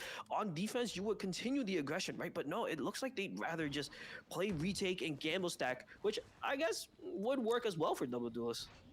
They baited it out. Every player for the side of SFU Pink is either a nest, if you're a Cypher, or all 4 others off onto the A site, which means you're going to have a good 8-10 seconds of free time for the rotation, and that's 10 seconds if they weren't being pressured or worried about the possibility of being attacked along the journey. SJSU don't seem to extend too far from their home ground now of this B site, but they are willing to fight and place this smoke scene utility to try to keep SFU at bay and suffocate the attempt of pursuit. There goes the second dark cover. Khan, Vandal strike to glow. Round the bends of Arches. K turns the wrong time. This should be a freebie. They may just play for exit frags as the reign of Kaho extends all the way back in towards Cannon. And I believe that will be the case. This fight goes out and there's not much you really gain out of oh, you just walked backwards into that, Con. Okay, well, they'll take those. FSU will take an those inch free too deaths. far backwards? Yeah, you can maybe. usually stay behind crate safely. Yeah, I think they did probably misplant it, which is odd because they had more than enough time. But honestly, I see the problem that SFU is running into. Without that traditional flash, without that second initiator trying to get more information, they don't know where the team could be hiding, especially when they give up mid like that. I mean, look at that rotate to come through. They wasted at least half the spike just trying to clear random angles at mid. Sometimes random angles can come up to something, and you're seeing a big difference. As if you were in mid this time. They want top mid. Yeah. They don't want to give up pillar. A complete and total difference from the round prior. And it's because the rounds are starting to get a little bit closer. You had 5 rounds of wiggle room, 6 rounds of wiggle room, a buffer space and size to not be as concerned with. And it's starting to squeak further the other way. Slayer, though, finally brings out an operator. Down goes one, and that is John Hamm. But Cade also with a boomstick of their own, the X key. And it's a Blade Storm to take down Kaho, who has been so darn good in this game and had an Empress ready to be popped. Now no longer a concern. And now the execute's gonna come onto that A site. It is Kane getting backed up with Slayer here. Slayer still has the operator, but will get spotted out by that Owl drone. The Toxic Stream providing so much cover for both teams. Slayer will find one, but Cade to trade that out. But now 2v2 between the two teams. The rotates are coming. Plant will go down, and Cade will have to defend his planter. Instead, will opt to go aggressive on mid there, unable to land the Blade Storm. Trades it out. Khan now in the 1v1 versus Glow. Time is ticking. Does have the Neural Theft to spot out where Khan is. Khan is playing safe. Has Hunter's Fury and Shock Darts. The Pulse Plant should come fairly easily. Radar just to see if there's a push. Hasn't heard a second tap yet. Knows that Glow is gonna swing, and Khan with the footsies cleans it up. And that's gonna be another round strung together for SJSU. We said earlier, Sova tends to be one of the more annoying agents to face off against in a post-plant scenario, especially when it feels like every collegiate Valorant player that plays or mains Sova in any capacity doesn't study in class and is more likely up on YouTube tutorials looking at guides and lineups to see if there's anything new that's been cooking up on the interwebs. Either way, it's a very difficult scenario to be in. SFU Pink had one of their own they got away with previously, and now SJSU get one back in return, and that big buffer they had continues to edge closer and closer in favor of SJSU, especially when Kaho is failing to get important kills, extending out through door and taking way too much damage, and no one's watching Slayer's high ground play on the elbow wall with the Blade Storm to save graces for SFU. And I think credit to Kaho for that. Even though he was unable to find a pick, they had so much of a presence there. They were not expecting a second player to be hiding on mid, and Slayer was able to take advantage of that. Look at that quick headshot now on A main. Dismisses out of there as well. Khan will get the pick onto Slayer, but that's it. Empress is popped. SFU seemingly are very sure that this is going to be a push onto the A site. I'm sorry to break it to you. There's 55 seconds left to the point you pressed X. There's way too much time on the clock for the rotate to go through. Anyone knows you give a clutch team or a clutch player enough time on the clock, they'll find a way to come out with a win at the end of it. John Hamm, who's kept lingering inside cave, will use their ultimate. It's hard pressed to find the right spot to do so with the Omen. They'll get it into the back of B sites, a Viper's Pit as well. This is a costly utility round and ult round for SJSU, but one that it seems hard pressed to lose with a Viper's Pit down and a Hunter's Fury that can be popped from the back of B sites. It just is kind of the worst scenario to do so in a post plant when it's an eco round for the others. How does Stu get that shot? John Hamm has to refrag, but that's a blood and a death that was not necessary. Kaho, down goes John Hamm, and it's just the Viper's Pit that Kahim has to extend out of, and Kane uses their teammates' death as a beacon to highlight where they need to fire. It's an 11th round for SFU, and the egregious just dispartment of rounds falling in favor for SJSU is halted. Kane right there with the mini map aim. Definitely, there was no pings coming out, but he just lined it up based off of that question mark on the mini map, and they clean up the round. Kane has been so clutch in these late round situations, Scott. I think that's 3 in a row that he was able to win out, and all of that really does highlight, although Kaho was not able to find those initial picks, the presence that he made mid. After he got chased off, SJSU was like, okay, that's it, threat's over. But no, the rest of the team collapsed and they convert the Thrifty. And SJSU used a ton of ultimates for that.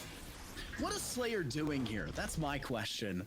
They are bottom fragging, which is expected. You have a double duelist composition. One of them is Kaho, but they feel hard-pressed to find success, and they're really hoping that it comes off the back of the operator and having the tailwind to choose distance and fights accordingly.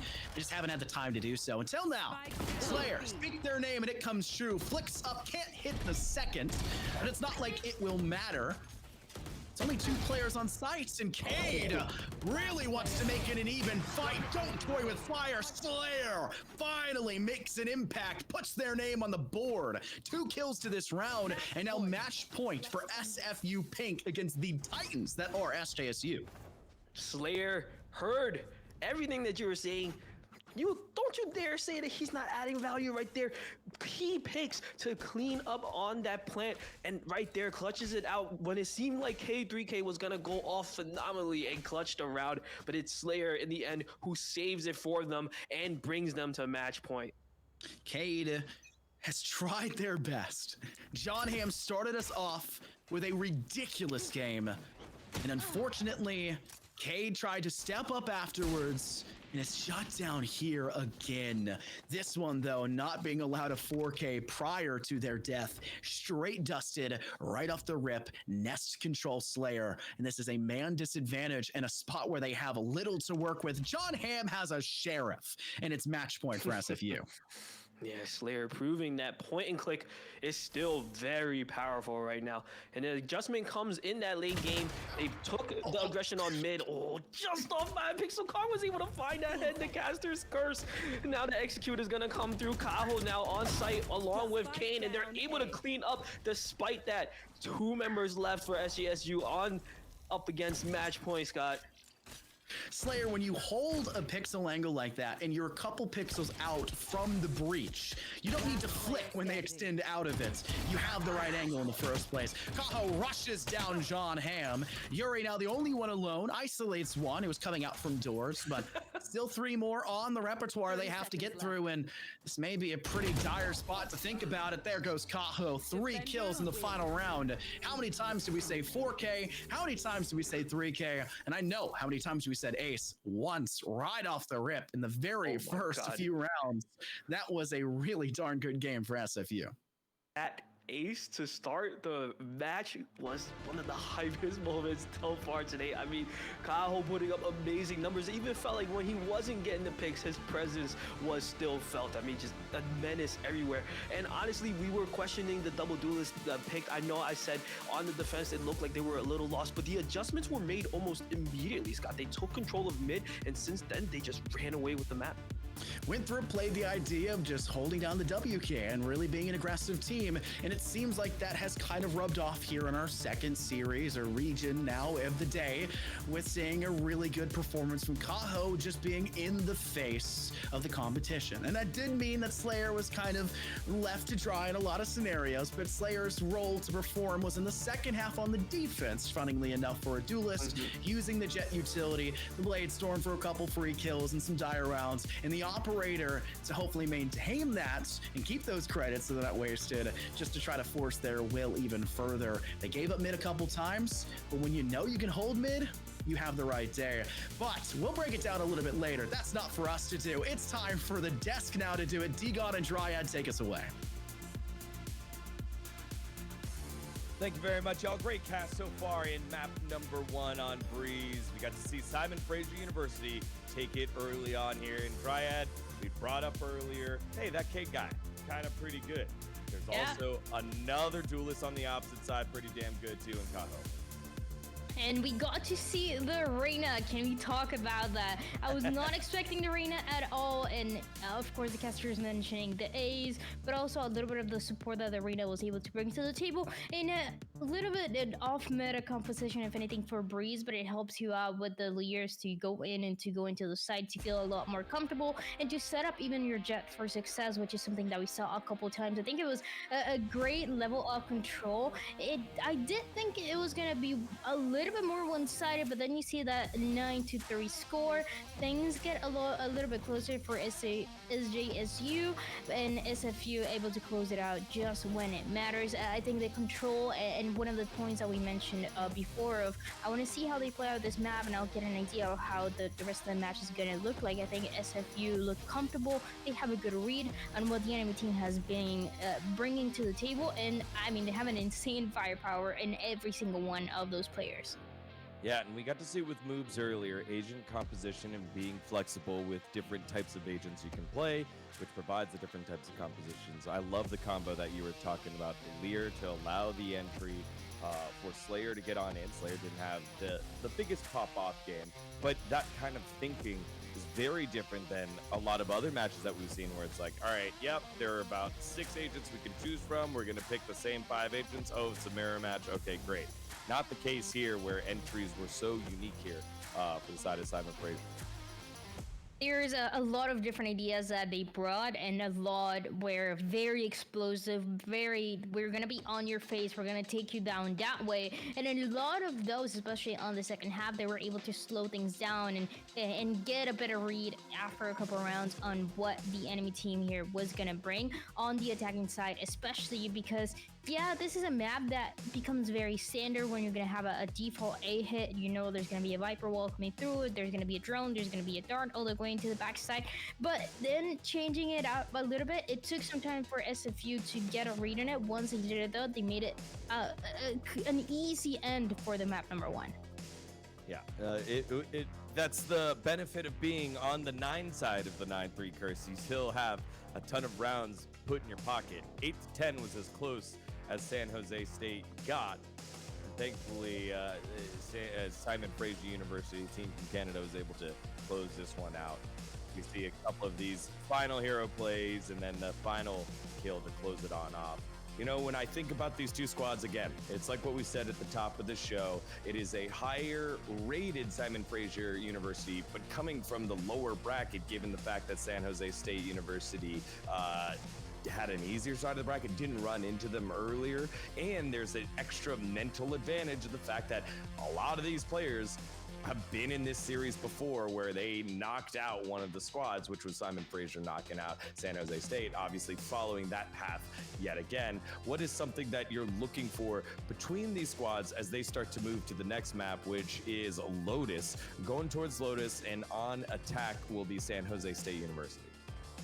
I would say that Lotus, in a way, plays similar to what we just saw on Breeze, where you're gonna put that duelist into very risky positions, go for some aggressive plays on that defensive side more often than not towards that A side. So I want to see how that is going to be played for both of the teams. That is such a difference maker, especially when you're starting out on the defensive side. How many times are you going to be playing aggressive? How many times are you going to do that same play with the Omen TP, with the Paranoia going in with the Flash and the Raise Pain Shields, which is what we're most likely than not going to see. But I think with the comfort that we see for SFU, there might be some different ideas they want to bring.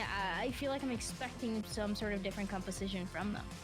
Yeah, that's what I'm hoping. I mean, the main composition that we should be seeing, that we've seen a lot across multiple different matches here in CVAL, has been the Killjoy, the Viper, Omen, Raze, I'm missing one that we normally, and Sky, right? You'll see Sky there as well. That's normally what you see there on Breeze. Maybe a little wrinkle here from agent composition wise. On the other side, we're talking about agents. Now let's talk about the players. Who's a player that you want to see step on up? Obviously, we had Kaho and Cade and a duelist paradise there on Breeze. Who's someone else that you wanted to see more of after map number 1? I want to say, I know it's one of the players that you mentioned, but I think K3K has a lot more to show than we saw in the map number 1. We saw some really good plays in one of the last rounds. It was a 4K, almost an ace, and gets denied right at the end. It is one of those rounds that we're going to secure if the map is going to go further or not. But I think K3K has a lot more to show, and I think this is a map that could set him up for success in that way, but also the support that I think we saw a little bit from Khan, and the chances that they have to play together in those scenarios. But when it comes to the other side, I think as standard as it goes, Kane is having a good game. Stu got the chance to step up in a couple rounds, and I expect more of that from them. Yeah, I think for me, it's got to be John Hamm. Great actor, good Valorant player. Can we close that delta between those two things there for John Hamm? All right, that was a little cheesy, but yeah, I want to see a little bit more out of John Hamm. He's one of these returning players that was there last year in the battle, hoping to get a little bit more out of it. I think when we look at Lotus coming on up, we saw a lot of action towards C or on towards C, towards B. As like a strategy, I'm looking to see unique strategies coming out of both these squads. And if you guys are looking for something unique, you all at home have the opportunity to win yourself a Tactibear. And all it takes is the giveaway by saying, boom, Tactibear in the chat. If you go ahead and do that, our friends over at University Esports will go ahead and connect with you. A friendly staff member will reach on out to make sure that you get that yourself. So again, Tactibear plush, part of our Uni Esports broadcast. Thank you again to our friends over at Uni Esports. And again, all you gotta do is put Tactibear in the chat for you to grab one. I got one. You Not got to one. flex or anything. You also got two little baby cats that just joined you. You got a bunch of furry stuff with you. You have no idea how many I have. I also have the penguin, Dan, the penguin. That's my favorite out of them. Well, besides my cats. My cats go number one, but you know. What did you name your cats? I named them, actually, funny, I didn't intend them to name one of them as a Valorant skin, I swear. But one of them is named Gaia, and the other one's Aura. So Gaia, you know, I swear it's not because of the Vandal, but, it's Gaia. You swear it's not because of the Vandal? It's the exact same name. It is my favorite. It is for Vandal, but it has, okay, look, listen, stop. All right. All right, we lock on in here as the players are getting ready to go into the lobby. We got Simon Fraser University up on San Jose State University in the Western Conference Finals for the fall season of the 2023-2024 Valorant season. And again, players getting ready. We should have you in there in just a little bit as they are locking on in just a second now. Simon Fraser, again, the team from Canada. They're trying to bounce back. That's a team that didn't make as much noise as we thought they could have, given the fact that the West region is, I guess, flush with a lot of esports talent. But in the landscape of college esports, it's been a lot of North and East, right? Again, Fisher College, Winthrop, and of course, Northwood are some of these powerhouses that we've seen over and over again, Drive. Those are the regions that you're always going to hear about the most because they already have those titles. They've already attached or gotten the number one spot. A couple of them have international victories, right? They've gotten to the top of the top. And then when you have some other regions like the West that we're watching right now, you see the potential, but they're not quite there yet. But I still feel like this can be the start, right? There's a lot of pieces kind of moving, changing all the time for collegiate, and they always have the potential to make it right at the end to the championship, which is the end goal for both of these teams. That's right. All right. As we lock on in and get ready to send on over the casters in just a little bit. Kaho and Cade, those were the top two fraggers on the opposite side. Obviously, Kaho for the winning side of Simon Fraser, and then Cade, you know, we want to see a little bit more out of him from San Jose State University. Khan, Kane, John Hamm, Yuri, Glow, Slayer, Stu, and Kim. Kim had himself a tough game. He's the only member in the lobby that didn't get out of single digits on the Viper. Obviously, Viper play going to be very important here, unless we pull out something unique onto Lotus. I kind of want to get your thoughts here on how you get a player that is not having a great day and work themselves out of it. It does depend, I think, a lot more on the energy of the team than you think that is so much going to be individual performance. It's not so much of what can I do to improve individually to get better. Of course, that's part of it, but I think it's going to be, you know, if a teammate is having kind of a rougher game, how do you lift the energy up, make sure, hey, it doesn't matter, we're going to do fine on map number 2, we're going to bring it back, everything is going to be fine, and that helps out more than anybody can imagine. Well, Kihim, again, one of the 6 members that were part of this budding rivalry from last year. Let's see if they're going to be able to bounce back in map number 2, Lotus. To find out, let's send it on over to our casters. Thank you, Degon. Thank you, Dryad, for the wonderful session there for the desk. And yes, Lotus will be where we find things out concretely if we see SJSU wake up or if we continue to see SFU pound the rock. Yeah, if Breeze was an aim-heavy map, Lotus is a brain-heavy map. This is an IGL playground right now. It's about who can make the better rotations, who can make the better reads, and who can make the better audibles, Scott.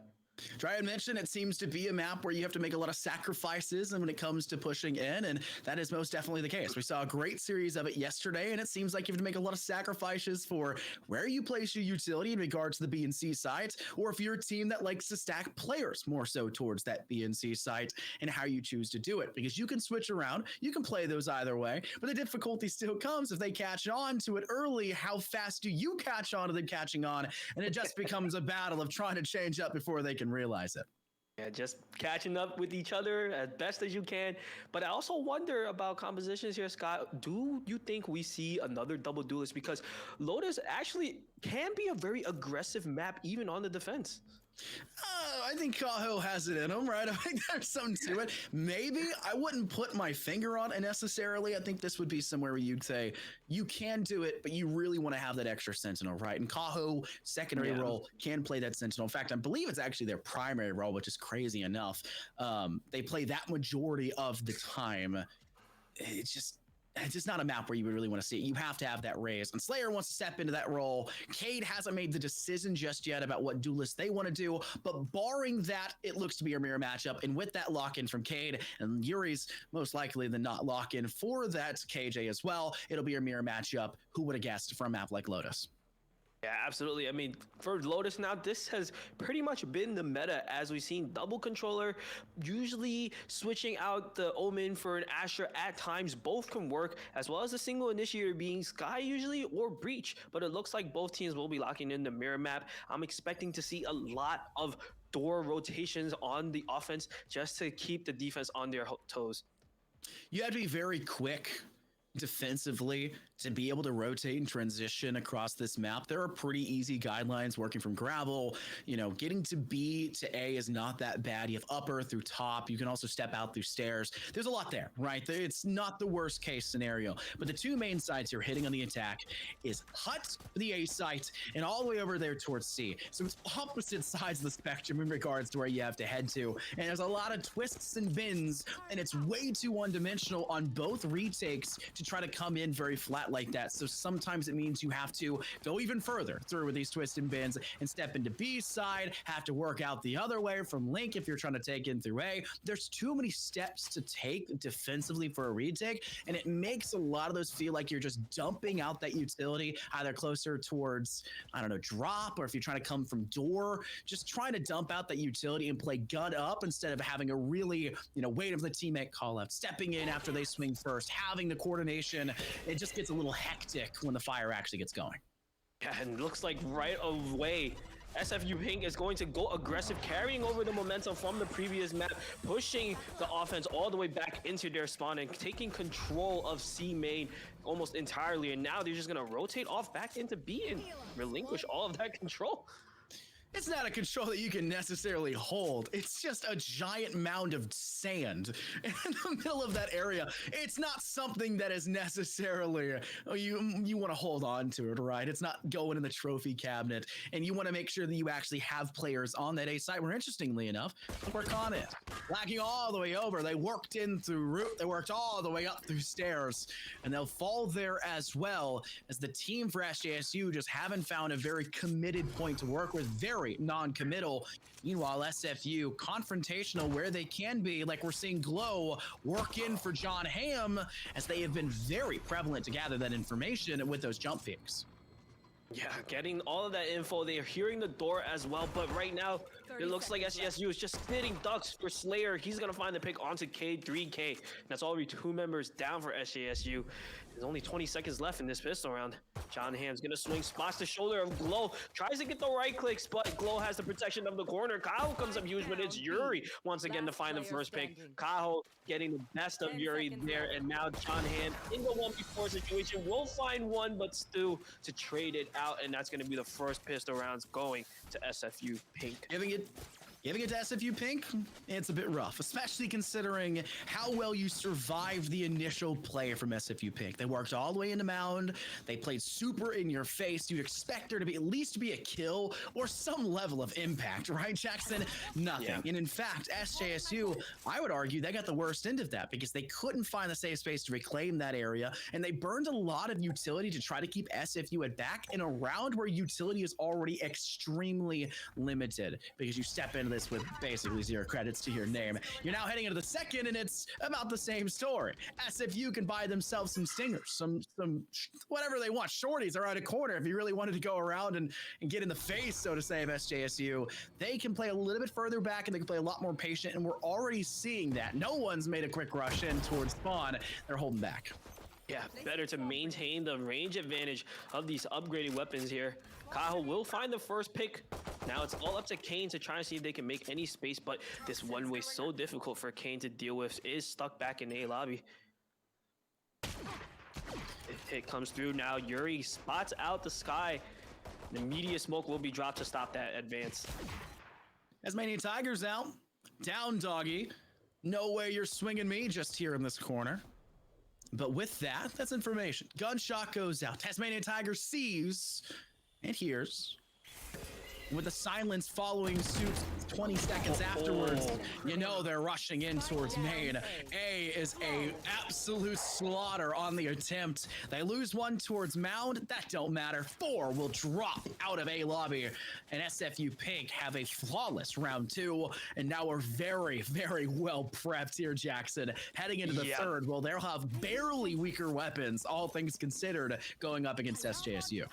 I mean, man, SFU right now, I feel like they have really done their homework. Even on that first pistol round, after trying to scare them off of Mount, they were well aware of Khan's attempt to sneak up onto that A main, and they caught him off guard. Now, this time, they opted to double up and set a trap play on that rubble area. As soon as contact was made, Paranoia was thrown, and the Raze was able to swing out immediately. Slayer and the Omen able to find all the picks that they needed there on A Rubble to close out the round in a flawless fashion.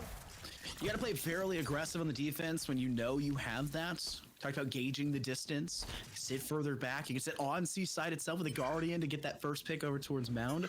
But A tends to be a little bit more of a firefight, right? It tends to be a lot closer, and sometimes that can have you feeling a little stressed. Instead of staying up on top of Rebel, stay in the bottom ground and continuously just pound the pressure on the wide swings afterwards. And speaking of wide swings, 2 up top, up in top of the A side, gives them 2 kills, and SJSU come up with nothing to this point. They'll try to work from Link with Spike, working to get this B side under control, but they haven't been able to clear the players up and upper, which is now forcing them away from B. The second time they fail to get an objective they feel comfortable on, and they may have a safe chance to rotate to B instead, but with KJ off to A, you really don't want to have to do it. Yeah, this is wild because it's usually the defense that has to spread out and the offense gets to stick together. But look at this, 5-man strong from SFU Pink on that defense. Meanwhile, the offense side on SJSU Blue is just lost, spread out. You gotta try to find some sort of map control, and it looks like they safely bring the spike over to the A side. And John Ham finds the perfect timing to stab from the back, but Kaho just a little bit better at finding the head, takes down John Ham. It's now a 2v4 for SJSU. Listen, SFUP can lose a couple weapons here. They have bulldogs and things like that still that they don't really want to have going into the next. The problem is Kahim has better things to do. 3K on the exit out from stairs. How SFU Pink did not realize that by the time the second player's body smacked the concrete below, I will not know. But they make the comeback. Yuri down goes Glow. And SJSU will somehow pull off that round 3 despite the rough start to it they had. Man, Kahim is finding those 3 kills there to get that round. That was, I don't care how you spin it, Scott. That's not a round that SJSU should have won, but they Absolutely did. Not. They did it off the timing of John Ham. It kind of messed with the SFU Pink's heads just a little bit. They're like, all right, one's close. There shouldn't be another one that close, right? They're not that ballsy, but Kahim is and closes out the round for them. Beautiful way to get their first on the board. SASU just say, we're on attack. We're going to fight wherever we want to fight. You have to come to us now. We've flipped that on its head. Speaking of which, SFU are going to SJSU. They worked all the way up the route. 3 were spotted. They fell back, but it's still not enough. Down goes your Viper. And that's a very tough chance now. No toxic screen to split away top from the A hut side for Plant. And you're going to have to realize success elsewhere. B may be the right idea considering the utility you still have available, but the toxic screen for SFU is placed perfectly, not just for B, but for C as well. And it is a total difference. Utilities on C, players on B, where it's usually the opposite for most teams we've seen throughout this weekend. And so much control. Glow is able to take on the A main now. Falls back after jump peeking and spotting out 3. They're the only ones on the 8 side, but it looks like that's enough to deter SFU from trying to hit anywhere 30 near A. seconds left. Gonna rotate towards that C side there, but like you said, that's where the KJ utility is being set. Seekers now to try and spat out the defense.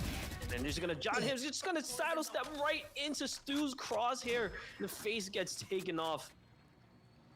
Time is just not a factor right now for SJSU.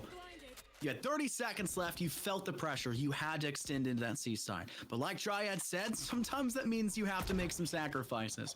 And unfortunately, you took them too early. Before you had even managed to truly get out of the smoke that was placed there, you lost 2. So what do? Try to fall back, play in to hold on to the weapon for the next round, and try to find something else for this next one to work your way. And unfortunately, it's one of those rounds where I would dare say you don't need to save.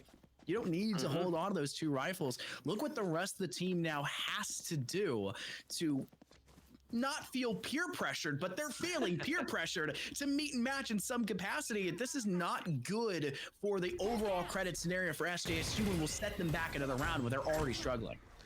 Oh yeah, and now it's gonna see Slayer going in straight despite all the damage that they took in the beginning. Doesn't matter, Slayer will get the trade out. And already a broken buy turning into a broken round rather quickly for SJSU Blue, Scott. They're trickling in.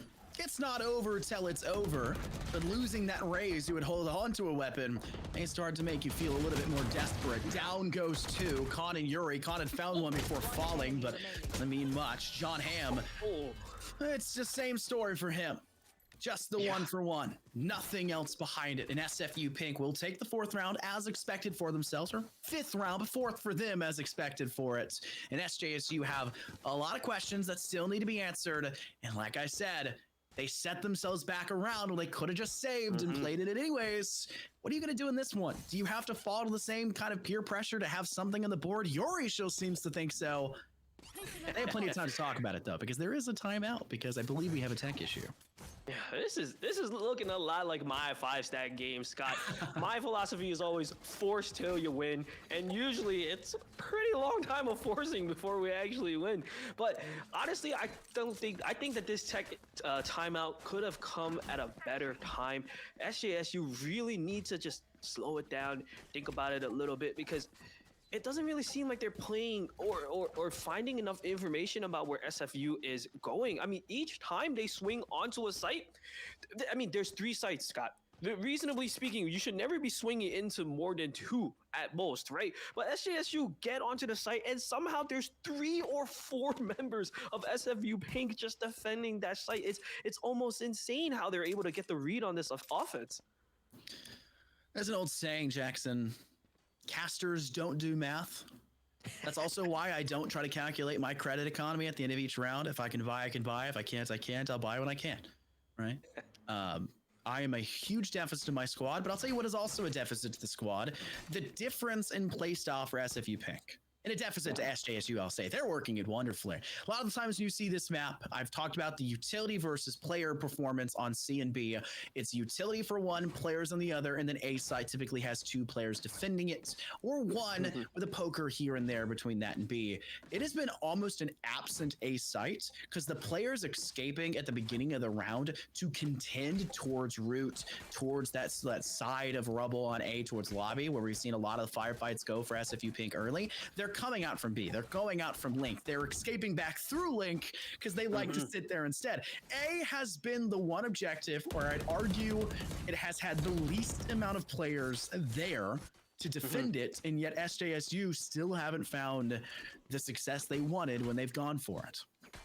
And it looks like no matter what SJSU throw at SFU, SFU is more than prepared to deal with it. And it's a little concerning for me right now because on Breeze, I did get an idea of how SJSU like to play. They like to take those early engagements on defense, try to win out those battles, and on offense, they were a pretty aggressive team. However, I feel like all identity is lost right now in this Lotus map. I only see an SFU signature on the entire map. I don't feel any presence coming out from SJSU. To be fair, I don't fault them. SJSU are probably looking at this like, man, these guys are everywhere. Go to it, see. Why is there a bunch of KJ utility and the KJ and Viper there? That must mean B is free. No, why is your Raze and Sky there? You try to go to A early for the next round because it takes a bit too much time to commit from a C start towards the A side. So you go there the next round and 4 people are meeting you out towards route. You can't even get out of lobby successfully. SJSU have got to be reeling back because every time we've seen some adjustment being made, it's matched by SFU. They're in their heads. They know what's going on. And it's something that would frustrate me unbelievably so. And I'm sure SJSU mentally will have to make that recovery because we had mentioned, or I won't say we, Dryad had mentioned being able to overcome that kind of downward spiral of your mental, if you're chalked or not, after the result of that Breeze game. And SJSU, I don't know if they have, considering how much they've struggled here, but it is early. It's only 5 rounds. We still have a whole nother half and the rest of this half to go. They can most definitely come in. Yeah, but they got to pull out something fast because this is an equal round. You don't expect them to win this, but they'll be down 5-6. And I think their economy is still a little bit broken after that. May only be able to force together a half buy at best. This time, they are going to start heavily on that C site. And this is exactly where the trap of Stu and Cade are there to try and stop this. The KJ utility already being destroyed off of that paranoia, but they will have to be stopped by a snake bite. Execution will come down now, but SFU Pink more than happy to play those long-range angles to eliminate any advantage that a Deagle can have. Talked about sacrifices that had to be made engaging into a site. Somehow, San Jose State get in without making any. Damage is there, but that's why you have a Sky and the regrowth behind it.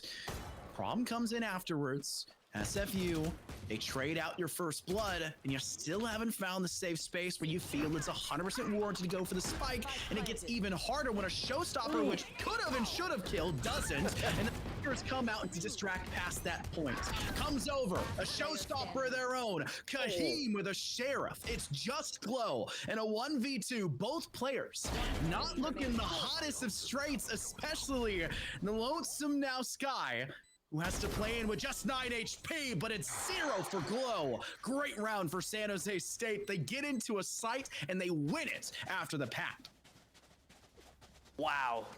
They made me eat my words right away. They convert that thrifty round, and it was a slaughterhouse coming out from both sides. And I honestly almost was a little worried there. In that 2v1 situation, they allowed Glow to isolate a fight for free, leaving Kane with 9 HP, but luckily, sorry, not Kane, Kahim with 9 HP. Luckily, Kahim able to close that out. And I do like that. I want to see more of this aggression coming out from the side of SJSU. I finally feel like I felt their presence that time, Scott. And it's interesting enough, Kahim being the last one standing, no matter how little HP there is left, they were the first person into the site. They had taken some damage with a snake bite in afterwards, so they weren't the first person to attempt. That was their raise. They had taken too much damage from the initial snake bite hidden within this poison cloud. It could be the same exact thing we see here. A fallback plan being employed. Do they make it out in time? Barely. Stu managed to buy so much for their team, though. The snake bite through the toxic cloud means they couldn't get the plant for free because the spike carrier was too slow through the gun, despite the disparaging usage of the lockdown. But it's the kills that matter most, and SFU are coming up dry in that regard. Oh, Kane tried to bring the pain, but unfortunately Kahim there to get the best of him. But meanwhile, on the other side, SMU Pink able to get these frags that they need to bring the numbers down to a 2v2. Kane has been isolated on site by themselves. Glow will find the pick on the team. Glow will close it out with the 4K. SFU able to squeak together the 5th round despite the ultimate that was invested by SJSU. They're both playing the same exact angle, working to deny a possible wraparound through B and up through Link. Sorry. And out of nowhere, because SJSU trickle the players in to peak waterfall, which is the expected way they'd come from, and it was.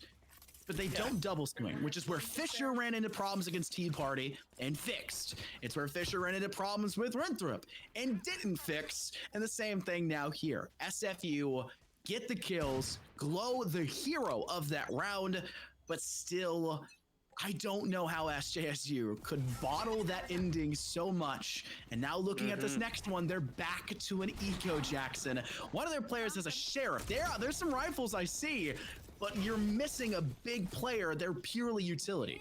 Yeah.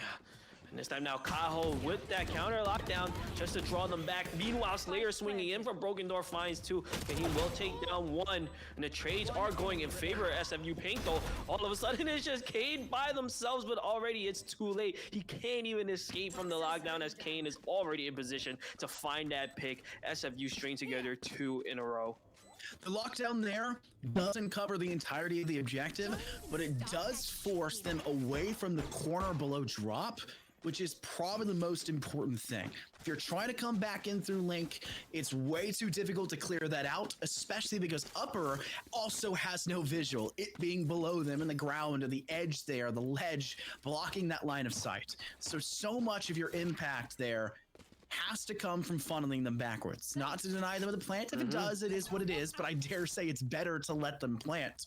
It's to set up your player in Link and to set up the rotation in for the retake out from Link. It's a perfect side, from C-Link and A-Link. Always forget there's 2 links to that side. You need both to retake in, and they play it perfectly. More specifically, Slayer, getting the 2 for having the follow-up behind them. It's just the perfect tandem duo you need on that denial. And it's another state where sometimes utility is all you need to win. You just need the players to follow up behind it. Yeah, and honestly, it feels like SFU Pink are well drilled on how the macros of Lotus work, constantly taking control of either rubble or mound, and then sending a blade flank to try and catch Khan lurking. They absolutely know how the attack needs to work, and they're able to counter it. Meanwhile, though, Cade will figure the first pick. Kane to trade out, but Kahim opens up that C site for the plant. Kaho is playing a very dangerous game. Alarm bot goes off. You're ready to pop the first Nano Swarm, but you don't trust the alarm bot. You don't know how committed SJSU are yet. It doesn't matter. You're not playing a total denial of an entry into C. You're playing for the slow burn. You're playing to keep them at bay and buy some time. And they don't get the memo. And because of it, Kaho gets their head lopped off their shoulders, and it escalates to give SJSU now a plant on the C site and an impossible retake for SFU, and they're wise enough for it. They're moving over to A. They'll sit where they feel safe, and I don't think we see SJSU hunt for it.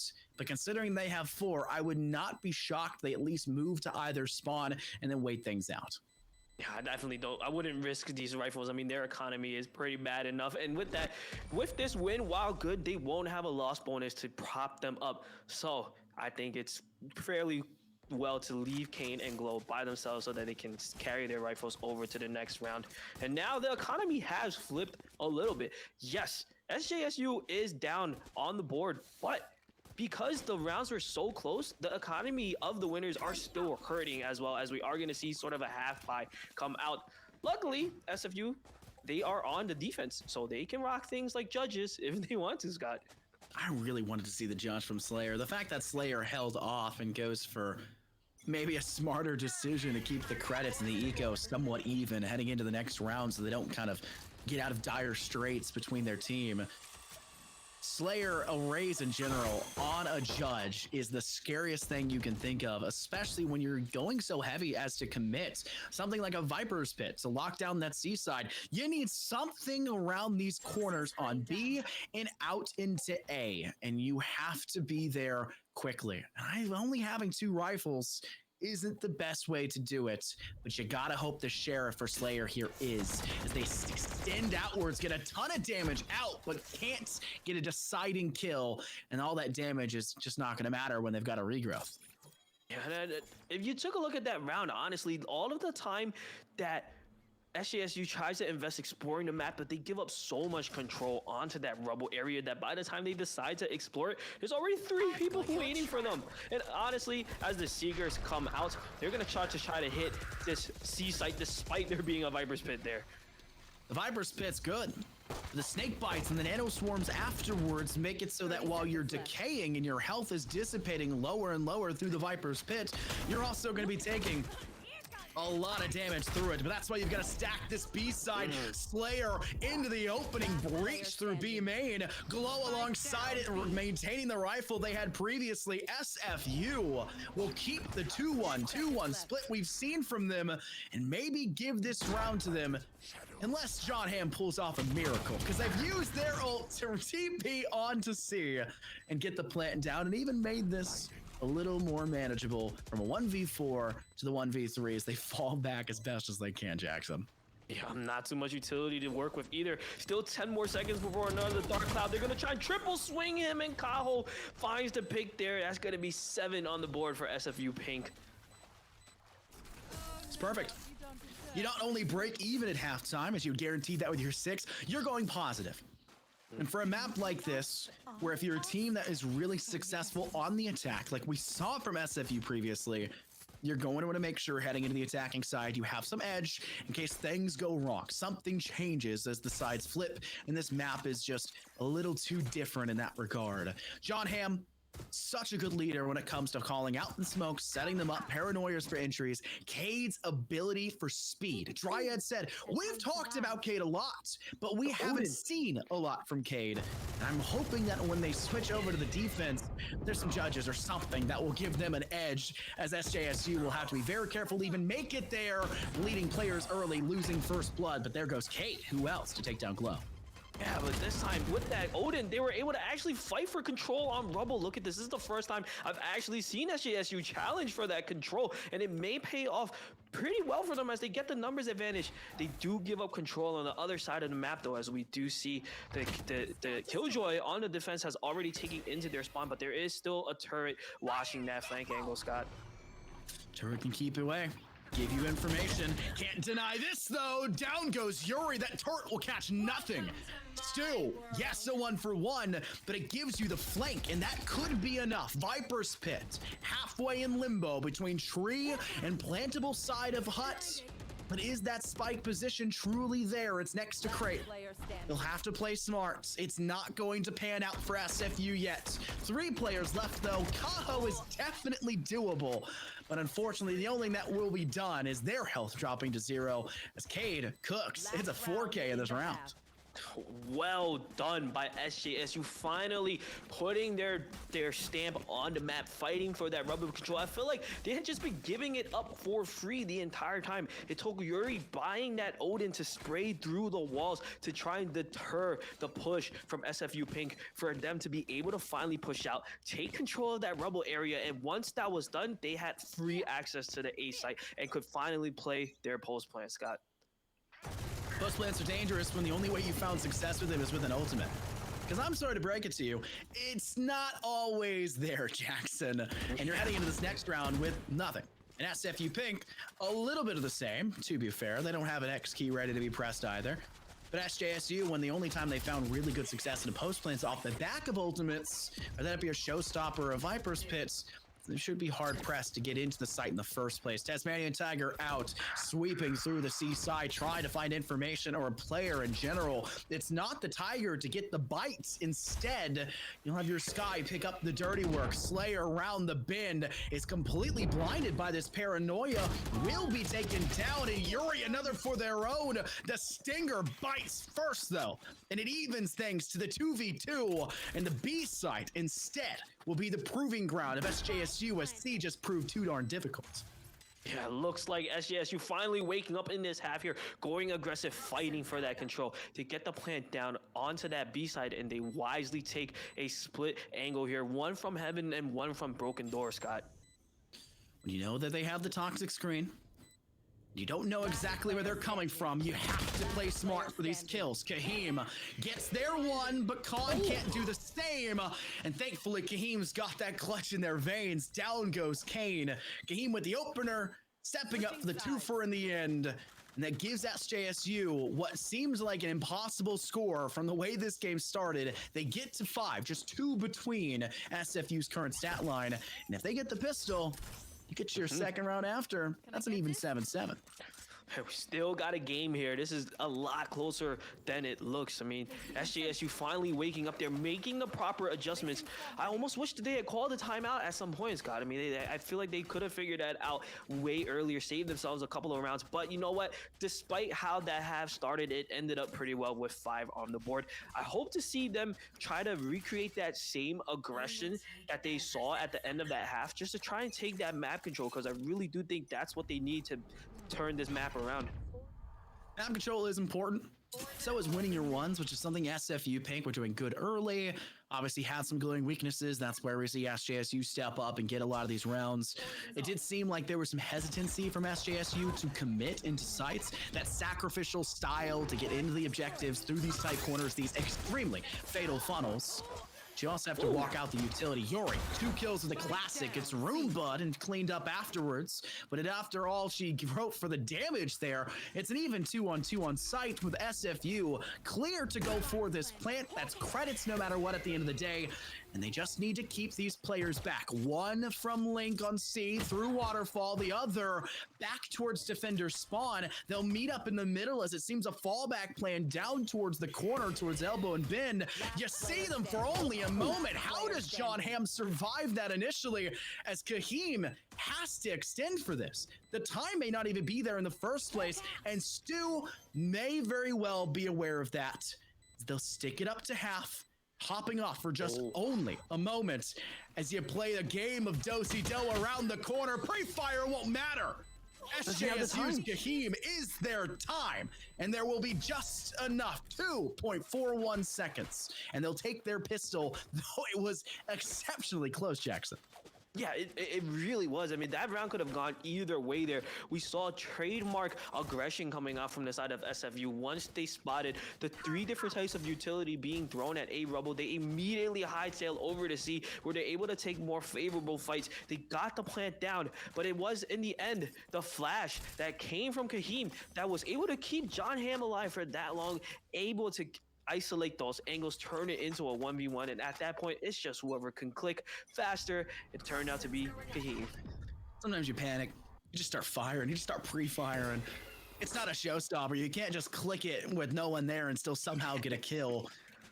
You gotta actually aim it, and they gotta be there in the first place. Overall, though, it's SFU. They did enough damage. They got some credit at the end of the day. They can pick up a little bit of utility, and you can see they've stacked that fairly heavily over there towards the C entrance. SFU with the Stingers, that's probably one of the better objectives to take with these weapons when you're closing that distance so swiftly. But knowing that you had given away kills and given the credits, you also have to be aware that they're going to have something here. Something's waiting for you around this corner. Can you clear it yourself? And I don't think they have the utility to be able to do so unless they want to waste a paint shell. And it's in the hands here of your Rays. They want to do so. Tasmanian Tiger as well. They don't burn the util. No, they just use it to clear out sight. Yeah, immediately going off of that paranoia. Slayer running in there with the judge here, but Yuri able to hold it down on the site with Khan. They find 3 picks there to stop the advance, but now they will get pinched by Kane and Kaho to even up the numbers. Now, John Hamm has been falling over here, and it's going to be him by themselves now in the 1v2 scenario. Finds the Bulldog. And look at this, a little bit of a falling asleep, a nap from Kane, trying to open the door without checking for their back. Gets their life taken out. Kaho, meanwhile, gets to run away to B, gets the plant down, and it is going to be that 1v1. You're working from Waterfall, working from C-Link. The best thing you can do is bait out that Shrouded Step, but that's where the alarm bot comes out. No noise made in the drop. John Hamm has no clue that Kaho's working around that bin. And SFU, they went pretty darn heavy around that corner. Slayer with the judge, yeah, didn't get much off the back of it. Classic really did half the dirty work there, but it was enough. You swiftly took C. You get the plants. You can't get it successfully, but you made a lot of damage where it wasn't necessarily required. You forced a rotate, you get the rotate, and that's where Kaho, who has been silent. Keep in mind, they're not Arena now, so, but they step up to the plates, they get that kill, and they break the mold. So it's 1-1 starts, and now one of these teams gets to go ahead of this third. And that was a forced round that was won by SFU, so the economy for SJSU completely broken now. We saw something like that happen in the previous map, and things turned out fine. Let's hope that's the same case for SJSU this time, Scott. Dark cover will dissipate. So many players stacked inside lobby. And you can only hope one of them pokes their shoulder, their hip, something out of it, but they don't. And you do first, and you do you, and that's dying Kahim off the board. SJSU giving up first blood, and now they think twice about holding over here towards Root. John Hamm stayed there for just a moment longer to clear that Tasmanian Tiger, which does slow SFU, makes them think twice, but I don't think there's any denying this push out. Yeah, and look at the difference in attack coming out from SFU. SJSU is throwing so much utility on Rebel, and SFU is just like, okay, but we're not just gonna give it up to you that easily. We're gonna keep fighting for it, and they take control of Rebel instead, keeping the defense guessing. Meanwhile, the Kane will swing out and find one. That all they get. John Hamm finds another though, so the numbers are evened up now. Shadow steps right into Kaho's crosshair, unfortunately, and the numbers back in favor of SFU. Round the corner, Yuri must go. Escaping out of stairs, eviscerated by Kaho. The Bulldog at range bites true. Now it's just Khan, the snake bite attempts, but Kane will make sure there's no more antics from you. SFU Pink, 3 players remaining, holding on to the weapons they bought. And the other two will need to make a decision, but it should not matter. SJSU went pretty committal, all things considered, in that last round, despite giving up the second of the half. They're coming in this one with just sheriffs, and SFU can just either bull rush a site or play for first bloods and just be a constant thorn in SJSU's side for a whole minute and a half. And at that time, all of that was done just for fighting for Rubble. I mean, SJSU tried to fight there, take control, but they lost too many lives. SFU able to just snowball those picks onto the A site, and look at this. We're seeing how important it is to have control of A main. Johnny is gonna have to force the fall back. This is another 5-man rush, understanding that SFU have the weapons advantage. He sends that out a Hail Mary towards Dogtor. It somehow gets a different player than they were expecting out of that one. It's an even frag, which is a nice place to be if you're SJSU, but the plant will go down. There is no denying this, and the range at which they can play from is almost impossible to counteract. You get taken down with the Bulldog all the way back towards Rubble. Khan, now the only one remaining, could get a gun dropped out of SFU's hands, because I don't think Glow knows exactly where they are. And they'll have to be very, very careful peeking and poking, as Khan's life may be forfeited. The team has to escape backwards. Somehow the body shot down to Glow with the decay gives them the kill. Needs more than that. Gets it to Kane. Kaho, who else secures double digits for SFU and punches them in to a nearly perfect start to the second half. 3-1 this split, and they were already ahead. I think a timeout needs to be called right about now if I'm at SJSU. I mean, you've given up 3 in a row. You got thriftied. This is your rifle round. It's double digits. You do not want to go down 2-0 in this series. I think they were able to make that late round adjustment there in the first half. I think the adjustment needs to come a lot quicker here, Scott. And keep in mind, this map is very different from the first map we started today with Breeze and harping about top mid control and pillar control in the first place. Split is back over to that mid control, and who won that? SFU. SJSU have to bring everything, their A game here, to try to get themselves back into it, because if that holds true again, Split's going to be a different beast to contend with, and it'll be a beast that bites its owner of SJSU, and you do not want to have a 3-0 loss when everyone, pretty much I think half of the people here probably predicted that SJSU would end up taking the lead. But this round, no one has the lead. First bloods for either side. It's 1-for-1. Not that big of a deal as SJSU. Why are they playing up towards Mound? Khan is greedy and proving up into 2 players. Still gonna push despite that. Finds the timing on that thought, but Kane cancels it almost immediately to get the best of Khan there. I did not expect Kane to be able to survive that, but they do. The numbers are still even. I can't even with words about how that looked and how that should have gone. There is no reason that should have failed. They shot thinking it was the head of the Tasmanian Tiger, blocked it. Mr. President, their owner.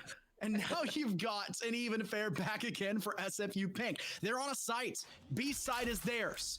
Why is the raise for SJSU? Why has Cade worked their way all the way in through lobby? Because Stu's not far away and it gets them a frag to go up.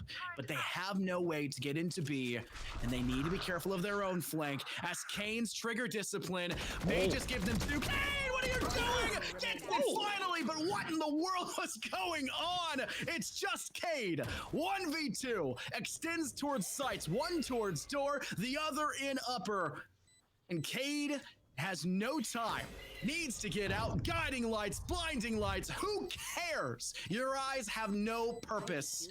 And the time will continue to tick further away. Cade, down goes Kane. Round the bend, it may be over, but SJSU look pretty, even despite the loss. Cade bringing the heroics just a bit too late there. It was the unlikely hero, Kane. Not that Kane's not capable of doing that, Scott, but there was no reason that Kane should have been winning either of those fights. I mean, the spray control from Kane there, a true vandal. And this man is definitely bringing the pain right now. 20 frags, but 21 assists as well to back that up, Scott. That's Kane, who should have died way before that in the firefight towards C lobby. Yeah, That's I a mean, Kane who got saved by a Tasmanian Tiger utility usage because their teammate couldn't cover them. And because of that failure to get that kill for SJSU, they rotate in, they work the flank, and they catch two more players off after the end. That cannot be allowed, and something that they are going to be regretting from this moment onwards, as it does seem like SFU may just get to match point, as they're 2 kills in, and there's nothing in the hands of SJSU really to work with. oh my goodness, Hail Marys coming out from the side of SMU Pink, and they all just land without any care. Slayer finding 2 more after that, but it was a blind shot from Kaho through the Viper's Pit, a blind showstopper that really just negated any plan that SJSU have. And now it's just Yuri left in a 1v2 potential match point for SFU. I don't even know if there's enough damage that Yuri can do to try to salvage this round, Scott. You'd have to pull off a miracle. And you're asking a whole lot from your sentinel here of KJ, when all their utility has been placed everywhere else but where they're standing. 2 for 1. There it is. Glow secures their one for an SFU Pink. 12 match points. Match point. Thankfully not a BO3, but it still could end 3-0 in SFU's favor, since SJSU are struggling and have struggled on every map we've seen today. Man, and up until the last 2 rounds, this was a high-level strategy coming out from the side of SFU. But not only do they have the strats, they also have Lady Luck on their side, Scott. And when you've got both, what can you really do to stop something like that? SJSU's trying to figure out those answers now. They're trying to get aggressive up against match point right now, but they really need to pull out all the stops to prevent themselves from going down 2-0. Oh, it's highlighted. Feels like sometimes it's a 6v5. Father time. Now there's Lady Luck. Mom and Dad, stop fighting. It's ridiculous. There's got to be something taken into your own hands, matters into your own hands. And SJSU, in all of the attempts to reclaim some of that ability to do so, which I think they're thinking is so much, I guess, reliant on kills, they're giving way too much up. First blood again. Cade just can't catch a break. And yeah, they're the best player on their team right now. They're getting the most kills, but it's not enough. It's not standing out enough in comparison to the overall ability of SFU to put this scoreline already here. You can get all the kills you want, but if they don't translate into rounds, it is all for naught. Now we see the execute coming out from that C side. A well-placed paint shot from Slayer, as well as the flashback to get onto site. He'll find one, but John Ham to immediately trade out, but not for long. Stu takes down John Ham. It is now up to Kahim. 1v4. They do have Seekers, but they have to work around this lockdown in order to prevent the map being swung over in SFU Pink's favor. And then before I can even finish it, Kane closes it out. That's going to be 13-6 in favor of SFU, and they go up 2-0 in the series. The build up, trying to create something, the suspense, it's all for nothing. It's not happening. SJSU 6-13. That is not the scoreline you were working with and wanting to work with, considering you had already been brought down to your knees in the first game. You're getting humbled in a two-part game already, and you need to get 3 in a row to pull off the reverse sweep. Is that what they're going for? Is this a play to build hype for themselves? I don't think so. SFU are coming out with a vengeance. They look like the better team, and it's hard to say anything otherwise. But you know who can say things otherwise, or maybe won't, because SFU have been that good. It's our analyst over at the desk. Digon and Dryad, take us away. Thank you very much, y'all. Congrats on another cast in the books here. And SFU just looking damn dominant right now. There doesn't seem to be an answer so far that San Jose State University can kind of figure out for Simon Fraser, specifically for Kane. Kane and Kaho have been the answer here. Dryad, what are your early thoughts from this? Like you said, there were key players that stepped up when they needed to. I think a little bit unfortunate for Cade. I mentioned right before this map that what he really wanted to see is we saw kind of the potential that this guy had. Now it was time to really show it with the rest of the squad, and it was just not the case at all. I think part of it was just the synergy that the team had here in a 13-6 is so much better than what we saw on the other side. We mentioned Khan, and we mentioned the potential that he had on this map as well. It was just not there on the Viper, not really synergizing, talking, communicating to the team, and using that util in a way that was really supporting what the squad wanted to do.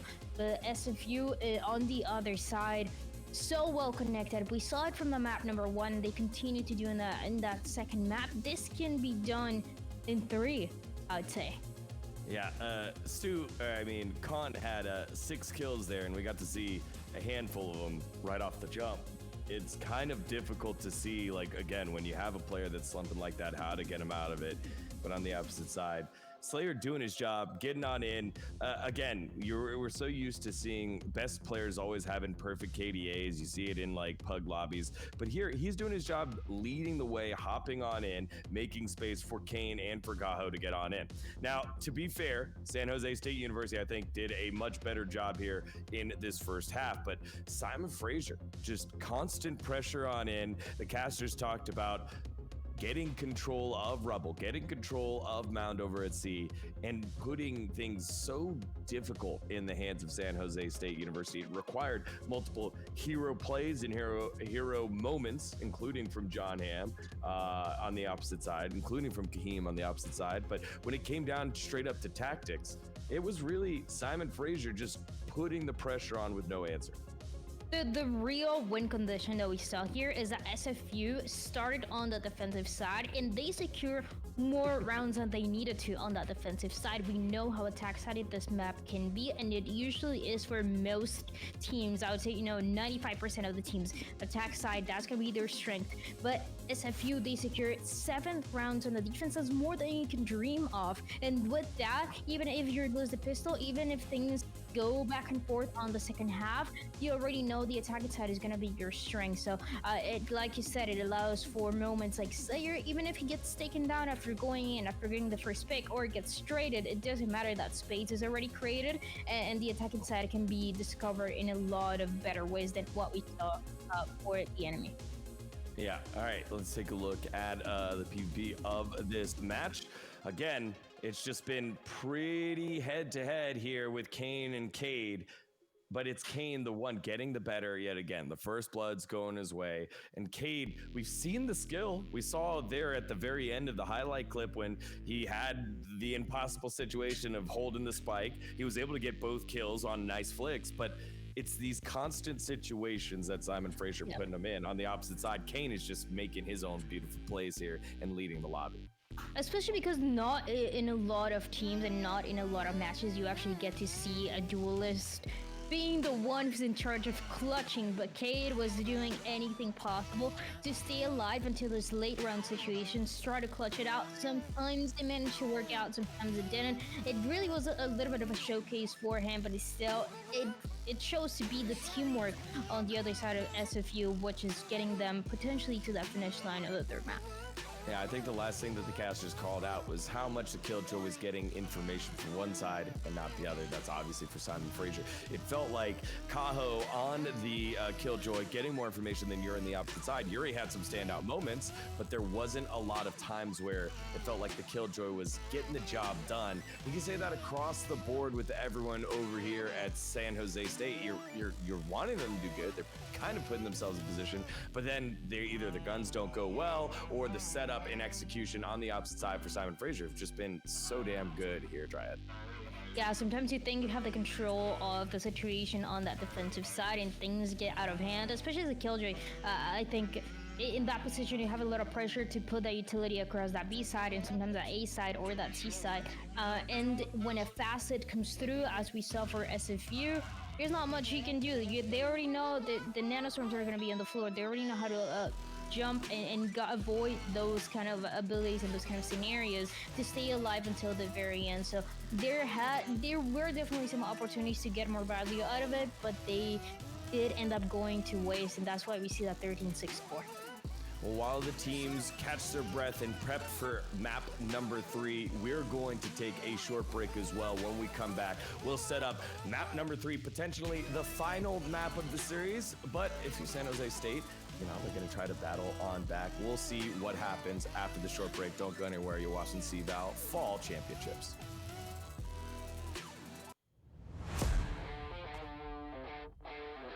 Yep.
Hello everyone, welcome back to the CVAL Fall Championships. We're watching the West Region Finals between Simon Fraser University up against San Jose State University. So a bit of a Canada-US kind of battle here. Degon alongside Dryad holding down the desk to kick things off here for map number 3, where we turn our focus to Split. Dryad, SJSU has had a couple of opportunities to put some rounds together. They've had some hero plays, but overall it feels like they've been outplayed. What can they do as we move on over to Split? As you said, they've gotten the chance to secure a couple rounds, but it seems like when it comes down to the late rounds, that is when they're struggling the most to get those trades to close out those 2v2s, those 1v2s, whatever it is. And it does seem to be this is one of those teams that we've heard of a little bit, but it's not at that championship level of conversation that has come out to be. So there's a couple of things that look great. There's a couple of things that you can tell there's some work to be done. And I think for this map of Split, potentially the last one and potentially the start of a reverse sweep for them, you have to figure out how you're going to shut down that aggression that is going to come from SFU. SFU, we already saw them playing Arena and getting away with it. We've seen them with a lot of aggressive plays, with a lot of clutches too, getting away with it. And I think this is where on the other side you need a way to slow this down. And I think Split on that defensive side more than anything is a perfect way to do so. Yeah, and the difficult part is that it's been multiple players popping on off. We had Kaho in game number 1 on that Reyna, as you said. Here in game 2, this time it was Kane and Slayer that were up in terms of your highest ACS. So it's going to be very difficult for them to try and solve it. Cade has been the shining bright moment, but it needs to be more than Cade. Khan was there a little bit. Kahim needs to step up as well. So San Jose State has their hands full. And if you guys want your hands full at home, check the chat right now. We're doing the giveaway for the Tactic Bear right now. So put Tactic Bear in the chat. If you haven't already, it's your opportunity. Take one home from our friends over at University Esports. The ones putting on this broadcast have done a fantastic job with covering the whole event. Thank you so much to our friends over at University Esports. If you want your Tactic Bear, put it in the chat right now. Spam the chat. One of the few times where we get to say, we are listening, chat. You matter. This is one of those chances, one of those giveaways, and I think everybody, ever since Tactic, because remember, it wasn't always a plushie, right? It just used to be one of those that you see in game, and everybody was like, I wish it was real. And guess what? It's real, and you can have one. Yep, there you go. Real easy. Our friends over at University Esports are in the chat right now, giving that one away. So thank you very much. Let's turn our focus back on to the game as our players are getting ready to get into the lobby. Not quite in yet, so we have a bit more time to break it on down. Split. Now Split, we got to see, I think, one map of Split so far over the weekend. You expect the Cypher to be on in there. Raze gets a lot of value. What are some other agents that I think can change it on up? The standard, and then what are some like pocket picks? There is still that very meta possibility of playing the double duelist that we actually got the chance to see yesterday in that lower bracket final. It was the reason the Jet that could be played, and I actually do expect to be played for SFU. I think there's that it fits their style, right? Aggressive double duelist as we saw on the map number 1, and a lot more meta, so that is absolutely a possibility. And on top of that, you want that extra support. You want to have 100% that Sky is going to help you out, as it has been, out of all the matches that we've watched. I think there's barely anywhere you don't see a Sky being played. It's just the meta is what works. It helps you out if you're playing a double duelist, a single duelist, whatever it is. That guiding light, that info, that Trailblazer as well with the Cypher that has been played and is potentially going to be played on Split. You want to be able to get rid of that tripwire, and the Sky does just that. Also, Kane is an amazing Sky. So a couple things that are kind of fitting into the match that we're about to see. Yeah, Sky, Cypher, double duelist, plus a smoke in there. That's generally what we're expecting to see, but we'll see what the teams cook up on here. If you had to pick one player to pop on off, what are you going with? I know that you said one specifically. Pick one per team. One per team. I actually, hot take, but I think Stu hasn't shown us much on that second map, and I think Split could be a map where he's able to shine a little bit more. He has had great performances that we've seen, and I think it hasn't been bad, right? But it could be so much better on Split, where the team can really set you up for success. And on the other side, the team that we want to see on that comeback, on that reverse sweep potentially, I'm gonna go with Khan. Also because was the one. I'm gonna say underperforming the most on that second map, but we've also seen great stats from him. I think he was just having an off game, an off map, and can really bring it back now. Yeah, I'm calling out both of our smokes here, both Vipers. Dryad's the one keeping the eye on you. For me, let's go straight to the top of the table. I want to see Kane and Cade do it one more time. Cade has had some big moments, but I'd like to see him be set up by the rest of his team for those big moments on Split. How about taking control of mid control and seeing duels that way? Because I feel like that's the kind of trigger discipline that he has, the kind of like flick possibility he has going from sewers over to ramen. I want to see him be able to do that. His team needs him to be able to do that. And if they want to play more Valorant in the fall season, they're the last teams playing in collegiate right now, if you think about it that way. No one else is playing for the rest of this season except them. So hopefully they'll be able to bounce this one back. And I think the mindset of going into a reverse sweep Dryad, it has to be one round at a time before you get to one map at a time to start clawing your way back on in it. It's long. It's a long day. It's a long grand finals for anybody. Even if you're able to close it down in 3 maps, the possibility of it going to 5 is something that you need to prepare for mentally. Make sure that the team everybody is on the same page when it comes to being warmed up, all the way to making sure that if it goes a distance, they're able to handle it, find that the energy levels are not going down as the maps go through. So it's a lot to deal with, but like you said, you have to just take it one step at the time. I think a lot of players that I've talked to, even coaches, that is the mentality that you have to have at any level of Valorant, right? Even if you're from playing ranked, playing casually with your friends, all the way to playing VCT at the highest level.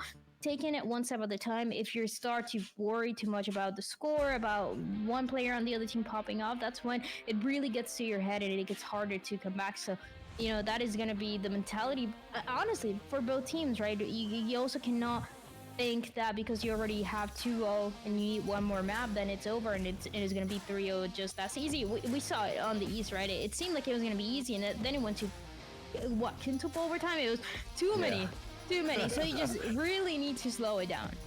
Yeah, quintuple overtime there in the East. Here in the West, though, it's been pretty single-handedly. Just got an update from our admin team. One of the players having trouble logging on in, so we're gonna have a little bit more time here on the desk with myself and Dryad. But that gives me the opportunity to talk to one of the most established talent here for VCT Americas and in VCT in general. So Dryad, I wanted to ask, what was one of your favorite memories so far from VCT and your Valorant journey so far throughout being a talent?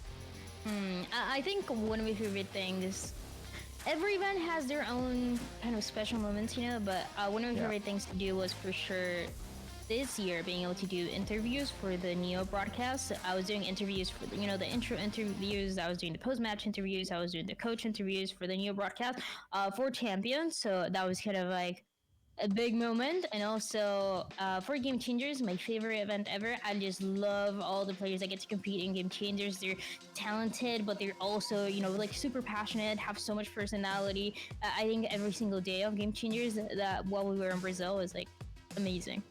Yeah, I mean, that whole stadium looked completely full, completely passionate, and exactly what you want out of live events. We got a recap here that we're going to fly for you as this is the bracket. There it is. It's currently 2-0. One more win, and Simon Fraser wins. We know this. Again, they're playing for $3,000 of scholarship money and the very important 2023 to 2024 CVAL circuit points. The circuit points are how you qualify on in to get yourself to a live event, just like what Dryad was talking about. And I think one of my favorite moments through Valorant so far has been hosting CVAL with you and the rest of the gang. It was a lot of fun to get to see all of the families that were there, the universities that were there, and be a part of that first ever CVAL championship and be, I guess, kind of feel the rivalry and how much everyone wanted to take down Northwood. It didn't matter what school it was. Everyone had the target on Northwood's back there, Chaya. Yeah, that was such a fun event because of that. Because although teams were still, in a way, getting to know each other in person, a lot of players never really saw each other before. It was still, there's a history, and we're still, even if people are saying hi for the first time, they already know what happens when they're in game. Yeah. Yeah, once you're in game, all those pleasantries go away, and it sounds like we've got our players logged in. They're ready to get into the game. So to get us into the game, let's send it back on over to the casters, Jackson and Infernosis. Thank you, D-Gon. Keep the time rolling, and let's keep the ball rolling for possibly the last map of this series. Jackson, it's split. We've heard some of the lineups you could see. What do you think our agent selection is going to look like for this one? Oh man, I feel like lately it's been Raze that has been super dominant in split. But the thing is, I see so much Jet influence from these players. Like they made such an impression on Breeze that I'm actually expecting to see perhaps a Jet. But what I really think is gonna come out more than anything, I think we see Kaho on that Reyna again. I was going to say Kaho, Reyna. Let's go ahead and get a Gecko out there, just throw it into the woodworks. You know who's really good at this map? Chamber. Let's go ahead and throw Chamber out there. He's definitely not in the mud or anything. No, I don't think we're seeing anything too crazy, but I also said the same thing earlier, and we did have that Reyna come out from Kaho, who I should have known. I know what Kaho can do. I checked the stats. I've casted Kaho before. I don't know if Split is the map to do it, but I wouldn't put it beyond them, right? I wouldn't throw it under for Kaho. They can do anything if they put their mind to it, even if that is scintillating with a KJ, even though they weren't doing amazing. They were holding their own over on that C site and utility split for B when they would rotate. It was an exceptional performance on that map for them. And I would put them as one of the more influential figures for that map, but I wouldn't put them as MVP for that map for sure in comparison to the performance they put up, the numbers they put up MVP wise in the first game of the day on Breeze. Yeah, and Kaho right there being a major team player, more than happy to take a step back and let his teammates have a shine. And I think the interesting thing to see is KJ is still pretty viable on split, but I don't know. They ran Cypher in the first part. Maybe that will allow Kaho to bring out that Reyna again if he wants to. You could do it. I don't think it's going to happen. Slayer is looking like they're going to go for that Raze. I expected that. The Raze, like you mentioned, is exceptionally strong. And the double duelist that Dryad had touched on looks to be coming through as well. We highlighted Khan in the head-to-head, and I think that maybe they were saying, okay, I can do it in a Sky. Why can't I do it on a duelist as well? So they're stepping up into the duelist's shoes here to go alongside Cade and hoping that this is enough for the team to step up and maybe find themselves a win for the first time here against SFU. And a lot of that's going to have to come off the play shot calling from John Hamm with that Astro, because the coordination you need as an individual to coordinate that kit and all of its little trinkets that it has is so much more important than that simple omen you had previously, where you could Shrouded step in for aggression or falling back if you're not tins, and step up, somewhat initiating with a paranoia and just really setting up a single smoke at a time. Choose Just your good agent. distance, but a single smoke at a time, and maybe some one ways. And honestly, looking at this dual lineup here, this basically duplicate lineup, I'm excited. This is taking me back to 2022 Valorant. This is like Sentinel's peak composition right here for split. We're getting the double duelist. We're getting that Raze Jet combo. The only thing that I think is a little bit different, honestly, is we're not seeing a Viper there. Cypher has now come back with the new buff, so I'm pretty excited. I'm hoping to see aggression right off the gate, Scott. Back in the heyday when Sage was played so heavily on this map, my goodness, did I love it. Had a good conversation a man who would later become a coach for one of the teams that won VCT lock-in. He was going on and on about how much he hated Sage on this map. And I was looking at him going, I think you're going a little crazy here, man. This is the reason why it's been so darn good. And the way he broke it down for me, I wish I could remember every bit of it, but the man's mind was unbelievable. And he was very quickly picked up for more than just being a university coach and went on to bigger and better things.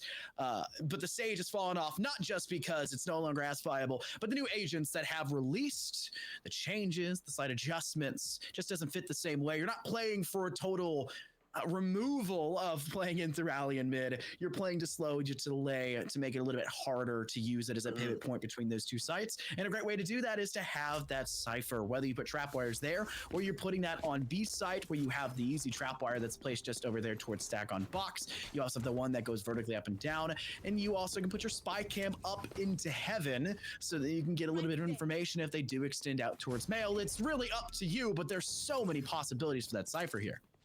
Yeah, absolutely. And you can even, some teams have opted to put tripwires just to watch that mid area. That they can focus a little bit more on site here. And honestly, that is a pretty viable strategy considering the fact that you're running double duelists. You're gonna have to be aggressive even on defense. So there will be certain spots of the map that you'll have to give up. So we take a look at the defensive setup from the from Stu there, having that tripwire in heaven to combo with that star. So somehow it does seem like they're looking to leave mid open, Scott.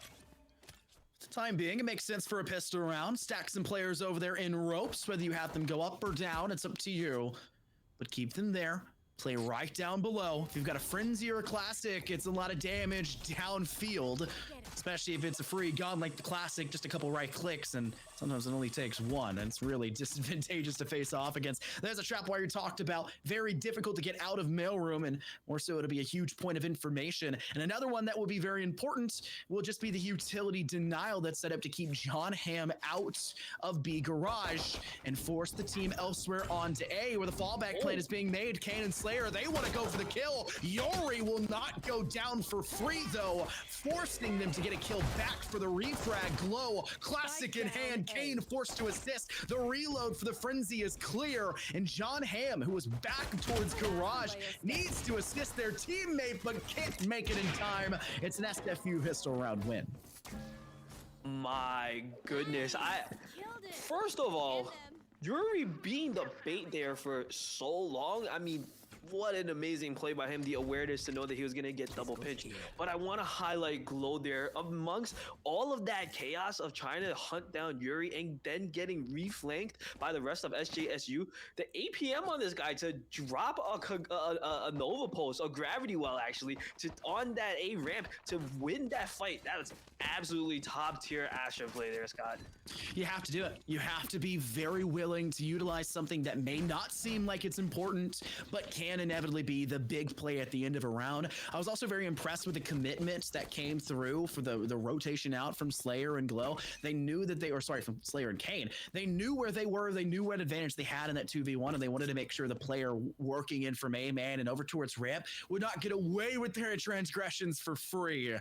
And they do so wisely. It was a good split. 3 down through mid, 1 split on either ends. They should have rotated back through sewer, in my opinion, but they knew the trap wire was over in heaven and they didn't want to test it. And they're doing so here and getting a first blood. Despite that, as the whole team drops while Stu watches, maybe giving an opportunity to topple a couple pegs. Down goes one, but the second denied by Cade. Spike planted. Kyle falling there to the timing known as VALORANT, just looked away for a split second, and Cade took full advantage of that, getting that 2-pick there. Meanwhile, Glow with the upgraded Guardian in spawn will find a pick onto Khan. It is going to be a 2v3 retake though. Weapons are in favor of SFU Pink. And now there's a crossfire being set by Cade and Kane. Glow finds the first onto Cade, but now Kahim there trying to finish it out. Kahim will complete the eco breaker there, recover the Guardian as well to tie the map up 1-1. Eco breaker. That is probably the coolest term I've ever heard to describe a break from round 2. That sounds like a fighter game term. Yes, SJSU pull off the eco breaker, and on a round where SFU didn't just commit haphazardly, they went pretty darn heavy. Guardians, bigger rifles, not just Stingers and Spectres. They wanted to play distance, and SJSU committing for a very swift execution through mailroom, up into heaven and down and out. It just caught them off guard, and you couldn't find the impact you were necessarily hoping for. So now, going into round 3, what's the idea? You don't have much. You're praying that they don't spot you, and the Tasmanian Tiger does exactly that. And Stu may have just gotten away with something because Khan missed their jump and goes a bit too far to fall into Kaho's line of sight. Wow, the mousetrap working to full effect for Stu there. I mean, the blast pack did almost nothing. He just kind of slingshot him right back. Cade tried to swing out off of that guiding light, but Cade is so aware. We'll get the pick on that. And now the numbers have evened up, but the weapons advantage are still in favor of SJSU right now. The opposition's guiding light does nothing, but their own, yeah, you're gonna know that that's gonna blind you for the next 2.5 seconds. It's just how it works when you play Sky. It sometimes feels like it's a guessing game, 50-50 chance, much like the showstoppers these days. Either way, the rotation's being made for SJSU. B side was okay. They get your 1-for-1 trade. You didn't like it that much, so you'll test your luck on A, where there's not very many players who were actively defending because they'd already started to make that pivot over to the B side to assist for that retake, and now it's just going to be a pretty dangerous style of play, relying on the up rafter style from Stu. And Glow getting some Marshall shots, and they can't connect him. Can Slayer do anything in the puzzle? They managed to extend. They try to trade the rifle, but it will not matter. It's Kaho. 1, 2. Can they find it? Denied. Kahim in the second round for SJSU. Kaho really did the best that they could there to try and stay alive. I was surprised that they were alive for as long as they did. And it's really unfortunate because Kaho had to spend so much time trying to clear the weapon that Khan had dropped just to try and recover that rifle. He was unable to rotate quickly enough to help out the teammates on A. Still though, it was a very good equal round as it allowed them to reset the economy a little bit. And now look, Kaho breaking out the jet op in round 4. Expecting some big things out of that weapon, but it looks like the hit's going to be going A instead. Well, losing out on that's pretty rough for Ware. You know that SFU and IVC, they both had opted to go for that operator down towards mid, working in from ropes to find impact early. When they don't peek it though, and if you have a little bit of auto view, in case of SJSU likely watching the series yesterday and really wanted to split because of that, you have to play a little bit wiser. 2 down though. All attempts being nullified over towards Sewer. Slayer turning with a quick 180 and making sure that John Ham's pressure towards that market side will not matter. Just 2. Khan knows where Spike is. Can't really get to it though. And while there is some assistance trying to give some help for Yuri over towards Rope, you're using the ultimate here in a 4v2. Are they just playing for the spike plant? Because they've collected it, and you can see he's booking it straight over towards A. But there are 2 trap wires there, both of which I'm sure you will struggle to avoid the reach. They've cleared one, but still struggle to avoid the reach of the other. Oh, all right. In that situation, you're able to find one. Stu immediately trades out. So now it's all up to Khan. In that 1v3, they will get the spike down, and I think they may have to try to go for an aggressive play here to isolate the angles. Playing a little bit safe now in that elbow area, just trying to be patient and look at the body language from SFU. Kaho so patient, they're waiting for a peek. Khan peeks, his head gets blown off, and SFU tie it up at 2. Solid round to make sure that SFU make up for the misgivings they had previously. Keep this one close at the very beginning. Split tends to be pretty back and forth, but goes from one side over the other. Kind of like we were seeing earlier with the first game of the day. We're a little bit worried about that. You can also say second. It really was back and forth. You come back from 9-3, it tends to be like that for Fisher. But Split, more so for teams you're talking about playing in ranked games, so it's just really the bad part about it. The complaints will never end. But SFU, I don't think they have any complaints here, Jackson. That was a solid round. They're working, they kept the operator, and Kaho may just have somebody to shoot early here, because Yuri is doing a lineup here. They've dropped the pistol for a lineup. Okay, yeah. Shades of that old Cypher glitch where the cam could, you know, hold a deagle and fire at people, but so thankfully none of those shenanigans now. They've given up that presence on mid, so SJSU able to sneak up there. They've dropped into ropes. So Kaho hears everything. Just Kaho's ears matter enough, Jackson. Yeah, I think they do. But the hits are gonna move towards that A side where they're gonna be running into Slayer with the judge. He'll get pushed back by the paint shells, but somehow the paint shells get caught. Sometimes it works. It's kind of like a showstopper in that regard, isn't it? Caught a 50-50. That's what I just do. It's my coping mechanism. Kane gets the good kill. Slayer eye in the sky with a judge. They will both fall, but so does the majority of SJSU's team, leading just Yuri now. Trading out the Stinger for a Vandal, not being that worried about the one bullet that was left. They have the safe space and leeway to reload it. They'll drop now. Was it a quiet enough drop? It may have been the flick by Kaho. Down goes Yuri. And there's a big round for SFU back to back to make sure SJSU can't contend. What a shot by Kaho. I was almost about to call it. I was going to give Yuri the props for doing that silent drop tech. And he really did catch Kaho off guard, but somehow he checked Kaho's wrist, man. He's going to need it for the rest of this map. That flick was insane, Scott. This is a nice spot. When a player can pull off really nice shots like that, and also ace early games on maps like Breeze, you know you have yourself probably a 1 in a million statistic player, and it feels like SFU have 2 of those. Kaho's great, but my goodness, can the rest of the team step up behind him when needed? And that's what you need in a team, and not an individual, the full roster to step up. And the full roster's got ultimates all across the board. This could be a rough round for SJSU as they opt to use their showstoppers. Sorry, they opt to use their Seekers and the Blade Storm in this round. And Cade came up with nothing with the Blades, forced to whip out the classic. And SFU send 2, Cosmic Divide and Showstopper their own. It gets 1, but the Cosmic Divide and the utility for Glow, not there. Yeah, and it looks like Kaho opting to drop the operator to pick up a rifle here, and it's a 2v3. And God, with the blind fire of the showstopper just gets both of them. My goodness, it's just insane shot after insane shot. I mean, one was full skill and the other was just full brain to know the timing on that, Scott. I'm honestly getting sick of seeing Rays at this point. That's becoming an issue. It's getting a bit ridiculous. I remember when the showstopper was a little bit more consistent, and then they hit that nerf that felt more like it was just a coin toss. A coin toss? A coin toss between the two that's now turned it into this guessing game. And guessing game it is. Blind fire, pre-fire, whatever you want to call it, closing out the 2 is huge.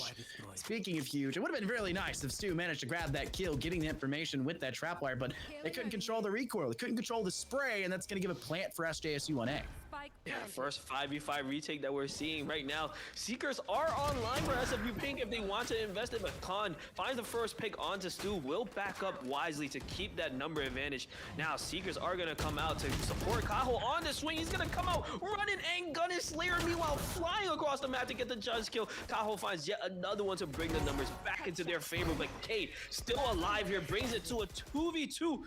Questionable dash there to fall right into the crosshair of Slayer, and I don't know about that one. They were doing so well, Scott, but that might have just thrown the round. We have such a hectic foray of a fight right outside of screens. You know it's about to be a brutal round for the players still stacking on site. Where else can you go? Elbow's been cleared away. You've lost 4 players total across both teams outside screens, and you're really just trapped behind the screen on side, or maybe just playing that the pillar that's been slightly widened with a little bit of a column nearby will be enough, and it almost never is. Closing and securing SFU. They climb back up ahead of the competition, and it's a round now for SJSU where they have very little to their name, but a lot of ultimates have been forced from SFU. That maybe could give some padding for SJSU to say, hey, we'll take another loss. We'll get these back in return and maybe not burn them all in the same round like we've been seeing. Yeah, they're gonna just wisely fall back here, Slayer, making a lot of value from that judge. Playing in this heaven position, they don't want to get too close. They don't want to bring the advantage back into the short-range weapons of SJSU here, so they just gladly play that distance. Meanwhile, Trailblazer into heaven to clear Slayer, Paint Shells, and Blast Pack to stall, and they haven't really made too much of a move just yet, Scott. Stalling is a time-driven sport. It's sometimes, a lot like hunting, can get really, really boring.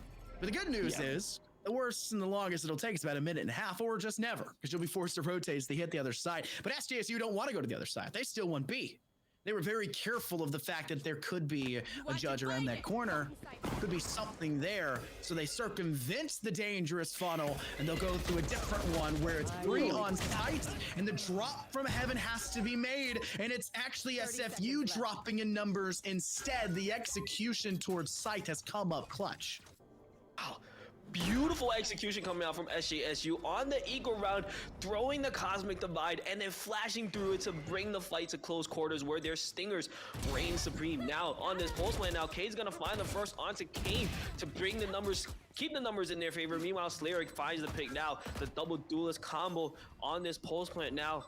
Gravity Well on the tap, and they are just playing super patient on that post plant. John Hamm also has the heaven angle if they want it. Guiding Light gets thrown out and immediately wipe out the entire SFU team. SJSU convert the thrifty round to tie it up, and boy, do we have a match on our hands, Scott.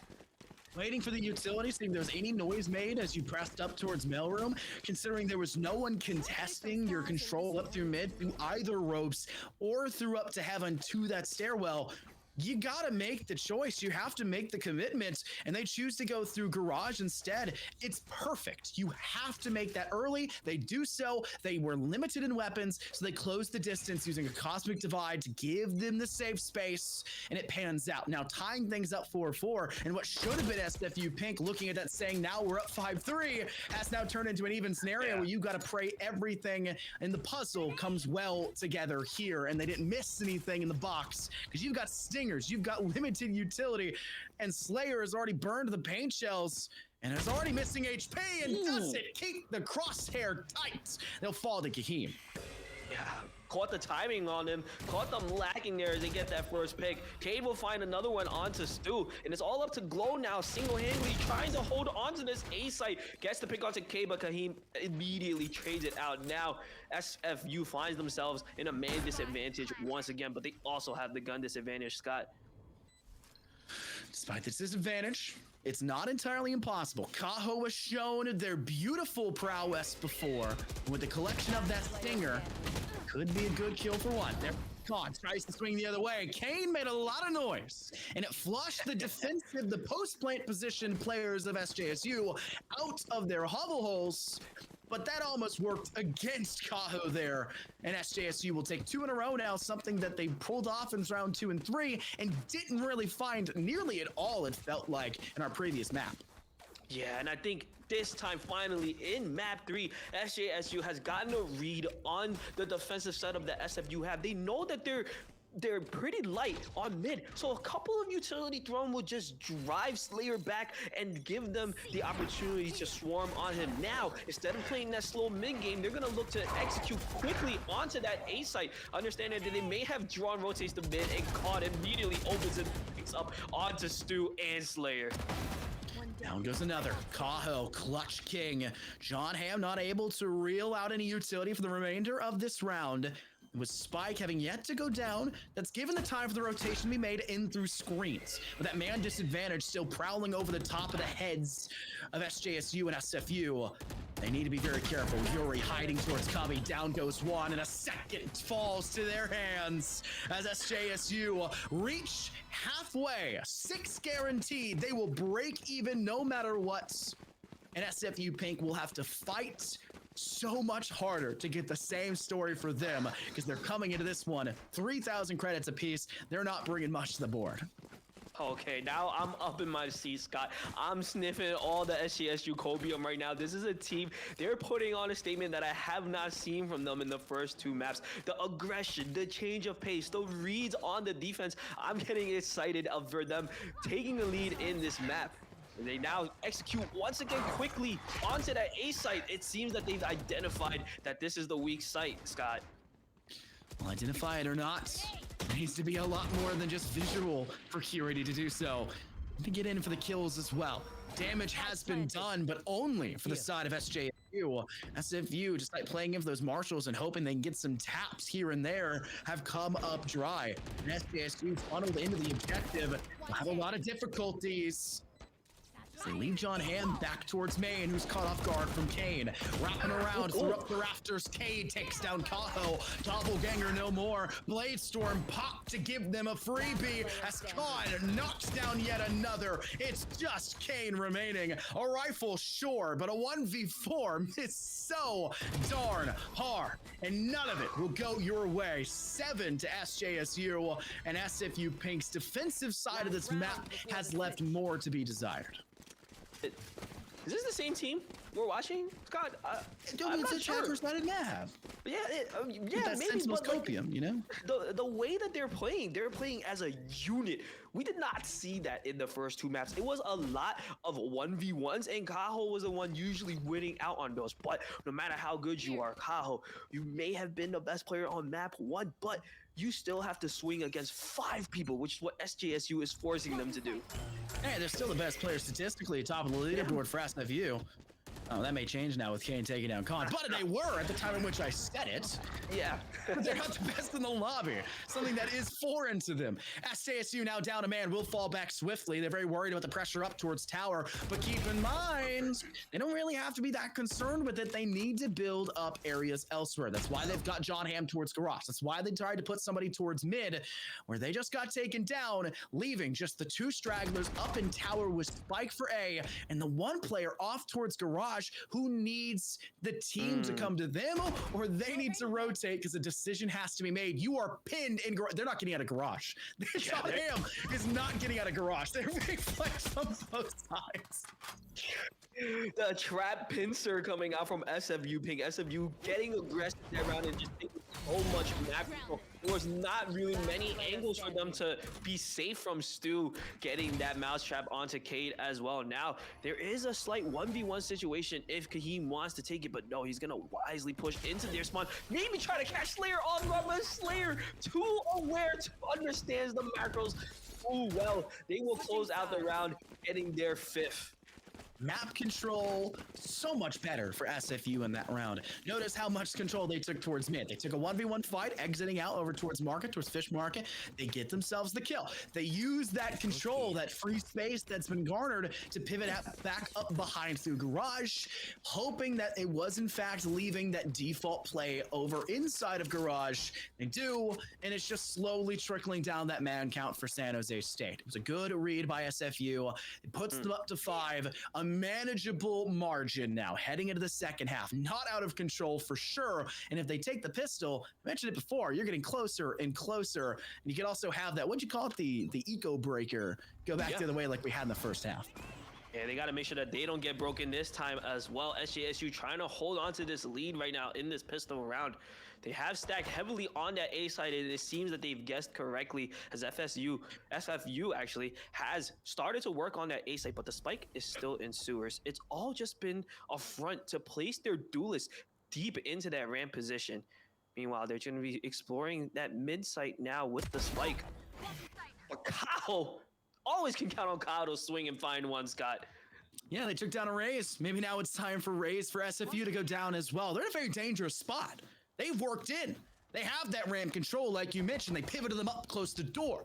They could very well use that as a pivot point to work over towards ropes and drop to B, which I think may be the right idea, considering that Cade and Kahim are cooking up something I do not want to eat. Working out from A main. That's 2 exceptionally long-range kills that did not need to drop in favor for SJSU. And with Kaho trying to take the juiciest peak of their life up in tower and still losing it, yeah, that is not the site you want to take. You're going to hit B, and you're going to fall into the trap here of the Astra waiting up inside of heaven to take you down as well.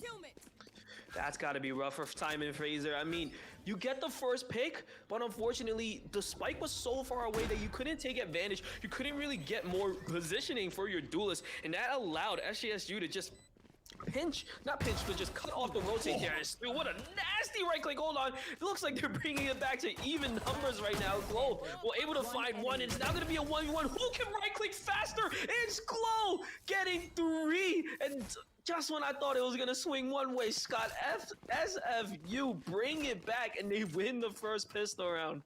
How do you get the reload in fast enough to pull that out afterwards and to take a round that was so far out of your control due to the longer range peak and the ghosts in hand for the side of SJSU back into control? I don't know what exactly happened. I don't want to know what exactly happened. That's that SFU playstyle, baby. And now, with that whist around underway, they can bring out some of the bigger guns. A Vandal, a Bulldog, some Stinger, and then a Judge. I don't know why the Judge, but if you can cook with it up close on the attack, there's no reason why you shouldn't.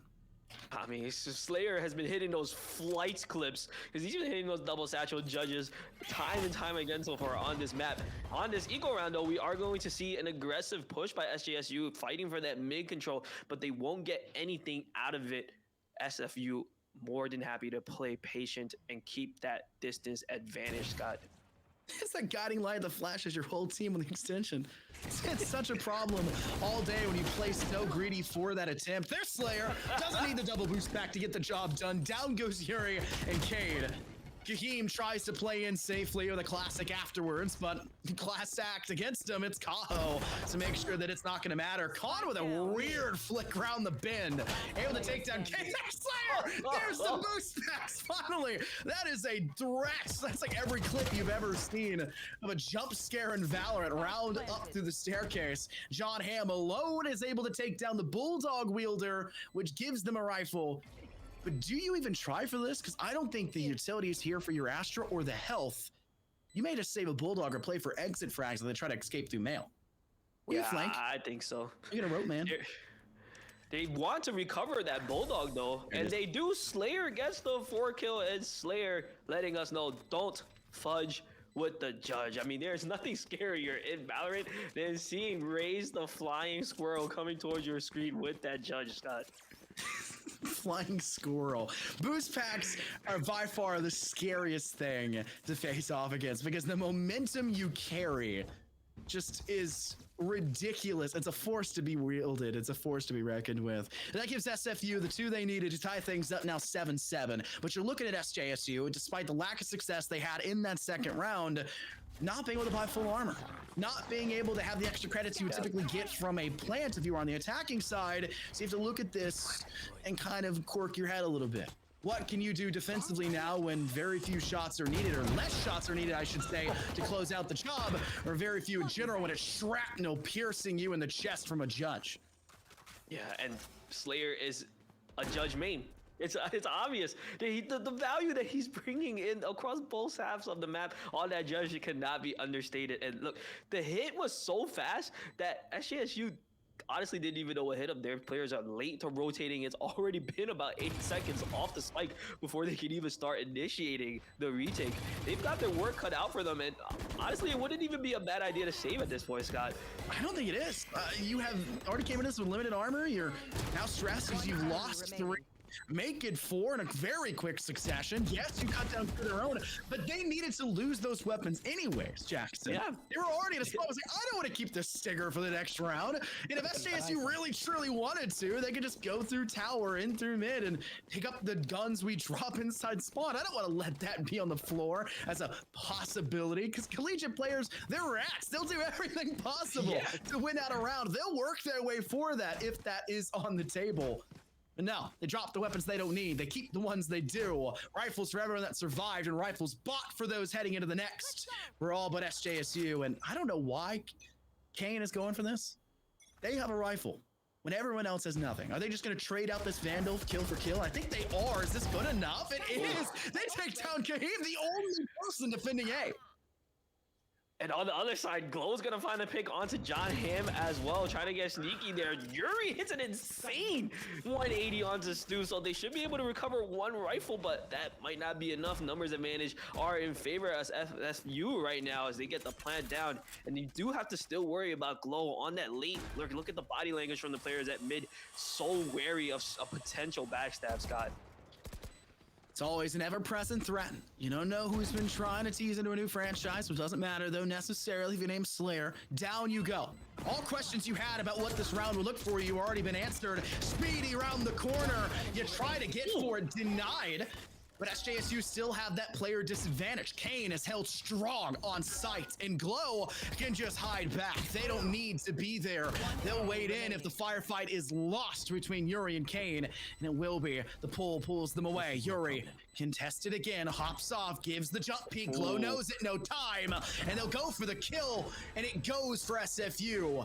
9-7. The streak keeps streaking for the attacking pink side of SFU.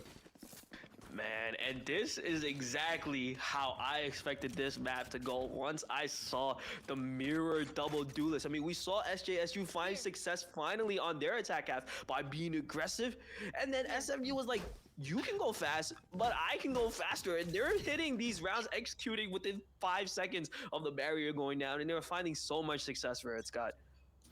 When you know that something's working and you know that there's a big weakness in terms of what SJSU are bringing to the table, you're going to continue to poke that way. And I think A side has proven to be difficult for them on that retake. This could be a different story, though. They have the weapons. They have a proper buy. You're not catching them by surprise. The speed was your factor in attempt to do so. Showstopper out for both sides, each of them finding a kill. Cade is now 2 off the board with the operator, leaving just the lone Cypher on the side of SFU Pink. And Stu has been working all the way up inside tower while all 4 of his teammates have been felled around him. And the good news is there's only about 170 total HP you have to cut down. There's still not to deal with though, and he did spot the foot, but the timing was just not there. Yuri with the backstab. So, Scott, how do you stop a team that W keys at you? Simple. Give Cade an op. Or fall back. Don't play so far forward. SJSU got out of the most dangerous part of that push from SFU by not being ready yet to be at the gates of that A spot. They had fallen back, or that A midpoint, I should say, the wall that disappears to start the action. They had been falling more back because they had the operator. It's something that occurred because of the weapon in hand, but they were very quick to fall back after the fact because they had failed the initial peak. Letting them have that space, letting them think that they have control over a certain area, good. The speed back for the rotation by Khan, I think, was the more important thing for SJSU. The showstopper out of tower, and that ability to get a kill and then fall back through screens for the whole squad, it can't be understated. Yeah, and this is now you see the body language from SFU. They have to respect that op. They can no longer just WP. SJSU keeping the offense honest. Slayer somehow has snuck his way behind enemy lines with the jump. He had a judge as well, but Slayer was just a little bit quicker on the trigger as they find that pick. Meanwhile, though, Cade will trade out to even the numbers, taking down Asher, and that is pivotal for this, Scott. I got a one-shot gun too. Who's the scarier though? It's actually a good question. That judge has been pretty darn scary in Slayer's hands. But the operator can play at any distance, and Slayer can't really play the same tune, the same fiddle. They're playing a lot of utility and trying to poke for information off towards the B site, but they want to avoid that operator, and that should have been something that SJSU were readily aware of once that shot connected. You should have put more players off towards A, knowing that rotation would come through, but shoulda, woulda, coulda, Seekers go out. Yuri is known to be here, and they are being spotted here as well with the neural theft. Down they go, and Khan joins them as well. Oh man, and that was so unfortunate for Yuri. I mean, the Seekers giving away all information that SFU needed. They immediately rush off of that, and look, Slayer again with the judge. I mean, who can say? But Yuri, we've seen Yuri in those situations before, in those 1vx site anchors, but this time there was just too much utility stacked against him. I almost wish that SJSU had rotated somebody a little bit closer just to try and help him out, but I mean, it's hindsight 2020 at this point, Scott. I said I wanted to see the judge in our last map. I was a little upset they had teased it and swapped away from it. Now we're seeing it in full force here on Split, which is normal, but my goodness, I love seeing Raises just be the most annoying threat with a weapon that should have no right being this effective in all scenarios, it feels like. And we even got to see that 1v1 between the operator boomstick and the judge boomstick, and the judge came out on top, greatly facilitated by that range and assisted, but it is what it is. Cade, first blood. Down goes the jet for SFU. But Cade has a level of their own, taking down Yuri before Cade has to refrag again. A lot of C names here, just back to back for the test early in this round. It's been a tongue twister of a matchup. SFU, SJSU, Kane, Khan, Cade. It's just a lot. But still somehow the frags are coming through from the side of SJSU despite not having the weapons advantage.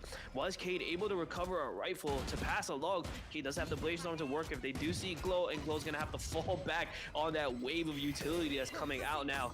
Retake is happening now. Cade unfortunately cannot hit the Blaze Storm. Glow instead will find a headshots with Stu to support, and now it's just Khan with 20 HP in the 1v2. Spots the shoulder of one, has to be expecting a trade fragger somewhere, but those Slayers so sneaky from heaven, closes it out. 11 on the board for SFU Pink. It's the perfect way to debilitate all chances for that retake. Drop down below. You're putting so much importance, so much reliance for SJSU on Cade to get that cleanup kill onto Glow with the Blade Storm, but all of them hitting the body despite the fact that Glow was completely blind. Could have taken half a second to align yourself. And because you don't, not just you and a teammate, but you and 2 teammates bite the literal bullet, which is infinitely more effective, it seems, than the blades you pierced him with, and put SFU in a much better spot to close out that round as they do, and put them up, not into double digits just, but up to 11 now, rising that buffer even further as SJSU, they are just in a really tough spot to find a strong footing defensively. Must-win round for SJSU right now. You lose this, you're going up against Match Point on a broken buy. Cade putting everything into that operator right now, holding down that mid angle, making sure that nobody's able to sneak up for free. He'll take a little bit of a wider swing without activating that. She'll hear the Trailblazer and gotta fall back. You know, Mailroom's a little bit more dangerous. You send yourself a bit too deep into and out of the smoke from Mail. That's why the curvature of the smoke matters almost more than the actual smoke's placement itself. You want them to be exposed even wider on the deeper side of that curve than otherwise. You get that 1-for-1 trade, though, towards Mail. John Hamm, though, has not gotten traded back after this big cleanup crew kill.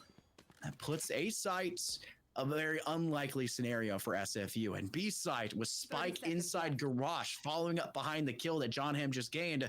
The more likely avenue of approach, as John Hamm is pincered in, completely surrounded. Above him they go. Do they know he's here? John Hamm, you're not hearing any of this, man? There's something going on. He gets to kill the Kaho, but it's already too late to go for back the other way for SFU to keep this a close 2v2. Yeah, still a 2v2 despite all of that shenanigans right now. Plan has been gone down in that default position. Khan trying to make something happen from that heaven. Drops down. Takes the fight with Kane, but Kane wins out and Stu was never cleared. So he gets a free pick onto Kahib, and it's match point for SFU. Not just match point, it's tournament point, Scott. You have to be more consistent about clearing these corners. Fisher did a horrible job against Rentham doing that as well, closing out on Sunset and being very concerned about that. So you have to look at it as well. There was a problem for IVC yesterday on this map. They weren't clearing rope very well. They were very sure that once the rope player had peeked and missed their shot, they'd fall back. That was not the case. SFU are checking everything. SJSU aren't necessarily doing the same thing. And when you're executing in do or die scenarios, you have to be a lot more concrete. There goes 2 already. SFU, yes, have 1 back in return, but you've lopped off the Sky and the Rays, the best 2 players on the side of SJSU. John Hamm is a ridiculously good controller, but he can't control the spiral his team is dropping towards. Now, finding themselves in a number disadvantage up against match point. John Hamm somehow still is all by himself on that B site. Not really a lot of support coming out from his teammates, but it's just too much ground to cover.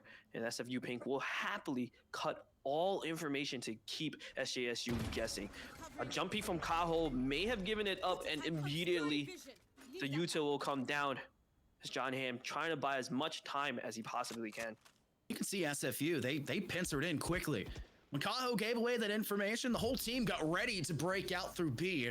John Hamm's swiftness to place that smoke kept them back just a little bit, but the moment it dissipates, they're out into sight. They're looking to find this Astra who's tucked away in this corner. Will John Hamm see one? They will. Down goes Kane. It's an even 3-on-3, but Glow getting a 1-for-1 keeps this fair. Spike yet to go down. Neural Theft out for Yuri, and that does give away the positions, but what can you do with that information when you don't have the safe space to extend? The cloud burst doesn't last long. The spike planted nowhere near for your side. sightline, and Yuri with a knockdown peg for Stu forces Kaho in the 1v2. Down goes Yuri, up on top of rafters, scared for their life. Kaho will flee and gives the confident 2 thumbs up as Cade, locked to 10 HP, goes to 0. 3K for Kaho, 13 to 8. SFU take this one in a 3-0 fashion. It was Kaho to start it off on Breeze, dropping insane numbers, and Kaho once again on Split to close it out for SFU. A dominant performance coming out from not only him, but the entire team. I mean, the adjustment that they made in that second half, I actually fell on the train for SJSU. I thought they really had a read going on, but it was just not enough for the train that was known as Kaho, Scott. I almost feel like the mental for SJSU was lost from the ending of game 1, right? From the game on Breeze. Yeah. They couldn't find the space to recover. KO just essentially removing all chances of you being successful when you go, oh, John Ham's eaten up. Okay, they get an ace instead in the same round. We were one away from it. That hurts the mint, chalks you. And it's something I don't think they recovered from completely going into game 2, where they also felt stifled. And then going into 3, when it's that back and forth, the people who are more strong-willed, the people who can change up the strategy, the people who can reach further into the strat book are more likely the team that's going to come out on top. And it just looked like SFU were the team to do so. Yeah, and what an insane performance. I think there is a lot that SJSU can take from this. I mean, I like how early they were able to make adjustments on Split to try to bring the rounds back in their favor, but I think they really need to re-examine that Lotus game, because it took I don't think the timeout actually was ever called in this series, first of all, so that's something to be looked at. But they definitely need to make their adjustments earlier if they want to have a chance later in the series. Yeah, there were some tech timeouts here and there was some ideations of success, but it just wasn't enough. SFU recovering in the second half, huge spree of 4 rounds, nearly 5 rounds in a row at the start of that second half, and it leads to them to an ending success to close things out. It's been a pleasure here in the booth, both on analyst and casting with alongside you, Jackson, but now we're gonna hand it over to Digon and Dryad. Take us away. Thank you very much, Infernosis and Jackson. Great cast on the day, as it's a 3-0 Simon Fraser universe. Simon Fraser, let's get it right, Fraser like laser. Take care of business and close out the grand finals. They take the lion's share of the scholarship prize pool for the fall season, as well as the very important circuit points. And Dryad, they were just definitively the better team. The better team on that map. It got a little close at 7-5 half when it was on the other side. SFU, they couldn't have the control of it, but they bring it back in. They only allow a single round to be won by the other side, and after that was just domination and clutch after clutch. Even the way we saw the end was just insane. Yeah, again, a back and forth affair in this one, and it feels pretty difficult as we get a little cat sighting there on Dryad's side. But I wanted to give that quick shout out to your boy. He tried everything that he could, pulled out the operator on defense. Cade came to play for SJSU, but it was just constant different heroes. You had Slayer this time being the one popping up. You had Kaho, you had Kane having all huge moments, but it wasn't just like a walk in the park here for Simon Fraser. San Jose State made it difficult. He made it difficult. Again, that first half was very close. That was when you saw SJSU getting ahead and finally maybe standing a chance to take us to a map 4, but that is just not the case. SFU, they handle it so nicely on that second half, and it was in the back of so many clutches, so many close rounds. Like you said, it was not a clean win, but it was still a showcase of the dominance that SFU had and continue to have over their enemy. We talked about the double duelist composition, both of the teams bringing the double duelist composition, but clearly there was one team that had the better play on how this was going to work out. Yeah, that's right. Slayer showing up huge here. There's the big showstopper with the 2K to close it out there in the first half. let's shout out to your boy Stu and Khan. Those are the two guys who are like, they got to do a little bit better. I need them to have better halves. Stu showing up, at least finishing in the positive, 13 and 12, and had a couple of hero moments. And Khan switching on over to the Rays on the opposite side, being done with the duty of just smokes and Viper duty. Finally had himself a couple of plays here as we again kind of rehash how this one started. And again, San Jose State, they hit 6. We're like, oh, okay, San Jose State. A little bit of a split action maybe is exactly what the doctor ordered to get themselves up ahead. The confidence kind of flowing, because I don't think that this team gave up. I don't think that this team was overly shell-shocked with the way that Simon Fraser was playing. They were still in it and gave themselves a great opportunity to close it out, but it was this pistol clutch here by Simon Fraser to then flip the script and put the numbers in their advantage. And from this, it just snowballed over and over again, only dropping one more round here in the second half. Absolutely. Again, back and forth, but congratulations to SFU, who are the champions of this West region for CVAL, and making it more than anything. I know we talked about the scholarship money. I know we talked about obviously what it feels like to be that number one in your region, but getting those points and seeing this team as one of the potential teams that we're going to see at the championship, that is what feels the most exciting out of all the matches and all the maps that we got to see today for the East and the West. Oh, I love seeing Slater on the judge, again, as a shotgun user myself. The judge and adjudicating folks and just bouncing around. It's so great to see. And again, we've got to see throughout the day multiple players playing with such brimming confidence. But I think this is the first squad here, Dryad, where we saw multiple players on the same team be the hero, whether it was Kane in map 1, it was Kaho in map 1, Kane in map 2, and now Slayer in map 3. All three of them had their opportunities to shine, and it requires a full squad to allow them to do that. It requires Stu and Glow on the Sentinel and on the smokes to be able to do that. And I think that's what makes this team so interesting, given the fact that we stop here at regionals, right? We're still a ways away from cross-regional play in our CVAL format, but it is very cool to watch all of them support each other and become the best in the West.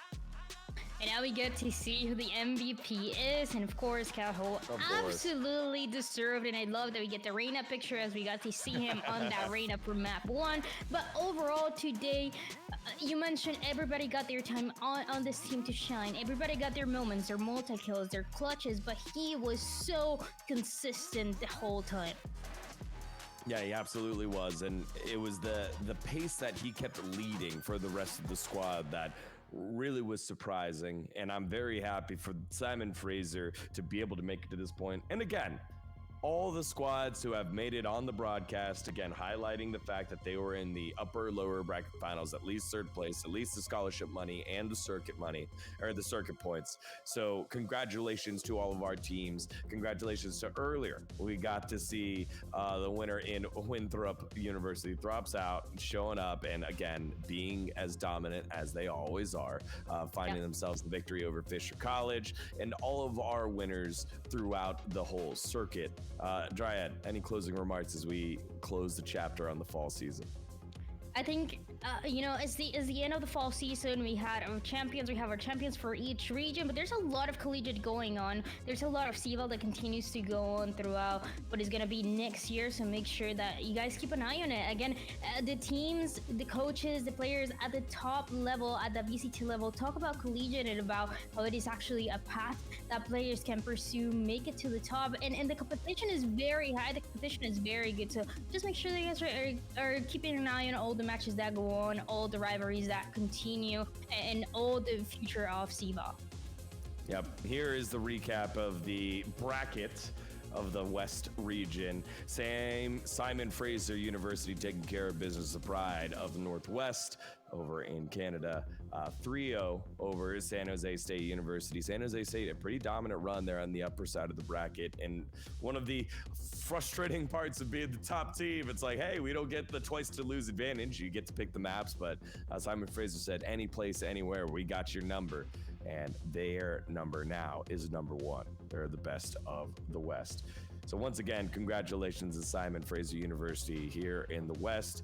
Now over in the South, we had UCF Gold being your champions. Over in the North, St. Clair Saints winning by default over the forfeit over Northwood. And then, as we said earlier, in the East, it was that dominant battle from Winthrop University over the team from Boston, Fisher College. I love college esports. I love the fact that we get the opportunity to be so regional here. You got mascots, you've got cult heroes, and it's a thing where you've got that spot for 2 to 3 years, and then you got to refresh. So programs are starting to build up. Coaches are going to places, as you said, MCE building something there. A whole program has to start from the ground on up, and I love that we get to see that here in college Valorant here at Drat. Yeah, what you see right now in all the matches and all these championships, all these grand finals, really are potentially and very, very likely just the start for a bunch of these players, a bunch of these coaches into their Valorant career. Some of them that had just started playing, have been playing for not so long, and they're still putting up insane numbers against the best. Not only when you see them in competition in tier 3 tournaments, but also, you know, at the top of the top. So again, that is what I'm saying. You just gotta keep an eye on everything that the collegiate Valorant has to offer, because they have so many amazing players, so many amazing teams that you just don't want to miss when they make it to the top, and you can say, I watched when they were playing collegiate. Favorite moment from the tournament, Dryad? Favorite moment from the tournament? Immediately, Tahoe on Reyna. That was the best moment that you can give me. Anybody playing Reyna, I'm like, yes, this is amazing. But also the way that he played it, the way that he just top frag and did so good throughout today. I'm just happy to see it. I'm happy to see a fellow Reyna player shine and look so good the way he did. Yeah, I think when I think about some of the best plays that I can remember, for some reason I'm going to Bind, and I really liked, we saw one of the teams that were playing on Bind. Oh, you know what it was? It was when you called out the Rolling Thunder by Nasi on an eco. Nasi had no reason to throw that Rolling Thunder outside his showers. There was only like one person left up, and I was like, we were all like, what are we doing here, Nasi? But that shows how confident that team was, given the fact that they've been there so much. I think this Winthrop team is pretty dangerous, and I would love to see them again up against some of the best with the highest stakes, given no regionality. Let's go see Simon Fraser up against Winthrop, throw Northwood in there. St. Clair gets the invite as well, and give me some UCF as well. We didn't get to see UCF on the broadcast, but shout outs to my friends over in Central Florida, the Knights, always doing good things out there. So congrats to all of our champions throughout. Sounds like we're hanging around for a little bit longer while we prep this ending here. So Dryad, one more time, why do you love Reyna so much? Why I love Reyna? I love Reyna because you can do your own thing, and usually when you play Reyna, people are not going to trust you when you're in the agent select, so they'll lock another duelist, and that means the other duelist is going to actually do the duelist job while I can just lurk and be the most annoying Reyna I want to be. So. All right, well, we'll let fans at home go and test out Reyna if they want and see exactly what you love about it. Everyone, thank you so much for watching this broadcast here for the Valorant College 2023 Fall Finals across all of the regions. It's been a pleasure on behalf of myself, Dryad, Infernosis, and of course Jackson, and everyone associated with the broadcast. We thank you so much for your time and your eyes, and we'll see you next time for more College Valorant. Take care. Out here. Oh boy, here's the footstep. There's one, there's the second! And Menace just has no stop but W gaming all the way through, but will his gunfire work out? No! Utilize Shondix, gets caught out and taken down. Vix trying to find some heads, not able to, but Dory's able to. Making it 3v3. The late rotate by Menace in Valorant in all of college. That's been held by Northwood. But Winthrop has reloaded with this roster. Vix has Weapons here. They have bulldogs and things like that still that they don't really want to have going into the next. The problem of their own flank as Kane's trigger discipline may just give them two. Kane, what are you doing? get no purpose. And the time will continue to tick further away. Cade, down goes Kane, round the bend here of KJ, when all their utility has been placed everywhere else but where they're standing. It looks like Kaho opting to drop the operator to pick up a rifle here, and it's 2v3. Hey, God! Going to continue to poke that way, and I think A side has proven to be difficult for them on that retake. This could Out here.